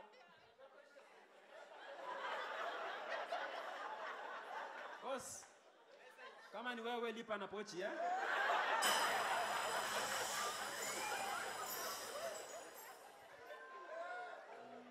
I've suffered. And I was like, you know, and it didn't even start juicy. There's a time I donated 20 chairs kwa kanisa. Nikaambia pastor, you know, staki watu wajue. Took him for a tete-a-tete, side chat. Nikamwambia pastor, eka chini ya watu wasijue, you know. And like my nose, my ego is very small. Kamwambia, do it anonymously. But you know Kenyan pastors, hata nyinyi mnawajua. Akamwambia, Bwana asifiwe. I don't like the energy. Bwana asifiwe. Shalom brothers and sisters. Miongoni mwetu kuna jamaa amembarikiwa. Jamaa ametundonetia 20 chairs. Watu makofi yake. Now, that didn't hurt. The painful part is, I didn't tell you, at that time I used to have dreadlocks. Sema kwa twist. Acha. So that time, these people, watu wakaanza kupiga makofi while facing some guy hapo kando ya keyboard. The guy with a good coat, nice haircut. I'm a humble guy, let it slide. Now what hurt the most is, the guy started acknowledging the claps.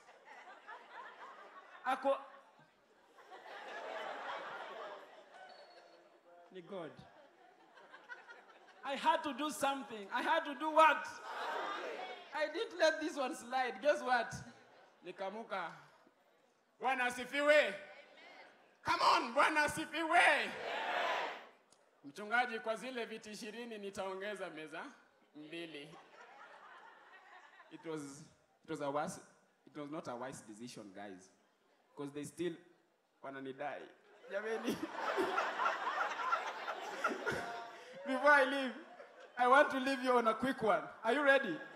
Sema ngwe, are you ready? Yes. Why did the blind guy oppose the votes? He knew the eyes had it. Acha. Thank you. My name is Arnold Savior. Not like Christ, but hey, we both need followers.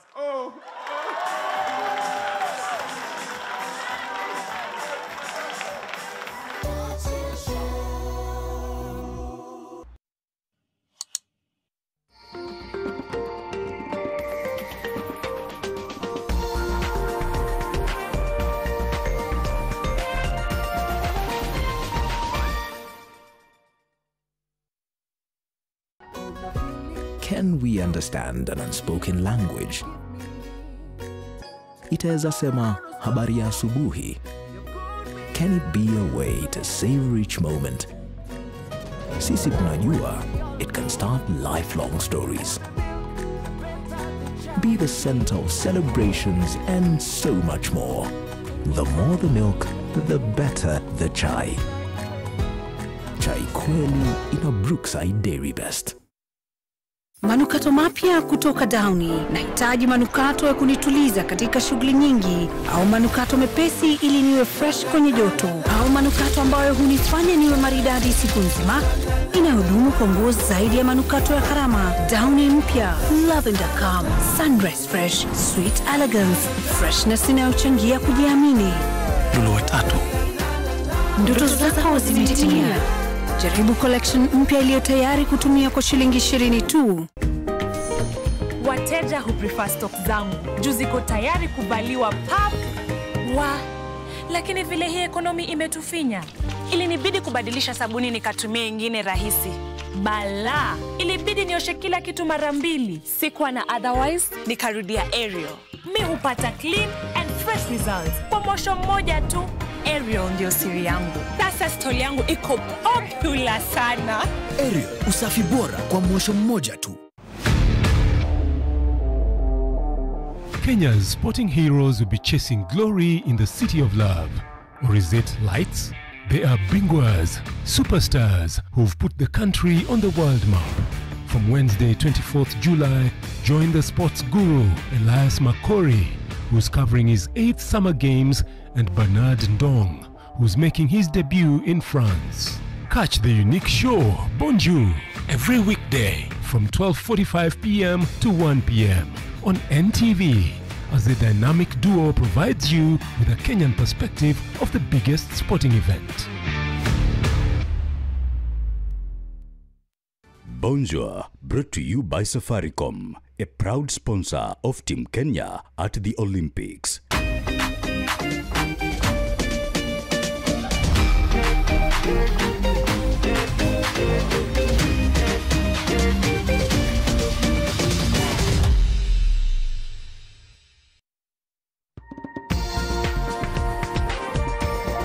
This is NTV.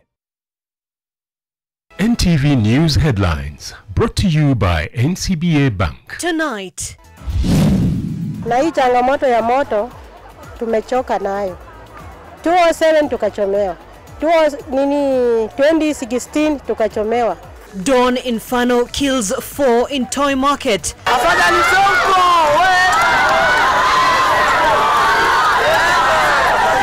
As irate traders chase away Nairobi County Governor Johnson Sakaja amid smoldering market wares. Also tonight, we are incurring a lot as a country by failing to send monies to counties within the required time. Is John Badi the man Ruto needs to save the economy from falling into the doldrums? First of Raila Odinga allied CS nominee to be vetted makes ambitious promises. Plus, wamenisaidia hadi amefika saa hii 1740. Keeping death out of new life moments. We tell you of a new training program that has changed the experience for mothers and newborns at Vihiga County Referral Hospital for the better. And a walkover for sprinter Ferdinand Omanyala in the 100 meters hits at the Paris Olympics. Omanyala had the field covered after about the first 30 meters. Should we pop the champagne already? Not super fast there. NTV News Headlines, brought to you by NCBA Bank.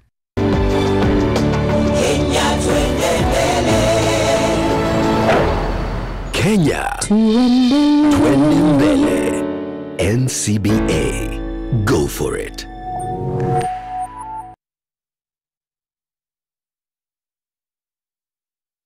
We are just weeks away from the swashbuckling, nail-biting and edge-of-the-seat type of football served by the English Premier League. And what better way to prepare ourselves than some football trivia? How well do fans know about the league, the players and their team? Well, let's find out. And I'm here with... I'm Daniel Masila, a Kenyan football fan. Name the 3 African players who have won the Golden Boot in the same season. That is Mohamed Salah, Aubameyang and Sadio Mane. How many Premier League titles has Pep Guardiola won?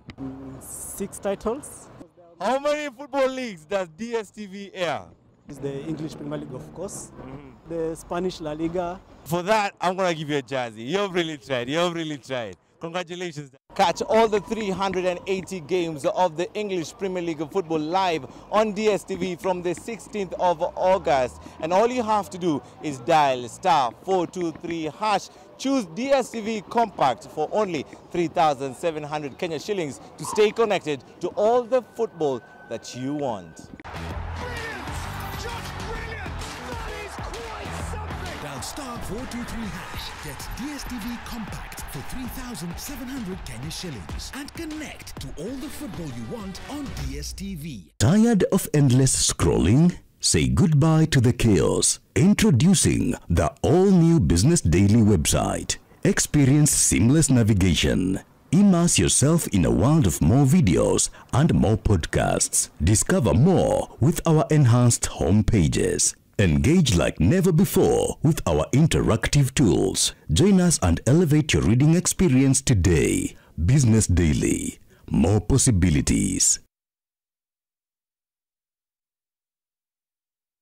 You are watching Churchill Show, brought to you by Mivita Homes.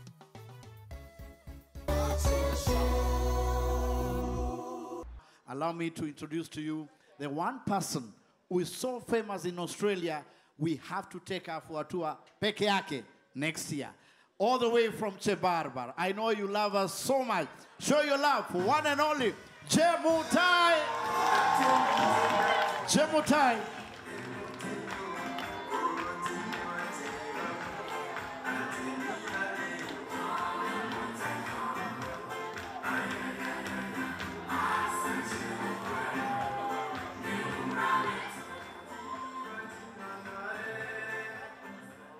Thank you, DJ. Saseni? Chambo. Chambo tena? Wacha nikunywe na chai sa kuanda. Muko salama?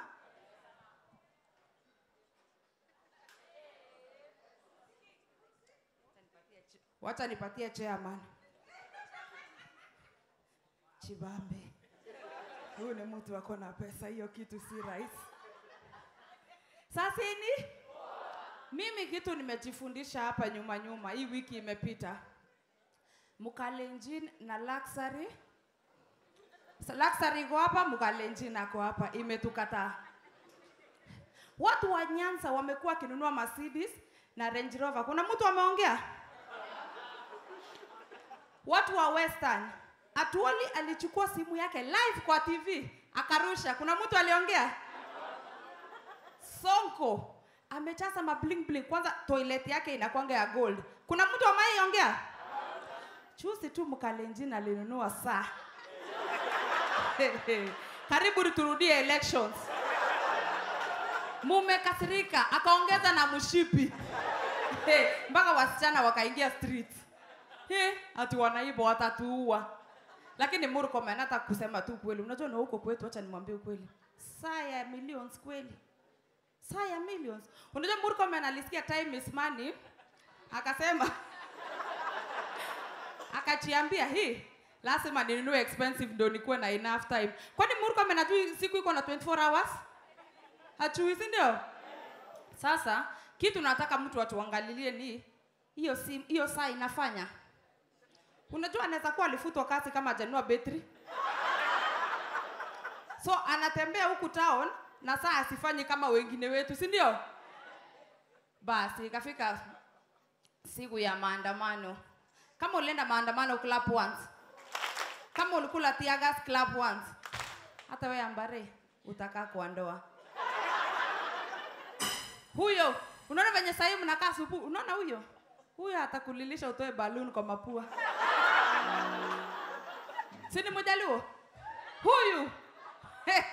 Huyo atakulilisha ushiko na homa.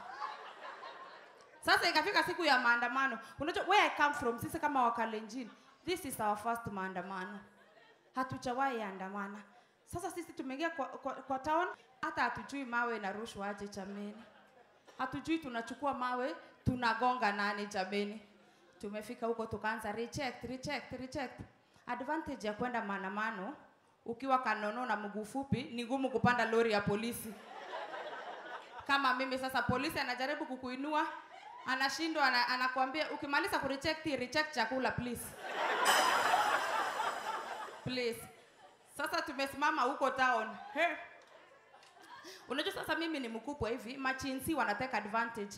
Wanakuja kusimama nyuma yako kama 15. So polisi wakituona tunakaa kama ka building hivi. Na wako hapo wanashautia polisi, "Tupa maji." Sasa maji inamwagwa inarudi kwa gari ya polisi pa. Hapana, wako hapo nyuma wako atusikii hiyo tupa bomb. Nilikimbia nyumbani. Watoto watanimaliza. Sasa nikafika nyumbani. Unajua si kwenda na simu, kuingia online. Eldoret wameiba pombe. Hapo ndio nilijua kumbe watu hapa town mnakunywa pombe ya pesa mingi hivyo. Kuna pombe ya 26,000. Yaani unaingia kwa club unatoa 1 2 3 4 5 unasema nipe hiyo. Sasa kitu inanisumbua kama chemutai ni ukunywe pombe ya 26,000 uende acha ndogo, mtu akule githeri ya 20 aende acha kubwa.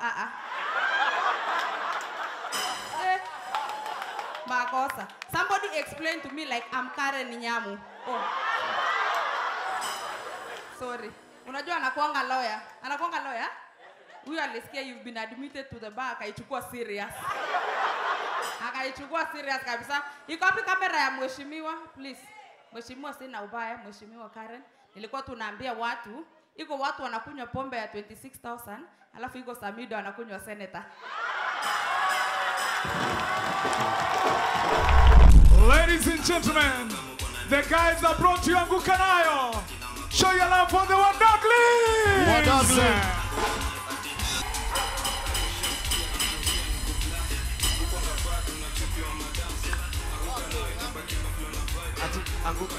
DJ Bulo, DJ Bulo, pull up doba. Shaskia ni Wadaglies in the building. Mko freshi? Jo, tunade tuanguke nayo hapa, si ndio? Are you ready kuanguka nayo? Selector basi, guza tena. Shaskia.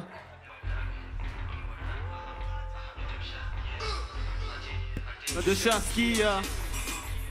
Shaskia.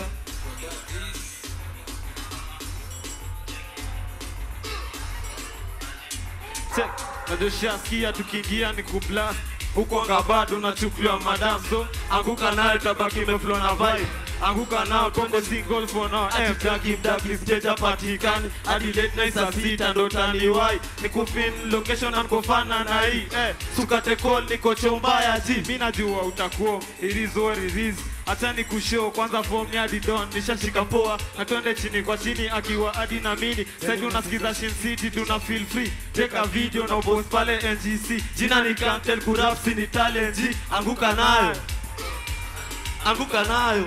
Cheki, anguka nayo, twende down low now. Stand up to your feet, mikono juu alafu click.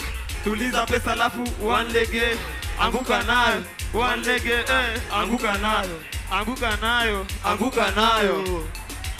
Anguka nayo. Cheki. Anguka nayo. Nazoshastia.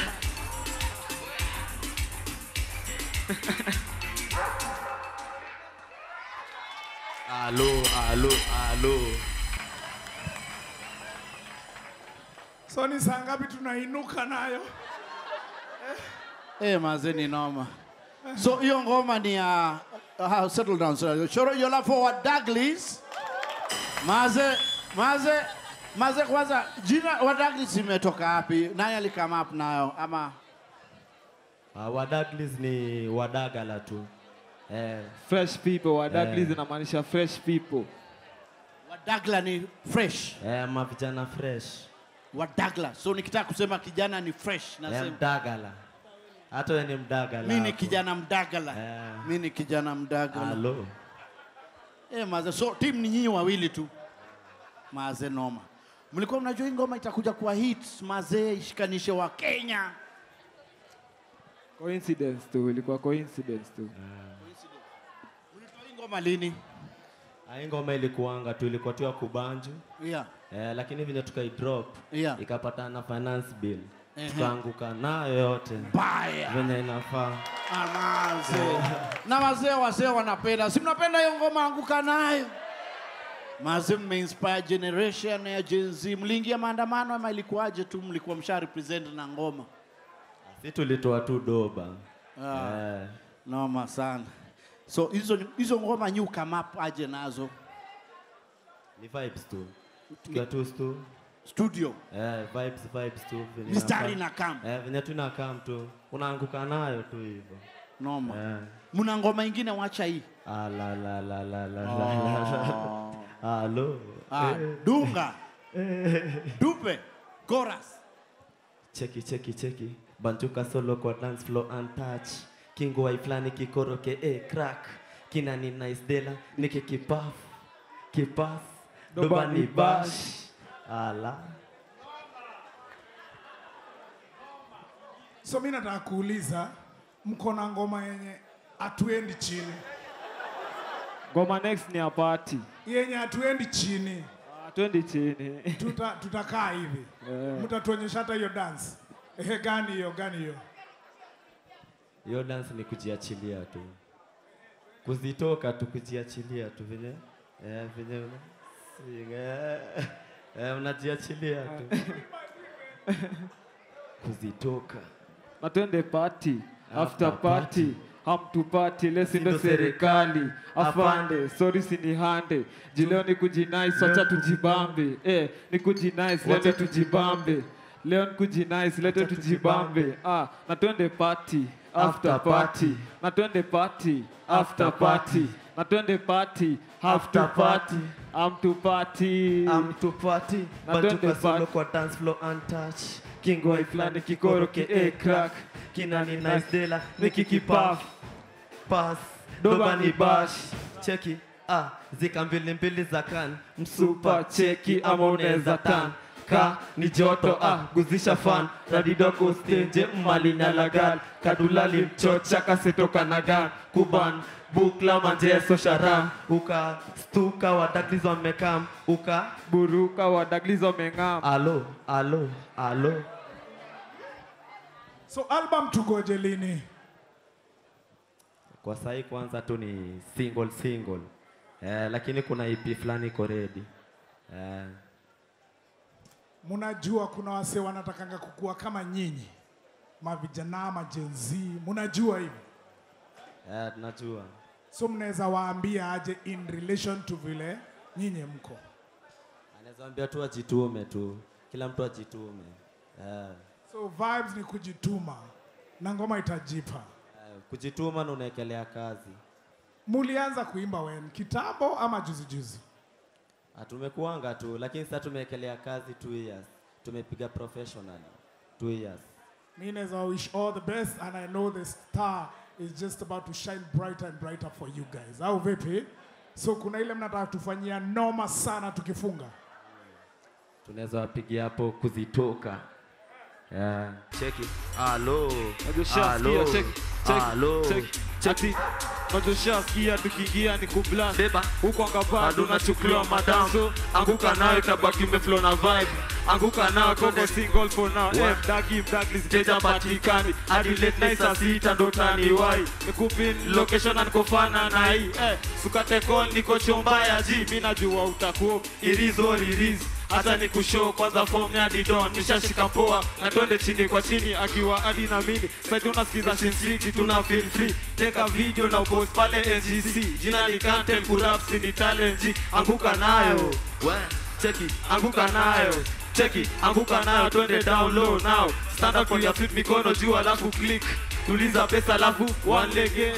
Churchill Show, brought to you by Mivida Homes.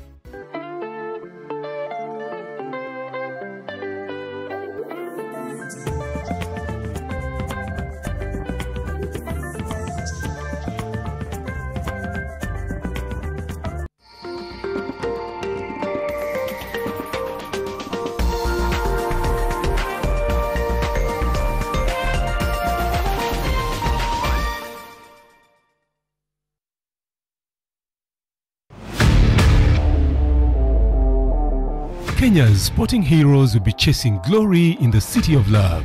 Or is it lights? They are bingwas, superstars who've put the country on the world map. From Wednesday, 24th July, join the sports guru, Elias Makori, who's covering his 8th Summer Games, and Bernard Ndong, who's making his debut in France. Catch the unique show, Bonjour, every weekday from 12:45 p.m. to 1 p.m. on NTV, as the dynamic duo provides you with a Kenyan perspective of the biggest sporting event. Bonjour, brought to you by Safaricom, a proud sponsor of Team Kenya at the Olympics.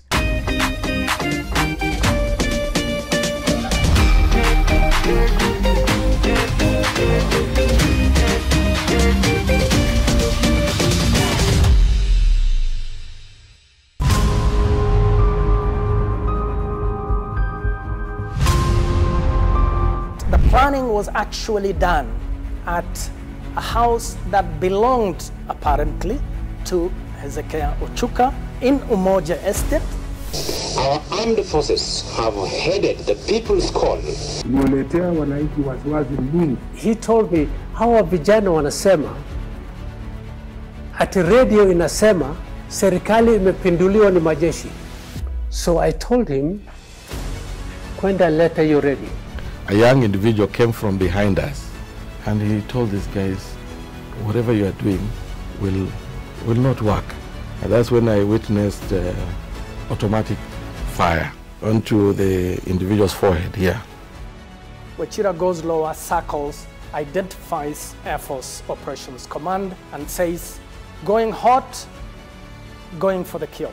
And then the first rocket we missed, the second one hit the swimming pool next to the operation. It felt so bad, it just looked like a pumpkin, and you know what you are doing.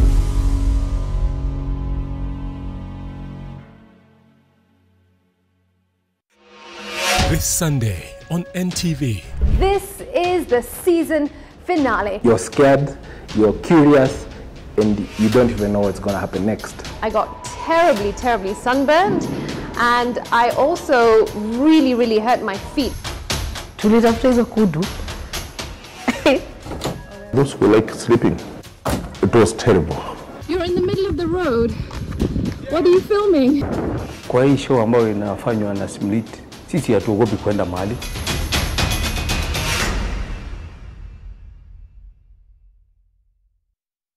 Holiday Bonanza iko kwa star 570 hash pekee na ni option 4. Inamaanisha mwezi mzima wa August ni tushinde. Dial star 570 hash, chagua option number 4 na ujipatie ushindi wako wa bidhaa au chapa, kwa sababu tumejaza. Kila wiki tunatangaza mshindi wa 250,000 Kenyan shillings na zaidi na zawadi chungu mzima. Alafu guess what? Tumerudisha Probox ndani, na isitoshe Mazda Flare pia iko ndani. Ni star 570 hash pekee, option ni 4. Holiday Bonanza, tushinde!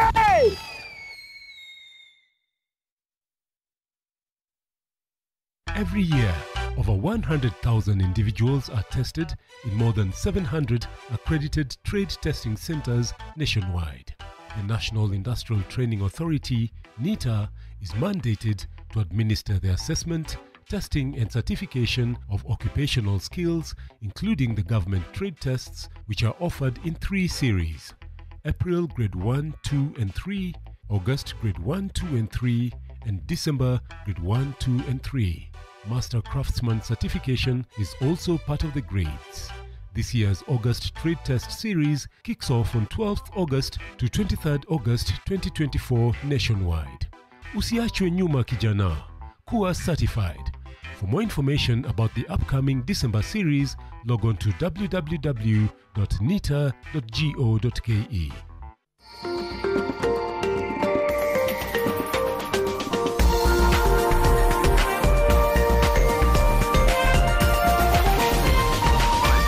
This is NTV.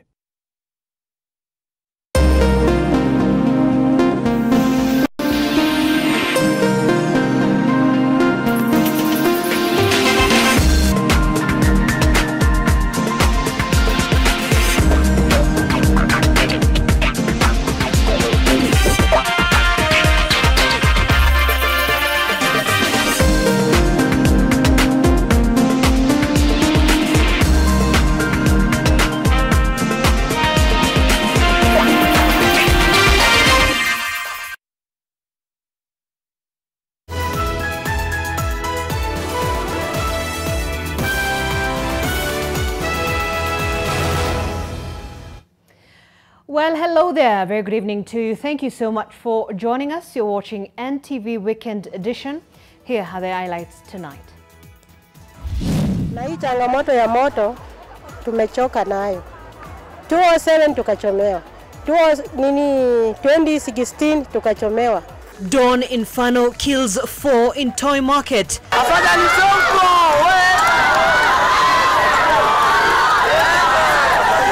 As irate traders chase away Nairobi County Governor Johnson Sakaja amid smoldering market wares. Also tonight, we are incurring a lot as a country by failing to send monies to counties within the required time. Is John Badi the man Ruto needs to save the economy from falling into the doldrums? First of Raila Odinga allied CS nominee to be vetted makes ambitious promises.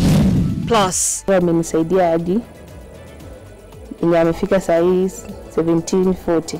Keeping death out of new life moments. We tell you of a new training program that has changed the experience for mothers and newborns at Vihiga County Referral Hospital for the better. And a walkover for sprinter Ferdinand Omanyala in the 100 meters hits at the Paris Olympics. Omanyala had the field covered after about the first 30 meters. Should we pop the champagne already? Not super fast there.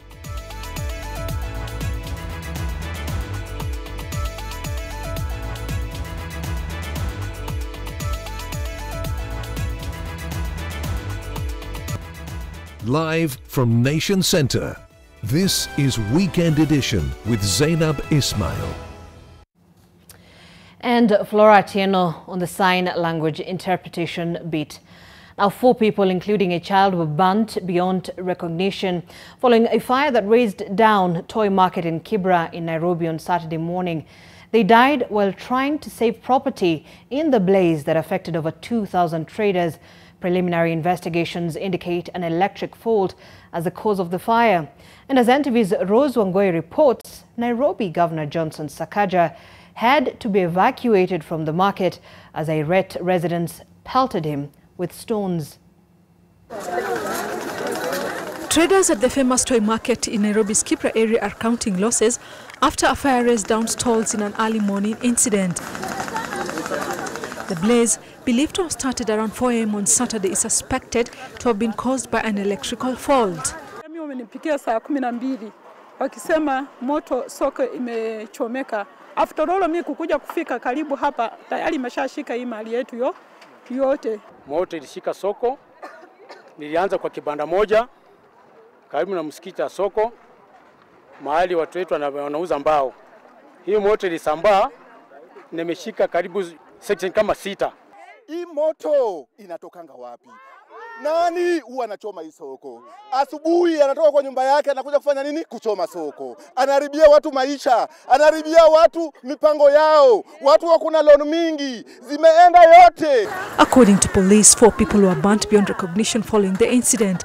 A child was among the 4. The victims were attempting to save their belongings when they were overpowered by the flames. Nairobi Governor Johnson Sakaja was pelted with stones when he made an impromptu visit to the scene. The governor could be seen surrounded by his bodyguards who formed a protective shield around him while stones aimed at him flew in the air. Traders accused Sakaja of visiting the market when it burnt last year and made a long list of promises to fix it, but failed to do so. Hii ni ujinga, watu wamechoka na watu next time wataitikia hii nonsense.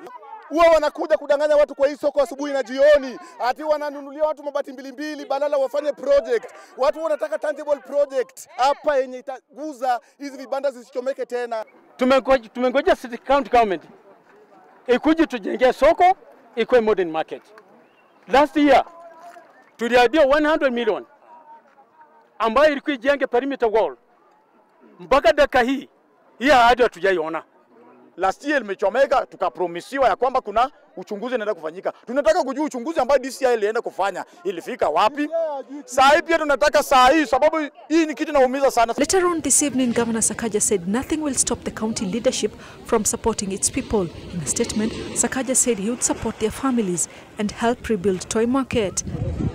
The blaze affected at least 2,000 traders. Firefighters from Nairobi County government arrived hours after the first spreading fire had started.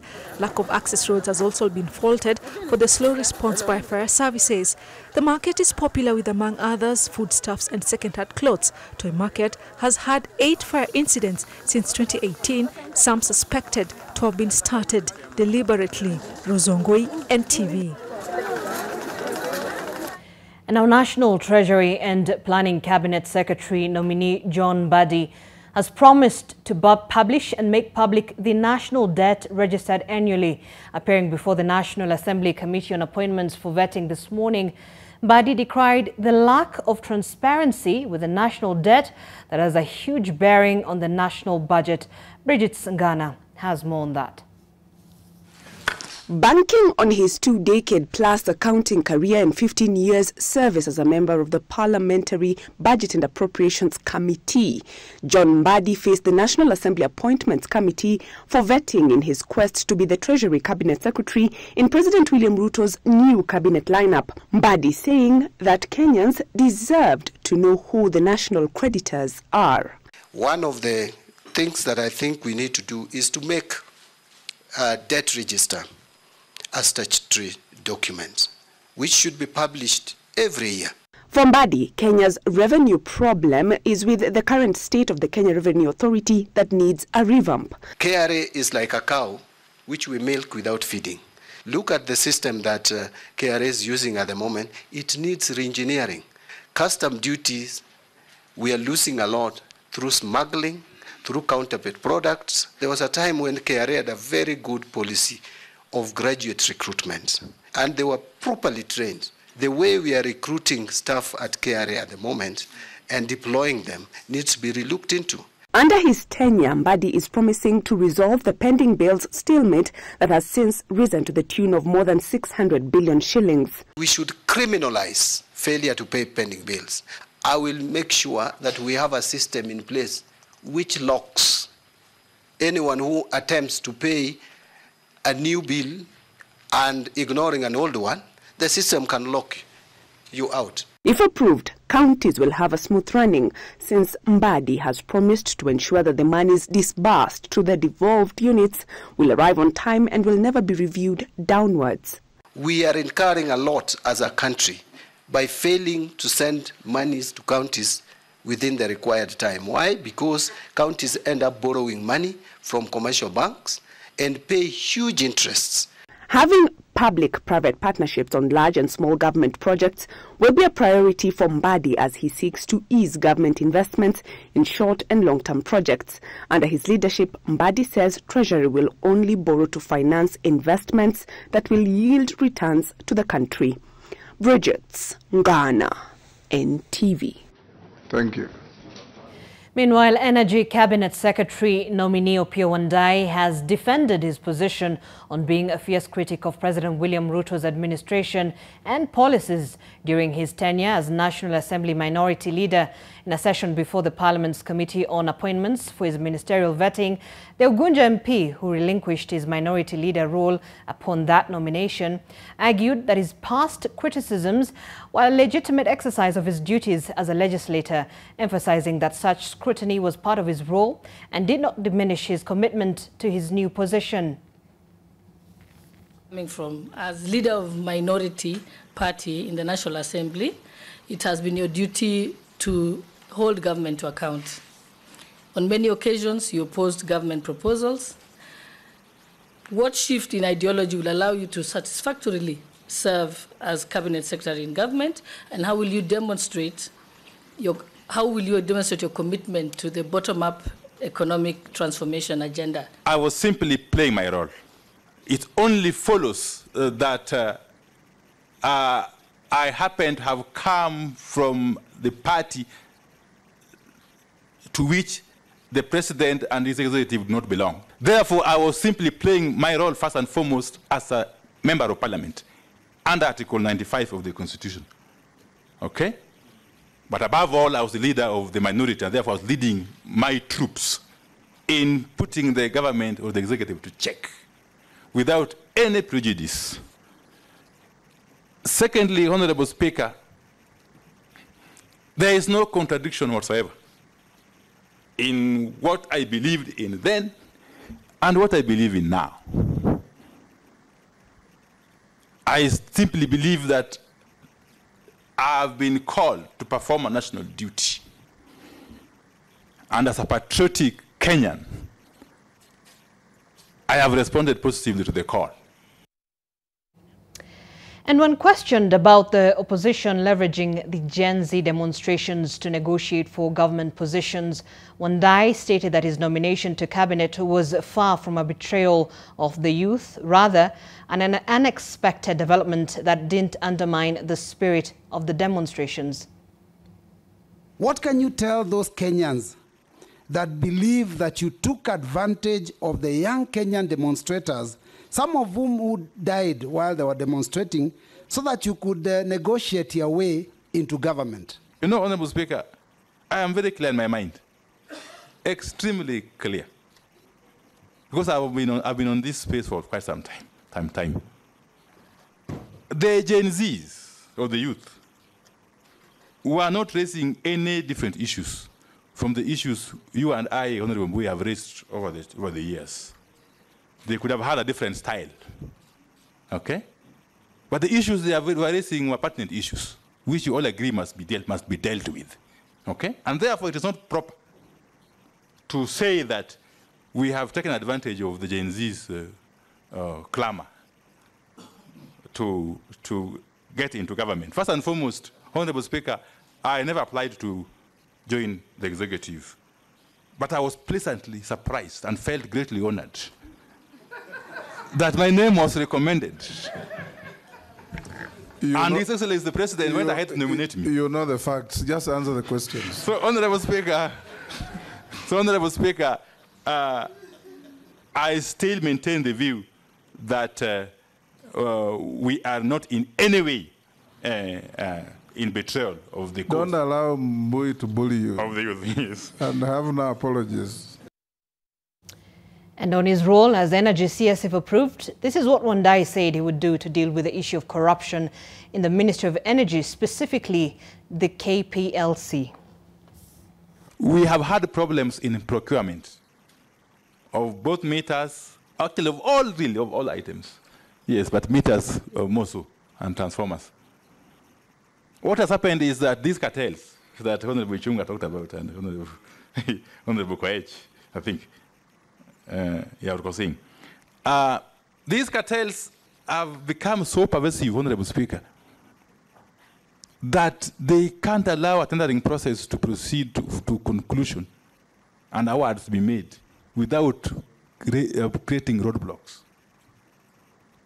We all know for sure that KPLC, being a publicly listed company with majority shareholding being government, is governed by the Public Procurement and Asset Disposal Act of 2015, which act, as we all know, Honorable Speaker and members, gives room for tenderers, yes, for bidders, to lodge complaints at every other stage. But that is being abused, Honorable Speaker, by entrenched cartels. And we shall have to work closely with my colleagues in the ministry to deal with this menace, Honorable Speaker. Well, day 3 of the ongoing vetting for the cabinet secretaries saw 2 reappointed nominees appearing before the committee, promising to deliver more, so that they have been handed a second chance. Rebecca Miano, who has been nominated for the Tourism and Wildlife Cabinet Secretary position, said Kenya's tourism revenue income stream is still below par, and she believes her administration is what is needed to catapult the ministry both locally and externally.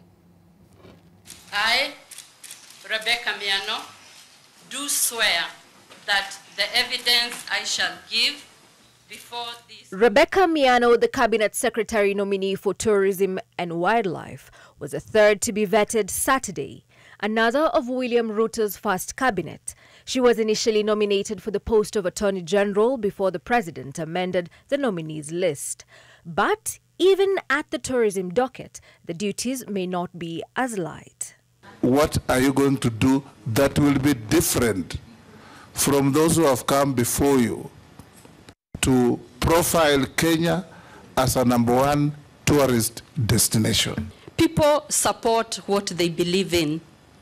We must then use our citizens, use the local people, our fellow Kenyans, to take the pride of Kenya and market it ourselves. Is the county government of Narok recently arbitrarily increased the entry fee into the park, which has sent so many of the tourists out to Tanzania's Serengeti. The stakeholders in that strategic discussions did recommend that there should be a review of the rates that are applicable so that there are enough finances to develop Masai Mara, to maintain it, to modernize it, and do all that appertains to make it more sustainable.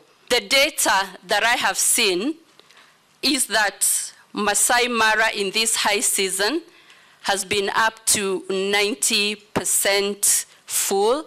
Salim Vuria was the second to face the members of parliament on the third day of the CS nominees vetting. The cabinet secretary nominee for investment, trade and industry previously held the mining docket. With many industries shutting down actually, production plants or downsizing operation. This is because the key issues they are raising is high taxation, increased cost of power, ease and cost of doing business, unhealthy competition from imported finished goods. And then neighboring countries are seemingly looking more attractive to them. If approved as a Minister for Trade and Industry, what are you going to do to reverse this sorry state of affairs? It is true that we have a big challenge with manufacturing now. You know, we have a target to move it to 15% in 2027 and 20% in 2030. The cost of power is something that we can also do negotiation with our colleagues in the Ministry of Energy so that we see the kind of tariffs that will be encouraging manufacturing and the kind of tariffs that do not encourage, we review them so that we provide an enabling environment for manufacturing. That also goes with the taxation. The other CS nominee who served in Ruto's first cabinet and was vetted on Saturday is former Transport CS Kipchumba Murkomen. Helen Aura, NTV. Well, still on the vetting process, 15 cabinet secretary nominees have a combined net worth of, and we're going to get those figures for you in a moment. Of the 5 nominees vetted today, Kipchumba Murkomen has the highest net worth of 620 million shillings. 3 former cabinet secretaries interviewed today have a combined net worth growth of 155 million shillings. In the last 20 months, Salim Vuria's net worth increased by 38 million shillings. Rebecca Miano increased by 47 million shillings, while that of Kipchumba Murkomen rose by 70 million shillings. Treasury CS nominee John Mbadi declared a net worth of 80 million shillings. His energy and petroleum nominee Opiyo Wandayi is worth 530 million shillings.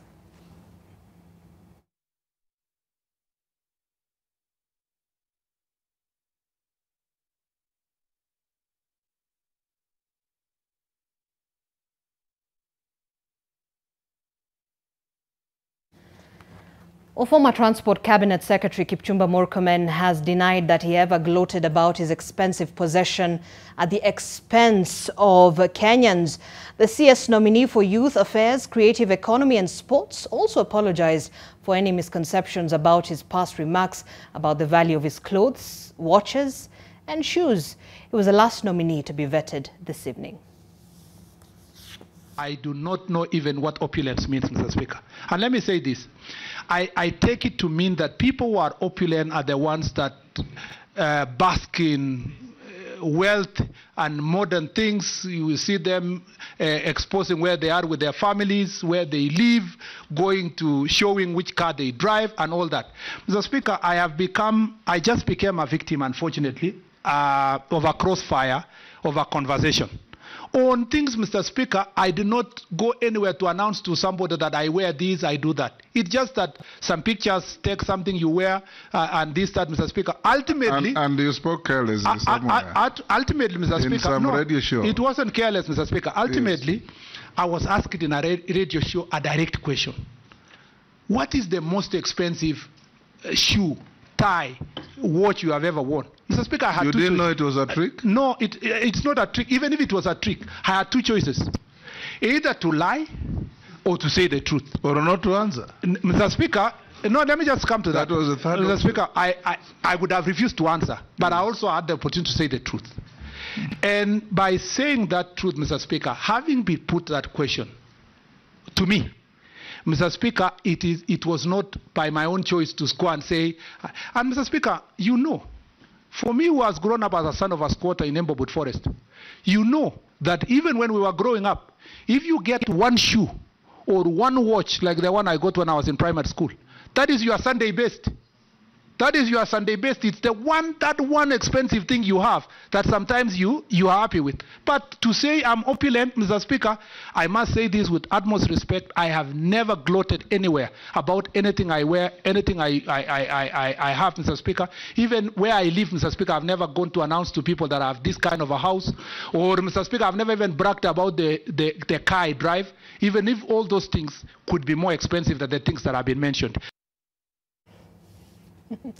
All right, and time to take our first break here on NTV Weekend Edition. Stay with us. We still have much more lined up for you.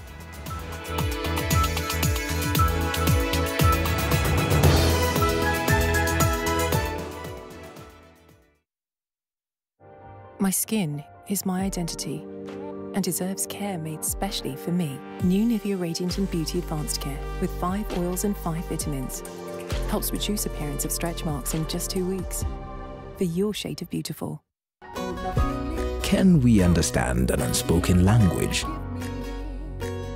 Itaweza sema habari ya asubuhi. Can it be a way to savor each moment? Sisi tunajua it can start lifelong stories.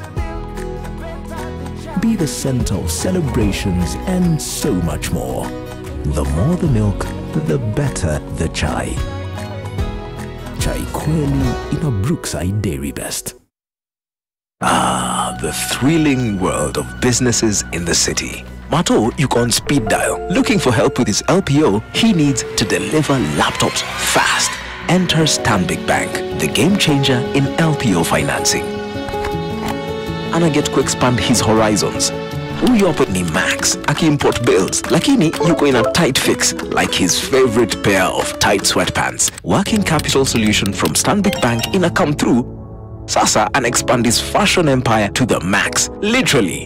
When our dada, a mobile money super agent, gets frantic calls to hawana float, through our digital solution, MJK Dada Boss can send floats to a sea of agents to keep them all afloat. Grow your biashara and unlock your horizons with our payments and collections, vehicle and asset financing, unsecured bid bonds, LPO financing, insurance, cross-border solutions, and so much more. Stanbic Bank is regulated by the Central Bank of Kenya. My skin is my identity and deserves care made specially for me. New Nivea Radiant and Beauty Advanced Care with 5 oils and 5 vitamins helps reduce appearance of stretch marks in just 2 weeks. For your shade of beautiful.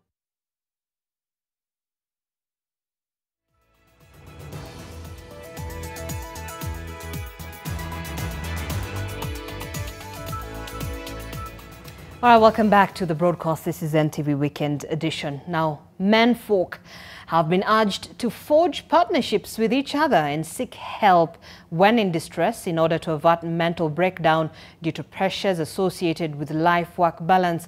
My colleague Dan Mwangi was at the 4th edition of Man Cave held at Tilisi in Limuru and now has this for us.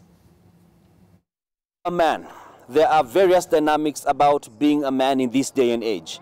For those who want to still be serious career persons and also present family men. I don't have a lot of boundaries between me and my wife. If she gets my phone, she can use it, she can look everywhere.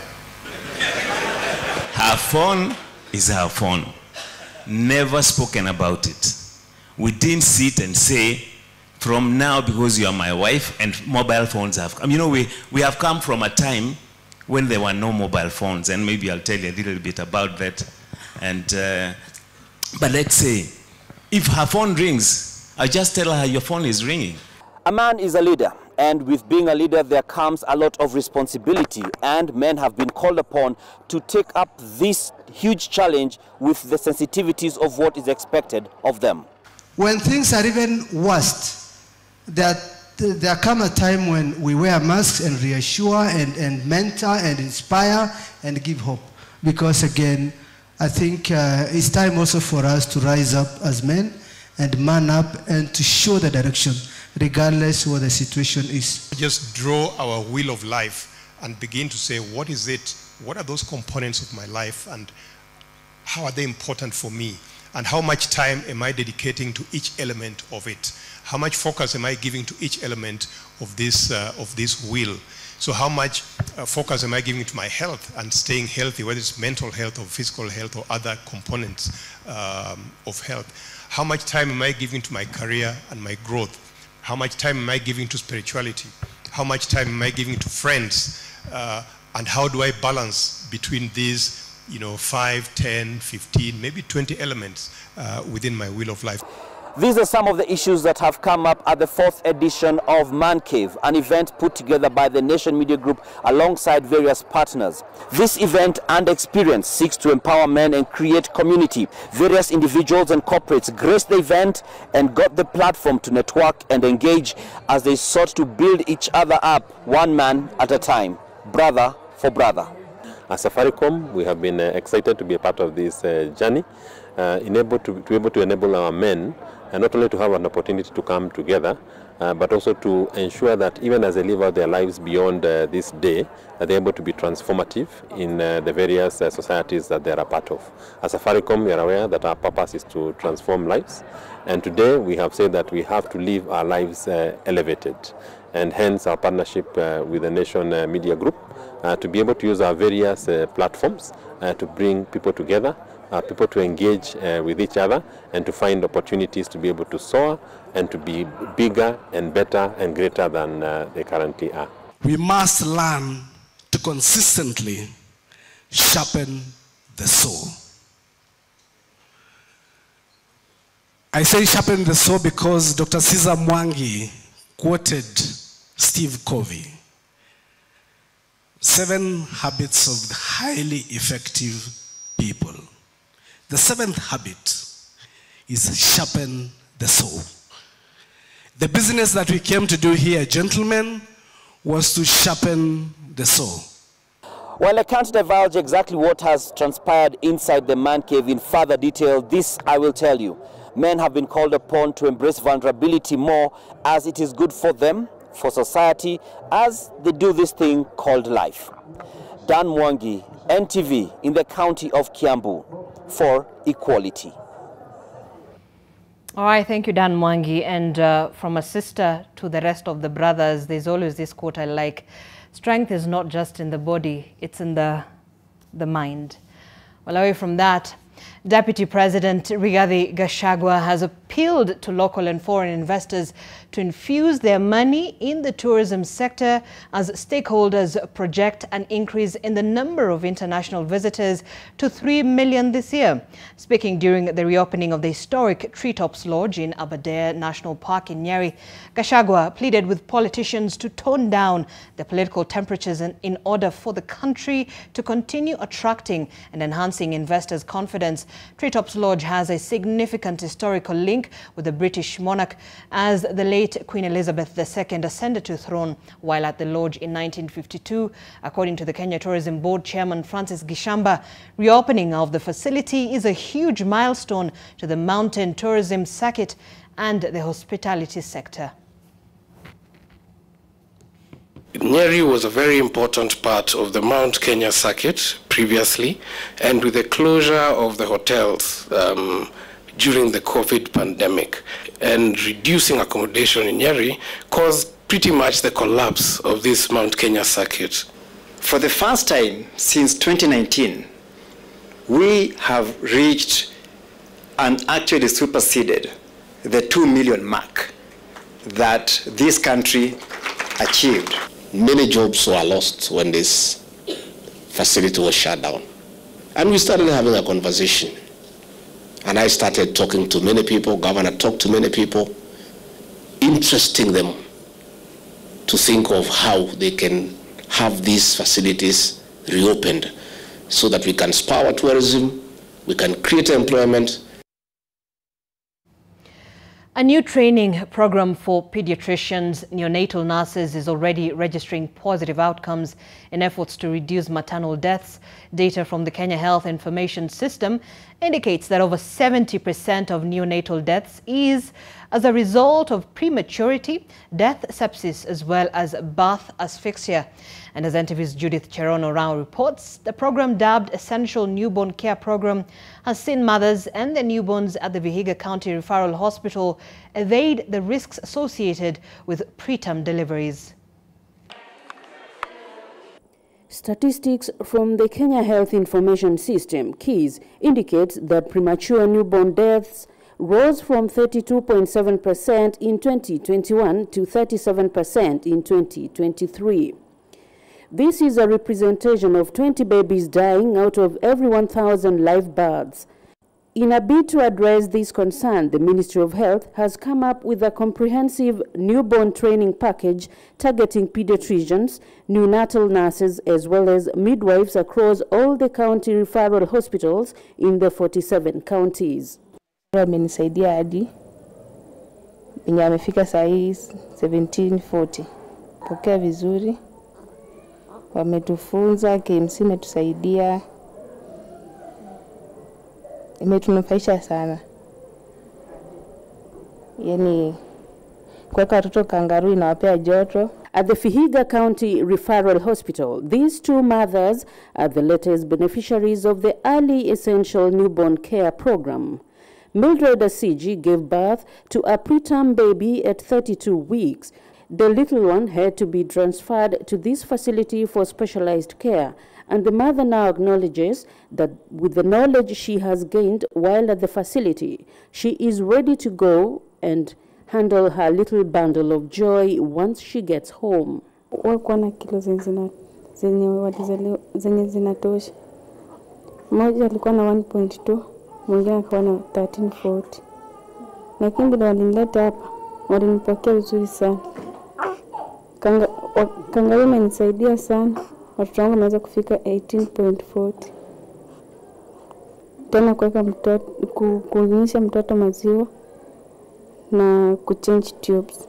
Just like her fellow mother, Flavian is able to breastfeed her twins and attributes her baby's increased weights to the program. The neonatal mortality rate will go down. With these interventions, it will, because with prematurity, we are doing kangaroo mother care.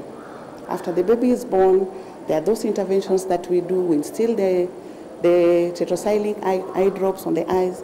We put the chlorhexidine on the cord. The County Referral Hospital has been conducting the program for the last 2 months, and the medical personnel are already attributing positive outcomes courtesy of the training program. Judith Chobano, Mondi, NTV, Kisumu. All right, let's take another break here on NTV Weekend Edition. Stay with us. We'll be back in a short while.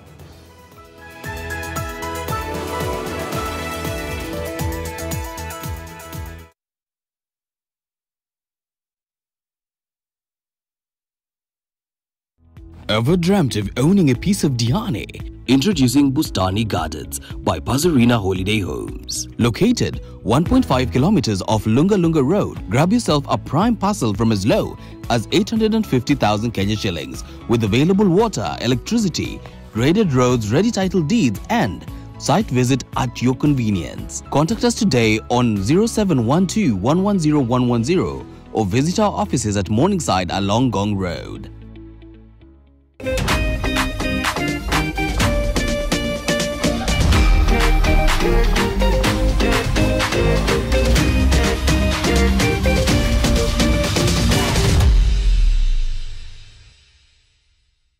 Hii busy lianza small scale door to door.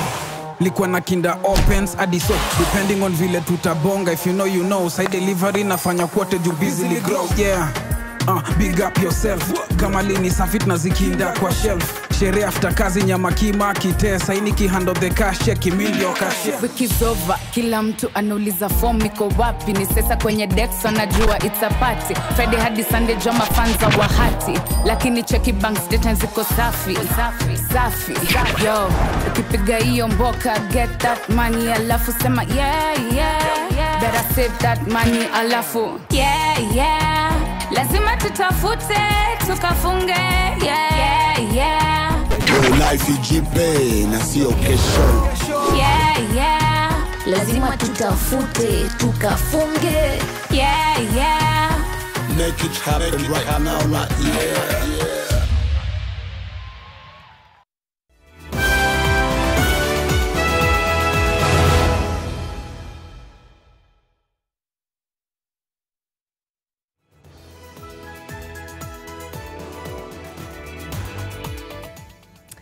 Now, the University of Nairobi Students' Body has lauded the University Council for suspending Vice-Chancellor Professor Stephen Kiama. The students say the suspension of Kiama was long overdue and also called for the acting VC, Professor Margaret Hutchinson, to prioritize students' welfare. Kiama was suspended on Friday for alleged gross misconduct. I'd like to thank the Council of University of Nairobi for the decisive step to clean up the mess that has been that has defamed the university and the brand thus bringing the University of Nairobi to dispute. Number two is we want to assure the country and our students that we will never again allow this to happen. We are going to occupy the corridors of each and every institution that is willing, that are trying to subvert this institution. We have since realized that such characters do not care about the plight of the students in the university, the deplorable conditions of the hostels, the hiked accommodation fee. Finally, come Monday, we are going to address and seek the audience of the acting Vice-Chancellor, Professor Hutchinson, so that we can be able to raise further the students' issues and how they are going to be addressed before the commencement of the next semester come September. We welcome the appointment of Professor Margaret Hutchinson as the acting Vice-Chancellor, and we hope that in her acting capacity she will be able to reinstate sanity in the University of Nairobi. Comrades, power! Power! Sports News brought to you by Safaricom, a proud sponsor of Team Kenya at the Olympics. All right, let's now have a look at what's been happening in the world of sports. Now, Kenya's Ferdinand Omanyala eased off into the semi-finals of the men's 100 meters at the Paris Olympic Games, winning his heat in 10.08 seconds. Omanyala, who has the second fastest time this year, will be joined by, among others, world leader Kishane Thompson from Jamaica and world 100-meter champion Noah Lyles from the USA. The final and semi-final will be staged tomorrow. Earlier on, Vivian Chebet joined compatriots Mary Moraa and Lilian Odera in the semi-finals of the 800 meters after finishing second in the rep charge competition. The first 30 meters. Not super fast there. And Kenya's women's volleyball team Malkia Strikers' Olympic campaign ended without any win in Group B after losing by 3-0 to Japan in their last group at the South Paris Arena. Now, the 10-time African champions went down by sets of 25-17, 25-22 and 25-12, with the second set proving to be Kenya's best performance yet at the Olympic Games. Despite the victory, Japan also failed to advance to the quarters after finishing third. Brazil and Poland, who have already qualified, will face off tomorrow to determine the group's winner. Koga goes short on it. Oh, the foot save, but it's out of court. And Japan takes set 2, 25-22 over Kenya. And Taekwondo athlete Faith Ogalo was given a hero's welcome when she landed in Kenya after she arrived from Paris, France, where she was honored for her gallant efforts in climate change, led by the Kenya Taekwondo Federation Treasurer Gerald Marangu. The federation and players welcomed Ogalo Friday night. Ogalo has been a champion in the promotion for the conservation of the environment, playing a crucial part in the National Olympic Committee of Kenya's tree planting drive and other environmental initiatives. She was awarded during the Olympic Games in Paris, receiving the award of Olympians for Life by World Olympian Association patron Prince Albert II of Monaco and World Olympian Association President Joël Bouzou.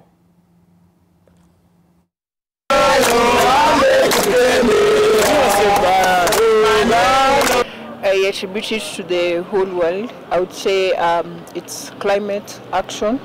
Let us all fight climate change and protect our environment, especially our Mother Earth, which is our surrounding. I would wish the government to honor this award in a ceremonial way, so that we can reach out to everyone and empower everyone in sports and also outside the sports to champion for climate change actions. This is a special offer, a special award that in our Taekwondo life we have never had such award again. We welcome Faith back. And while Kenya awaits its first medal at the Paris Olympics, the International Nova Pioneer Tattoo City in Kiambu County hosted its football and athletics games. Sengo House won the overall title after collecting 314 points as Ekozu finished second with 285 points. Lancho was third with 253 points, while Giwa settled for fourth place with 239 points. Celebrating the Olympic spirit all over the world, we are also celebrating the Olympic spirit in our school. We are teaching our children the value of good sportsmanship, the value of fair competition, the value of effort, and the value of just good organization, and the value of confidence in sports. Talents matter, so it's not just about academics, that whatever your talent is, please take time, nurture it, and you never know how far that can take you. We are doing this annually. We are nurturing talents for our students. Like now we have Olympics that's going on. So we are having the likes of Eliud Kipchoge here. We are having the likes of Ferdinand Omanyala. So we are raising the talent well. I'm like very excited today. It's been like a wonderful sports day. We put a lot of action and rehearsal into it. I honestly would go for a morning run almost every week of this week to prepare for this, and I would say it has gone pretty well so far. And sports is part of making our children be holistic. It's not just about the classroom, but also their talents. And what a wonderful time when we're in the heart of the Olympics. We are Kenyans and known to be champions, to be shujas in sports.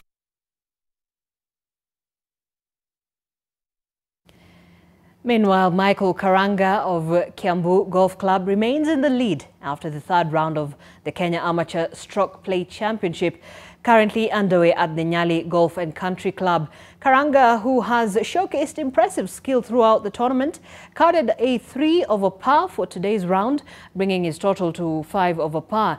His performance continues to put him in a strong position as the tournament progresses. Trailing closely is Joseph of Uganda, who sits at 7 over par.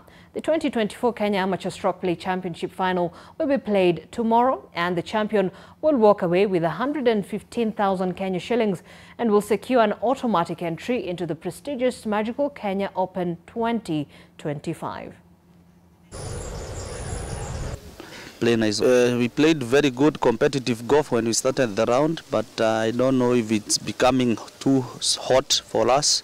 We are not used to this weather, but I think it's a good challenging game tomorrow with the Indian guy and Chinyuai. So I think we will have a competitive round of golf tomorrow. And Derry Kokova is the overall winner of the Nairobi Hospital Children's Charity Golf Tournament after collecting 48 points at the Karen Country Club. The The first 9 category was won by Mary Mbataru with 24 points, as Raj Shah settled for the second with 23 points. The ladies' longest drive lady was won by Maria Nyambura, as Nathan Mwangi scooped the men's prize. The Nairobi Hospital, together with its partners through the hospital's Children's Charity Heart Fund, have sponsored free heart operations for needy children aged 0 to 12 years with congenital heart conditions for several years now.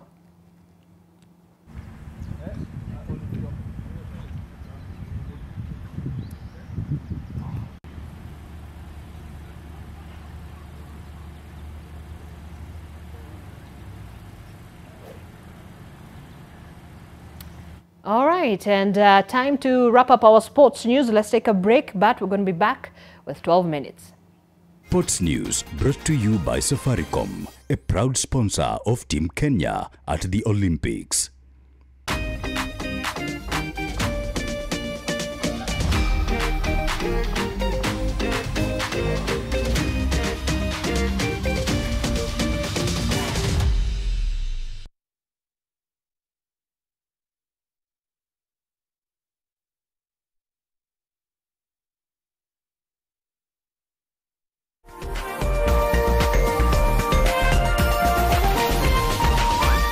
This is NTV. For 25 years, Dimke's DT Sacco has been transforming lives and empowering communities. This year, we celebrate an incredible milestone: 25 years of success, trust and growth. Dimke's DT Sacco is built on the strength of faith through the Anglican Church of Kenya, Diocese of Mount Kenya South. Join us today and unlock a world of financial opportunities, low interest rates, flexible saving plans, and smart investment options. Visit our website or call us on 0111 033 100. Dimke's DT Sacco, celebrating 25 years of financial excellence. Holiday Bonanza iko kwa star 570 hash pekee na ni option 4. Inamaanisha mwezi mzima wa Agosti ni tushinde. Dial star 570 hash, chagua option number 4 na ujipatie ushindi wako wa bidhaa au chapa, kwa sababu tumejaza. Kila wiki tunatangaza mshindi wa 250,000 Kenyan shillings na zaidi, na zawadi chungu mzima. Alafu guess what? Tumerudisha Probox ndani, na isitoshe Mazda Flare pia iko ndani. Ni star 570 hash pekee, option ni 4. Holiday Bonanza, tushinde!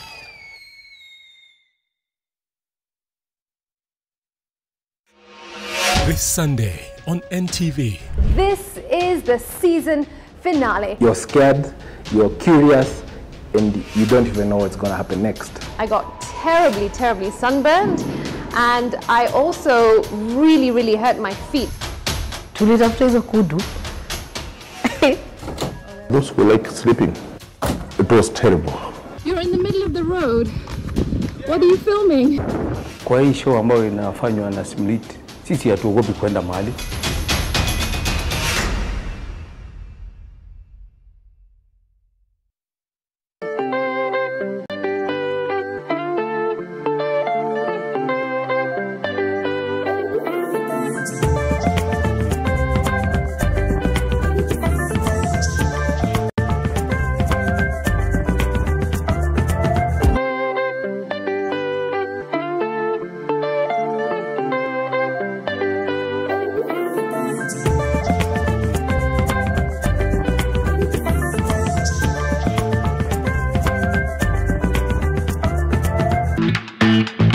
Are you curious about that dazzling look? How do you define beauty? And how to dress elegant, glitz, and glamorous.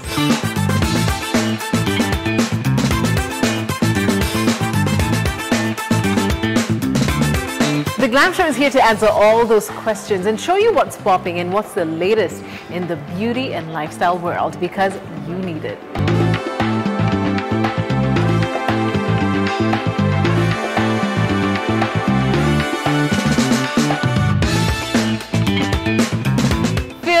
Look your best and fall in love with Into the Glam, only on NTV.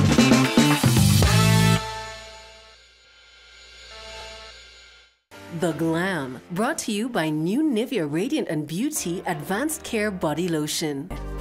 With 5 oils and 5 vitamins, 48-hour nourishment, helps reduce appearance of stretch marks in just 2 weeks.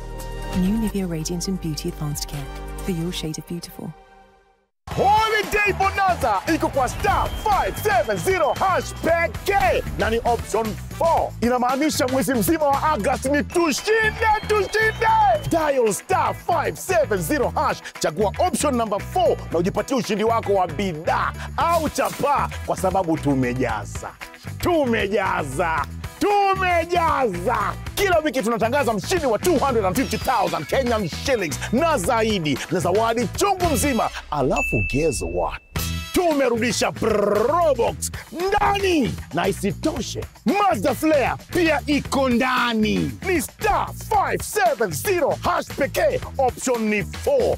Holiday Bonanza, tushinde!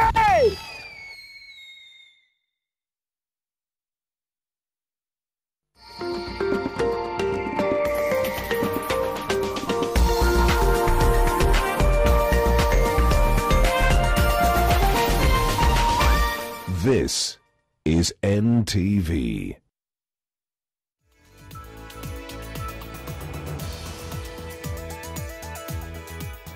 All right, welcome back. Now with his 5th unforgiving 42.1 kilometers, Alexander Munyao Muteso will be attempting a consecutive 5th podium finish of the marathon at the ongoing 33rd edition of the Paris Olympics on the 10th of August. Munyao finished 3rd in his debut marathon in 2021 in Valencia, went ahead to win Prague Marathon in course record time, then back to Valencia where he bettered his position with a step ahead.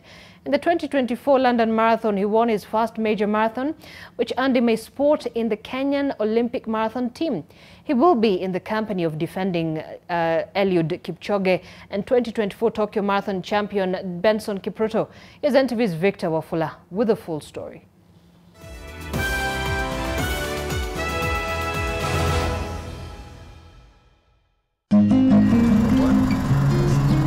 It's 6 a.m.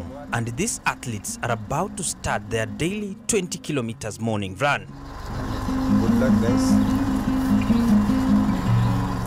The reigning London Marathon champion, Alexander Mutiso, is part of the athletes. The team conducts its training 5 times a week. These athletes are super fit and conditions are tough due to the altitude. We are training more than 2,000 meters above sea level. They effortlessly go about their training with consummate ease.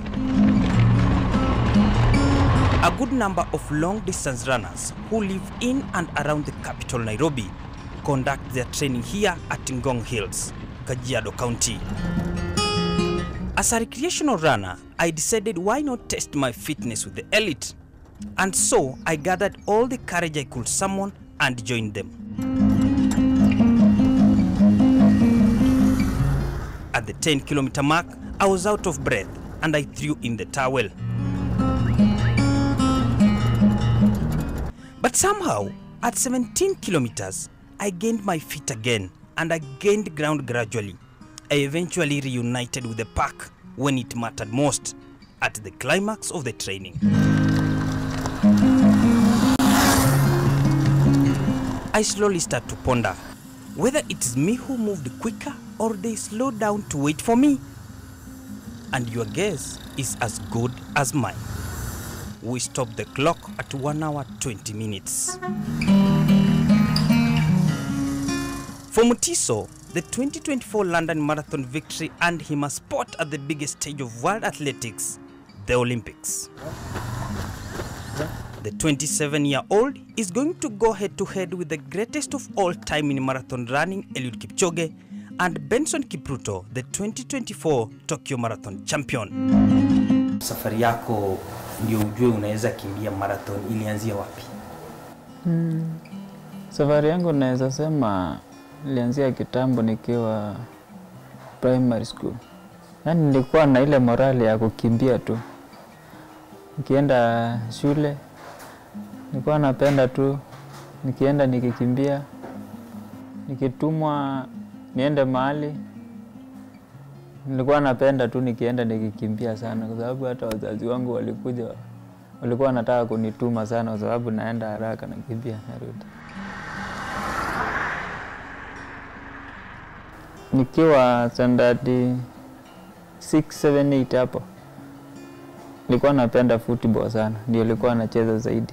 Siku hiyo sikuwa nimeingilia sana kwa riadha. Hii mambo ya riadha ilikuja nikiwa secondary school.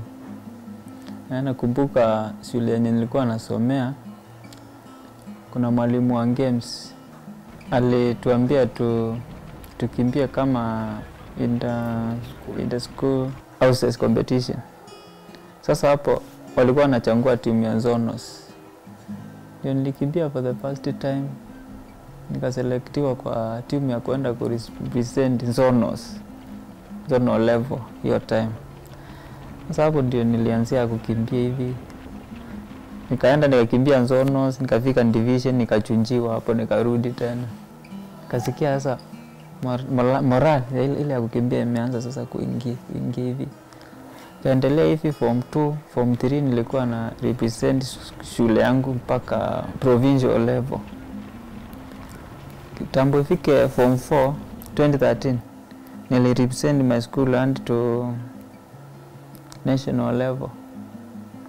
And 2013 kulikuwa na trials za World Youth Championship. Kani nikakimbia 3000 meters. Nikaselektiwa, nilikuwa position 2, nikaselektiwa kwa timu ya youth, World Youth, ilikuwa Donetsk, Ukraine. Sasa hapo morali ndio iliendelea sasa ya kukimbia. Wakati ulienda nikashinda bronze, nikarudi tena, nikapatana na coach, akaniita kwa kambi yenye iko huko Makueni, inaitwa Ndombe Athletics Club. Ndio nikajoin. Sasa nikaanza kutrain kwa sababu vizuri sasa.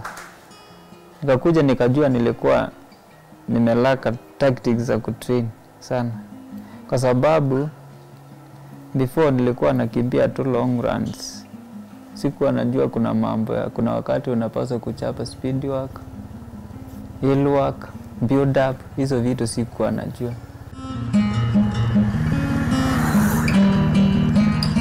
Nilikuwa na represent kwa cross country meetings, some local road races za Kenya. Nilikuwa na represent. Nimeshaiwin several road races hapa Kenya tu. Kama zile zilikuwa za First Lady Marathon 2015. Nilikuwa natamani sana kuingia kwa timu tena. Lakini hapo nikaingia namba 8, sikuingia. Lakini kulikuwa na Japanese walikuwa wananihitaji, wakaniambia tu kuja kuniona tu nikimbia mzuri tu. Hapo nilipata chance ya kwenda Japan. Sasa nikapata kazi Japan since 2015. Up to date niko Japan. Hiyo kazi sasa inadepend na nini, inahusikana na training, kwa sababu ni club yenye tuna represent. Hiyo club tunaanza kushindana na some other clubs. 2022 Valencia Trinidad Alfonso Marathon. My debut ilikuwa 2022 na nilikuwa na late Kiptum Valencia Marathon. Kelvin Kipton is the winner of the 2022 Trinidad Alfonso Valencia Marathon. Hiyo ndio ilikuwa my first debut. Niliingia number 3. So it's Batista finishing in 3rd. It's unfortunate we lost a legend mwenye tulikuwa tunatarajia akuje kukimbia for the first time under 200. It is unfortunate tulimpoteza na we were shocked. Kama mimi nikikumbuka vile tulikuwa tunaongea, tulikuwa tunajuana kama tukindibat. Kuna kitu moja nakumbuka tukiwa kilomita 25. Kuna kitu aliniambia. Aliniita jina akaniambia Mutiso, tusiachilie hao watu. Tusiachilie hao watu. Tungangane mpaka nini tumalize. Sasa hapo nikaona kumbe ako na nguvu na ni the first time. Nilijua alikuwa ameprepare kwa sababu wakati tulifika 30k alisukuma mpaka hao watu wakakatika wote. The Kenyan at the moment looking good, number 14. That's Kelvin Kipton. Nilijua alikuwa na confidence. Kwa hivyo hiyo ni kitu moja nakumbuka, ile confidence alikuanga nayo. Anasikianga tulilusi kabisa. Na hiyo ni mambo ya Mungu tu, na naweza sema tu Mungu alinde familia yake yenye aliacha, alafu amweke mahali pema peponi tu. Nikaenda tena nikakimbia Prague Marathon. Hiyo niligia number 1. Lakini ni hard course. Time haikuwa mzuri sana, lakini niliweka course record. And it's a new course record and he looks absolutely ecstatic. Look at that. 2:05:09. Then nikarudi tena Valencia 2023 last year. Nikarudi tena Valencia. Nikakimbia nikakuja number 2 with the personal best 2:03:11. Ilikuwa ya 3 sasa. Zote niko kwa podium. Okay. Ine sasa ilikuwa London. Alexander Mutiso Munjao. London nilikuwa na target kuwin. Kwa sababu tulikuwa already nimeselectiwa kwa top 5 wenye wanaweza, tulikuwa tumeambiwa wataselect 3 kwa Olympics. Sasa hapo kwa sababu nilikuwa naenda kukimbia London Marathon, nikasema acha nijitahidi sana. Mutiso Munjao, labda nikichukua number 1 kwa hiyo major, kwa sababu ilikuwa my first major marathon. Kenya team wanaanza ni consider. Nikaenda nikangangana, kwa bahati mzuri nikaingia number 1. What a win for Alexander Munjao. Ndio wakakuja wakaniselect. Bekele Komuniao. I'm sure Bekele alianza kukimbia hata kama bado mdogo sana, ni veteran. Labda ukiwa naenda hivi 1-on-1 ako side by side, kwa kichwa yako labda ulikuwa unajua huyu jamaa ni wale wa 201 na mimi ndio huyo 203. Hiyo kitu labda ilikuwa inakusumbua kwa akili, uko like number 1 labda si. Kwanza kabisa hiyo group ya Ethiopians ilikuwa strong sana, kwa sababu tulikuwa wawili tu nikiwa na Mateiko wenye walikuwa wana finish sasa marathon sasa. Alafu Tola alianza kupush pacemakers hapa from 25 kilometers. Pace ikaanza kuwa juu sana hapo. Tambo ifike 30k wengi sana hapo, kwa sababu pace ilikuwa juu sana walichomeka. Lakini mimi haikunichoma kwa sababu bado niko na ile speed ya half marathon. Kufika kilomita 30, 31, 32. Sasa hapo nikaona wameanza kulengea wengine hapo, wameanza kupotea. Sasa naye Bekele alikuwa na nguvu sana. Akapush labda alikuwa anataka atoroke aende peke yake, lakini nikasema sitamwacha. Tukaenda na Bekele tukakimbia. Labda ananiangalia na muangalia, mimi nasikia niko fit. Sasa nilikuwa nasema sasa, kwa sababu ninajua vile anakimbia, kwa sababu niliwahi kimbia na yeye Valencia, alikuwa nyuma yangu.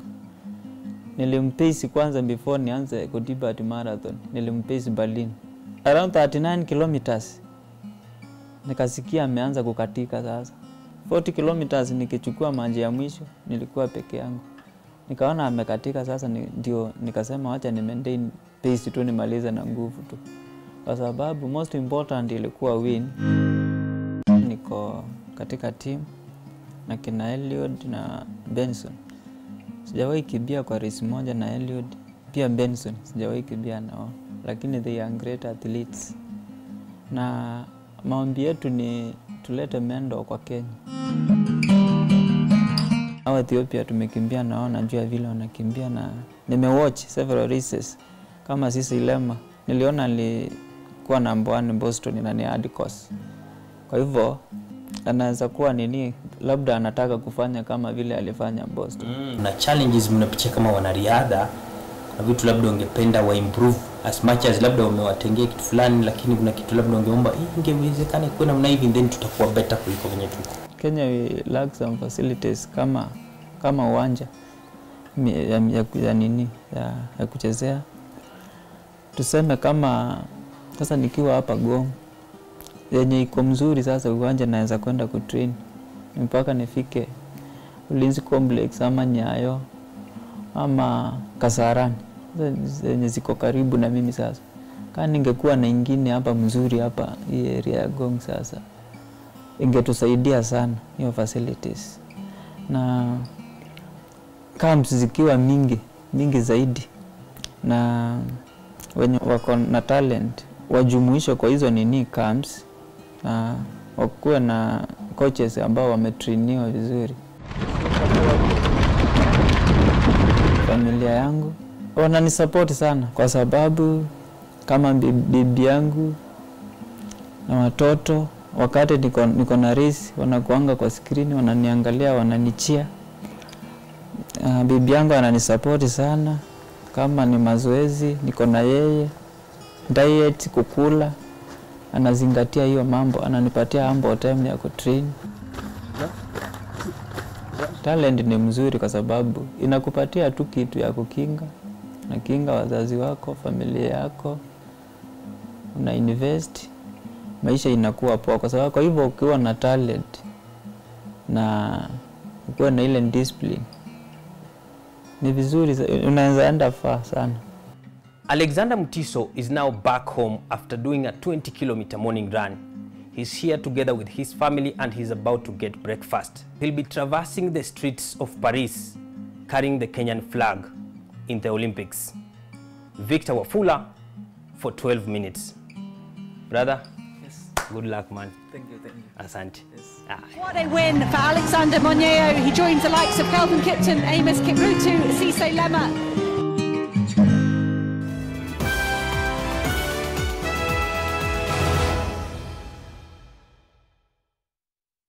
All right, thank you, Victor, for that report. And we're right here rooting for him. All right, before we wrap up the bulletin, we have a special feature that we'll be airing. And Gathoni Wamushomba, the outspoken MP for Githunguri, has emerged as a formidable voice of dissent within Kenya's ruling UDA party, fearlessly criticizing government policies she deems harmful to her constituents, and fell out with the Kenya Kwanza leaders over her stance on the Finance Bill 2023 and the housing levies as well. Now, Rose Ongoi sat down with the legislator, who says despite facing political isolation and threats, she will not be intimidated by those in power, vowing to work for the electorate even if it means losing her seat. That interview is coming up after the commercial break. My name is Zainab Ismail. On the sign language interpretation beat was Flora Atieno. Have yourself a good evening. I have been a very vocal member of parliament, not because I am in politics, but that's my nature. I'm a very vocal person. I believe I am very gifted in communication, and no wonder I was serving in the media for my last employment. I was a media employee for many years, for almost 25 years. And I come from a background where we were taught by our mother to be truthful. By the way, when I was elected my first parliamentary term, you remember I'm one of those who spoke the naked truth barely before I was 1 month old.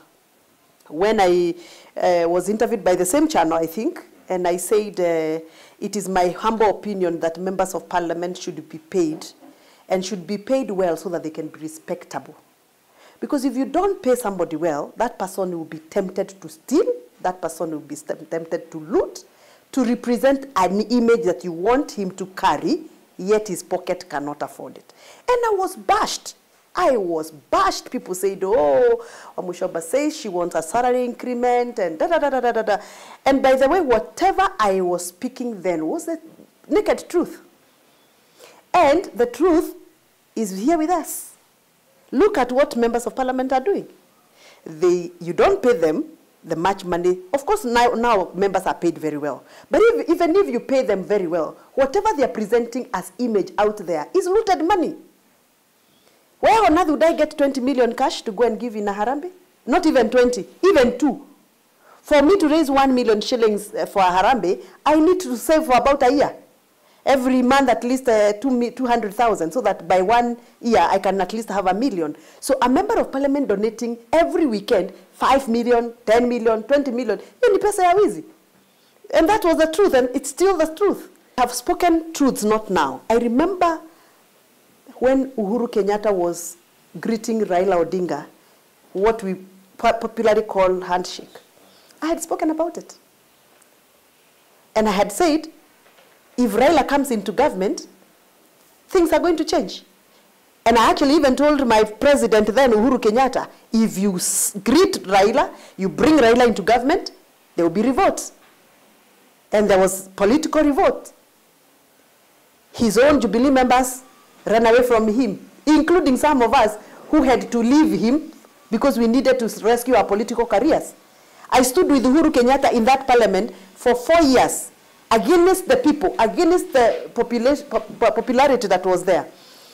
And I had to run to UDA last 3 months because the ground was hostile. And that was the truth. Now I'm here to tell people the truth. You cannot build Kenya through taxes. No. And the route President Ruto took immediately after elections last year was wrong. And I told him, I tried. I tried reaching out to him. I tried writing on a platform we share together, and he gave me a deaf ear. The Finance Bill 2023 was punitive, it was oppressive, and it was scandalous. And my president was very mad at me.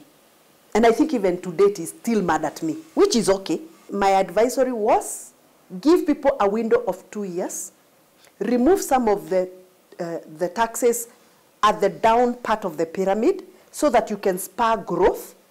And as you spur growth, you start taxing, what Kibaki did in the year 2003.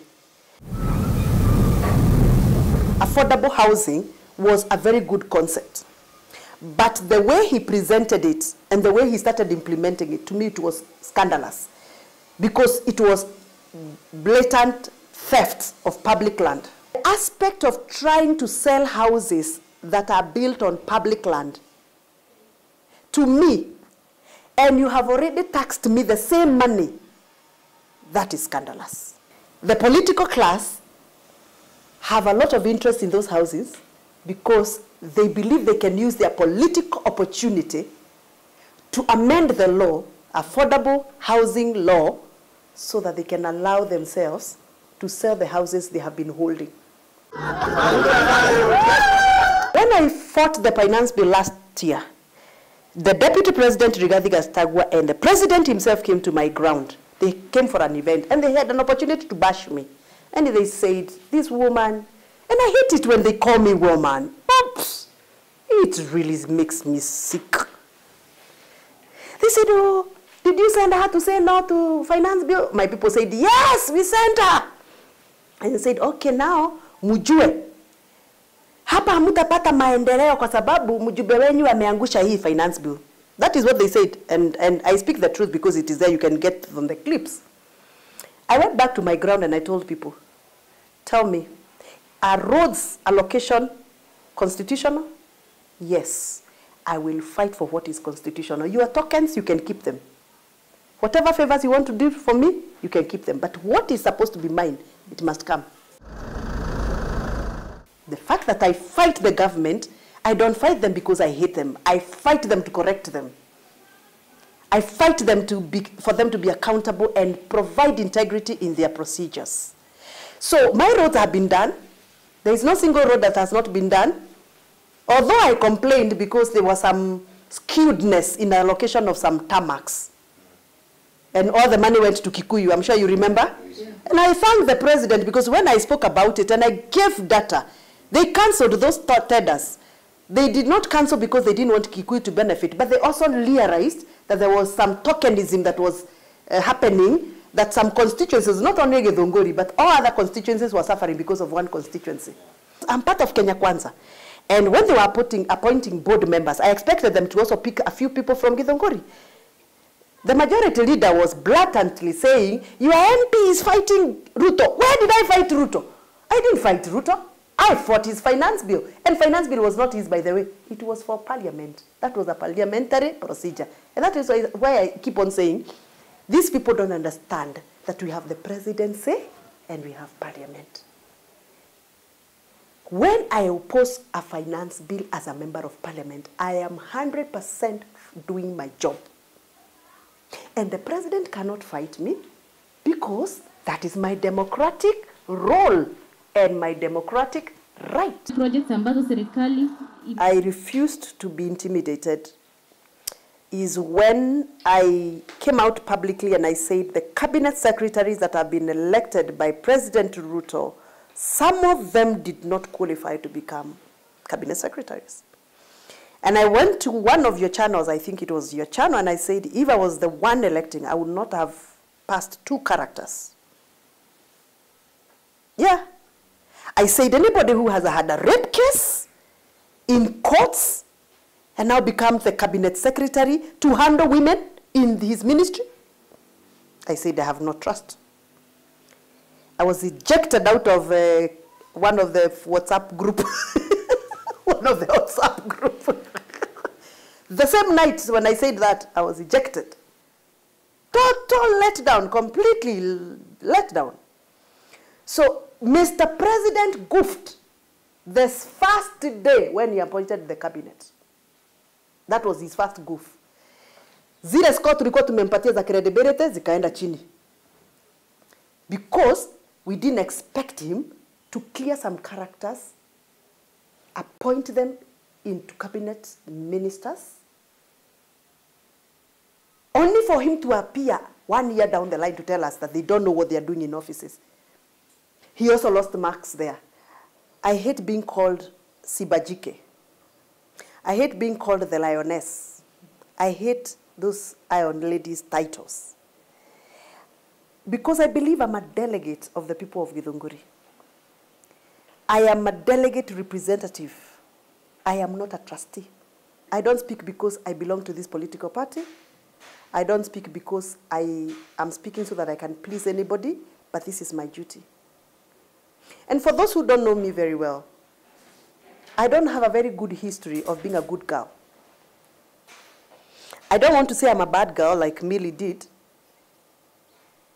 but I want to say that I am not in the box that is associated with women whose voices are suppressed. People imagine that because you belong to this political party, when your boss stands, you all stand. When your political party leader exits, you also exit. Whereas I'm in a political party, I don't believe in that. Because in an environment of democracy, then we are not able to draw a line between what is democracy and what is party patronage. And that's my problem. So I'm very conflicted right now. Because I have to abide by my political party, and I have also to abide by my voters. So it's up to me to decide who is more powerful. And to me, my voter is more powerful than my political party. Because even if I was chased out of a political party, my people can decide to vote me again using any other umbrella or an independent candidate. And the same way they're trying to muzzle the media, they're also trying to muzzle some of us, threatening us, intimidating us. But we are beyond that. Our allegiance to the Constitution of Kenya, which we fought for, I fought for this 2010 Constitution. I didn't fight with my blood and sweat, but I fought with my resources and my energy. So we cannot then sit, because we are in a politics now, we are MPs now, we shut up when we are seeing what we fought for being overwritten. We cannot. And therefore I want to tell the minister, the chairperson of CA authority, tunakujua, we know you. We know where you're coming from and where you want to go in this country. This revolution, the Gen Z revolution, using threats and intimidations, you're not going to go far. And let me tell you, anybody ignoring what's going on is only a fool. You cannot fight over 10 million Kenyans in the streets. You cannot. And they have a backup of many others who are silently watching. Yule anafunga kitambaa kwa kijiji, akisema something is not right, think twice. Our mothers are never wrong. When you see my father who goes to the coffee plantation in gumboots, coming out for a public meeting which they normally don't attend.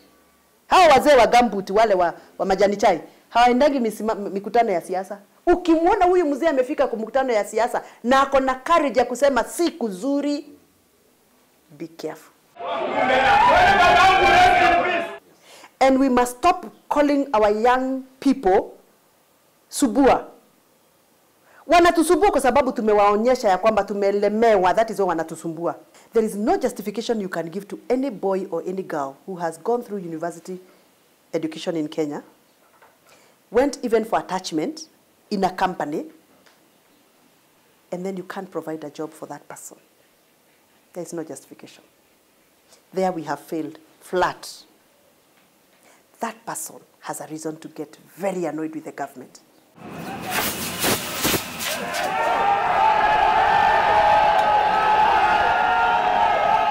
Can we first of all create a database of all the jobless young people qualified we have in Kenya? Do we have a database? What is this department called National Employment Agency Authority does? What is their work? Can we have a register of all the graduates from every institution that are Kenyan youth and don't have jobs? Then we can start from there, saying we have 50,000 or 100,000 or 3 million or 5 million, because I think maybe they are almost 10 million. Your database iko wapi? Ndio tuanze hapo. Ndio tujue we can map out the joblessness versus our capacity. So the president keeps defending and saying, I've created 160,000 jobs in my housing project. Will a mechatronic engineer fit in the housing project? Will a videographer from Kenya Institute of Mass Communication fit in the affordable housing project? Will a nurse fit in a housing, housing? You see, that's what I'm talking about. If really we mean business with these young people, let us revisit our tax regime. Let us create opportunities for local manufacturers and local traders who have ventures, serious ventures, with serious output in this country. Accommodate these young people and enjoy some tax rebates and tax remedies from us. I didn't have to speak much, but the Gen Zs are saying it. What I did not say, they are saying it. Unfortunately, they are saying it and they are dying. Unfortunately, they are saying it and they are getting maimed. They are saying it painfully. We have also disregarded so many things that are of great concern to our people. You saw the kind of uproar that was there when Kenyans got to experience blatant looting in the name of fertilizer. I mean, when you sell to Kenyans through a government agency fake fertilizer, adulterated fertilizer, and you claim that there are people who are in other political camp that are interfering with your work. I mean, that is absurd. The only thing that I find working and whose intentions were good was Hustler Fund. But just the other day, the Auditor General said 428 million cannot be traced. I was like, oh, the only good thing that I found? You mean you have also looted? The reason why I was supporting, and I have been supporting Hustler Fund, is because I thought that was an opportunity for the unrateable Kenyan had an opportunity to access credit without passing through gatekeepers and agenda setters. Because if it is my phone, it is my phone, and I get the money. The other thing that I support is coffee reforms. We needed coffee reforms. They only did 20% of the reforms we wanted, so we are still pushing for 80%. The push for tea reforms was noble. The only problem is that in Kenya, you remove cartels, other cartels come in to replace the ones you have removed. That is the problem. But if we really were to do reforms the way they are supposed to be done, I think that could have been the game changer. But unfortunately, I don't think we are doing right. I don't think we are safe by saying Ruto must go. And I'll keep saying this even if the Gen Zs don't want me to say it. I will say it. We are not safe saying Ruto must go. Go. Then what? If he has to go, the whole system has to go.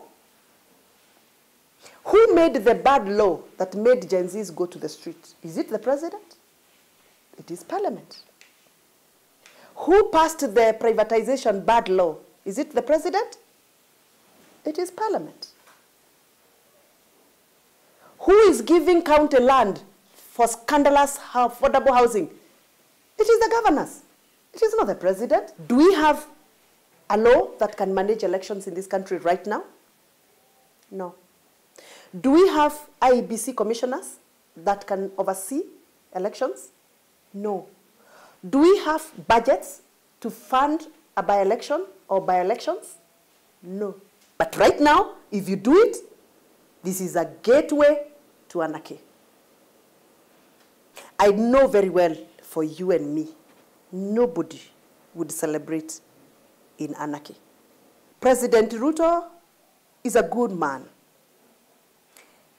For him to be where he is up to there, he has some goodness.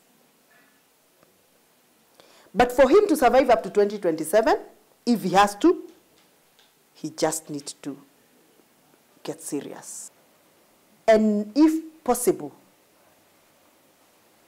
spend more time in State House and Harambee House. And spend very little time on the roof of the car. That business on top of the roof of the car is not working. No, this is not working. Avoid public appearances because that is the only place he gets tempted to overpromise things that he cannot deliver or he's not able to deliver. And the temptations, because he's a politician, are many. For president to keep on saying, going out and saying, nimetega, ninapanga, your game haingi. He may need to re-strategize. When he was firing the cabinet, where was his deputy? When this country was burning, the first day the Gen Zs went on the streets, the day they were occupying everywhere, including Parliament, where was his deputy? He's realized now I'm alone. The deputy seems to be cold because of what the president and his friends have been doing to the deputy president. The deputy president has come out very clearly and said, they have denied me to use planes to go for my assignment. He has come out and said there are people who are arrogantly abusing him, disregarding him. He has come out publicly and said so many things. Have we ever seen the president come out and defend his deputy in public? No. He lost some marks. If President Ruto doesn't deal with his hardliners, the people around him, the people who call me names all the time, the people who will go and tell him, Gathoni said this, Gathoni was seen with so-and-so, Gathoni is a friend of so-and-so, those people, even his union with Raila will not stand. So the president must learn that you cannot run a government with your buddies, and you cannot trust the same people to run serious government with you. They will blunder in your name, and they have blundered in his name. And I'm sure he knows what I'm talking about. Munasema tusimamishe hii fujo? Na tusimamishe hii vita?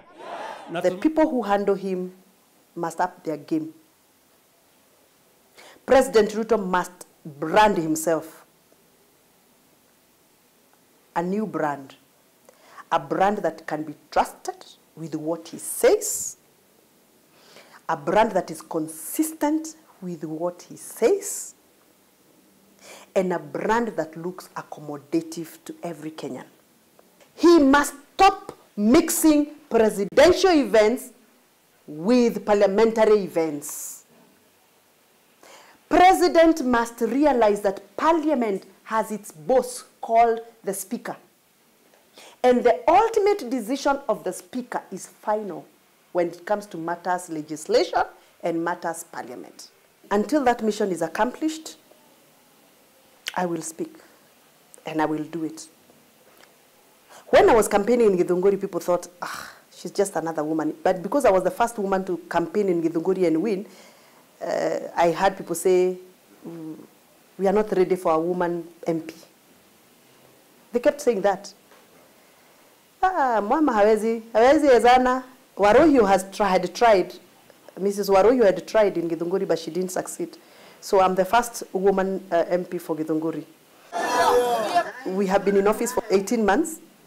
And within those 18 months, I've done 15 visible projects, tangible projects. In the name of the Father, and of the Son, and of the Holy Spirit. But as long as it is taxpayers' money, itapigana. Na nimepigana. Mpaka pesa inamwagika Githunguri yote. So I told people of Githunguri to allow me to use what I have. What do I have? The capacity to speak, the capacity to question, the capacity to press, and to announce, and I have to announce. You cannot ignore me, because if you ignore me, I have a tool. And my tool is the fact that I can be able to speak out. And by the way, I am glad that I have spoken on so many issues that the government has corrected with immediate effect, because if they don't, I have a very big following. And I thank God, because Kenyans know and are able to identify people who are genuine. I believe I'm a woman on a mission. My time will come. But from now, I must do what my maker wants me to do. Sometimes I also surprise myself, why do I speak like this? Have you ever surprised yourself? Sometimes I surprise myself.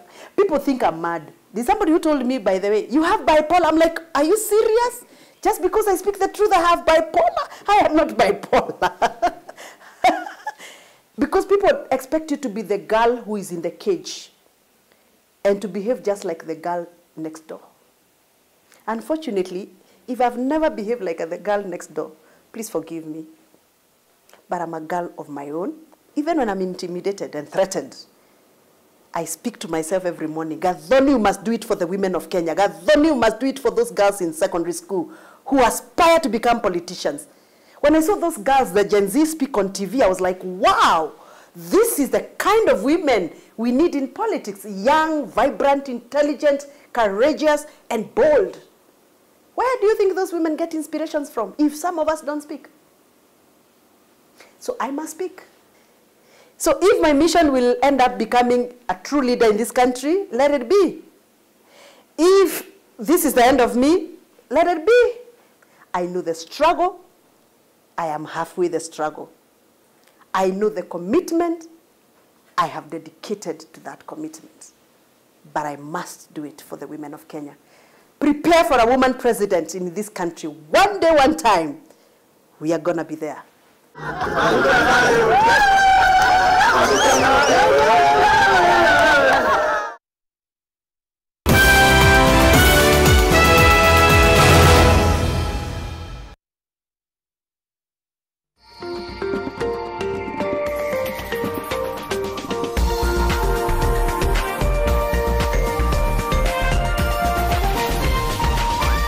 This is NTV.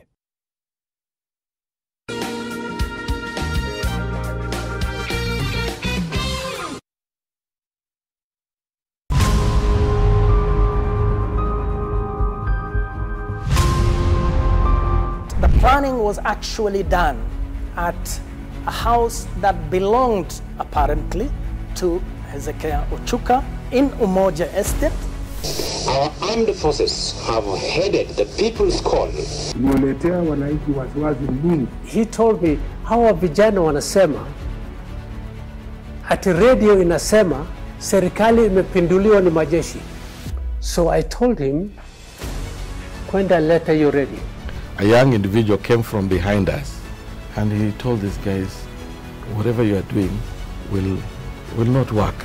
And that's when I witnessed automatic fire onto the individual's forehead here.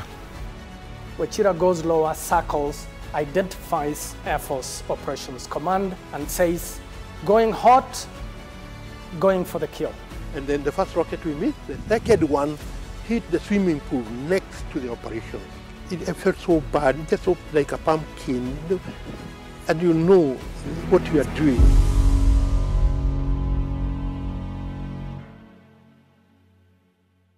Brother man. Yes. Majina nani? Mimi naitwa Enoch Kapanga. Enoch Kapanga kutoka wapi bwana? Kutoka Kilifi. Jina nani? John. John nani? John Mwangi. The one and only. Jina nani? Naitwa Caroline Kiniso. Enoch. Are you sure? Kazi gani? Hotel. John, the next time nakuongelesha nitakubatiza na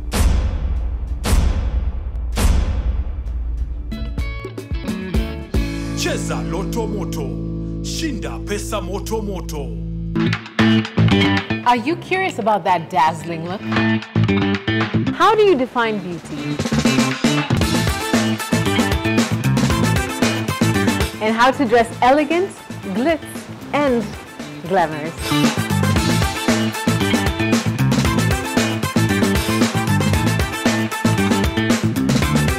The Glam Show is here to answer all those questions and show you what's popping and what's the latest in the beauty and lifestyle world, because you need it.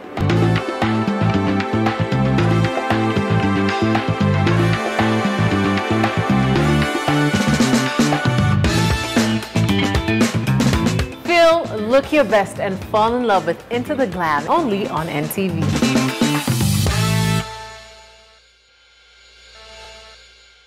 The Glam, brought to you by new Nivea Radiant and Beauty Advanced Care Body Lotion. With 5 oils and 5 vitamins, 48-hour nourishment, helps reduce appearance of stretch marks in just 2 weeks. New Nivea Radiant and Beauty Advanced Care, for your shade of beautiful. Reach your audience instantly and make a lasting impression with Nation Sema. Affordable bulk SMS at 0.3 Kenya shillings. Own sender ID for 10,000 Kenya shillings plus 10,000 free messages. To sign up, please call 0728434979 or email us on mkibunja@ke.nationmedia.com.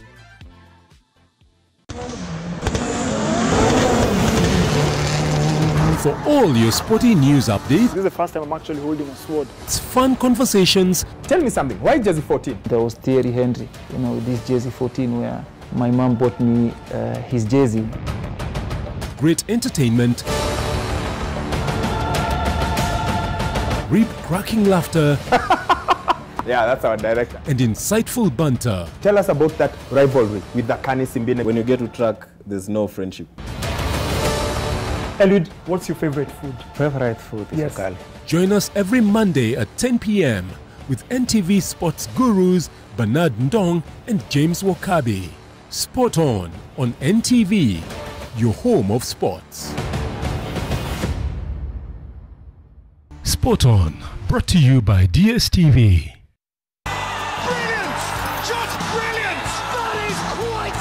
Dial *423#. Get DSTV Compact for 3,700 Kenya shillings and connect to all the football you want on DSTV. Pata taarifa teke na e-paper. Stay in the know on the go. Getting the full story bilangori. To sign up, choose your preferred subscription. Use the promo code SUBZ22 to get 20% off and pay. Get your favorite newspaper and enjoy the truth anywhere, anytime. For inquiries, email epaper@ke.nationmedia.com or call 0790 111 111. Subscribe today and get your taarifa teke.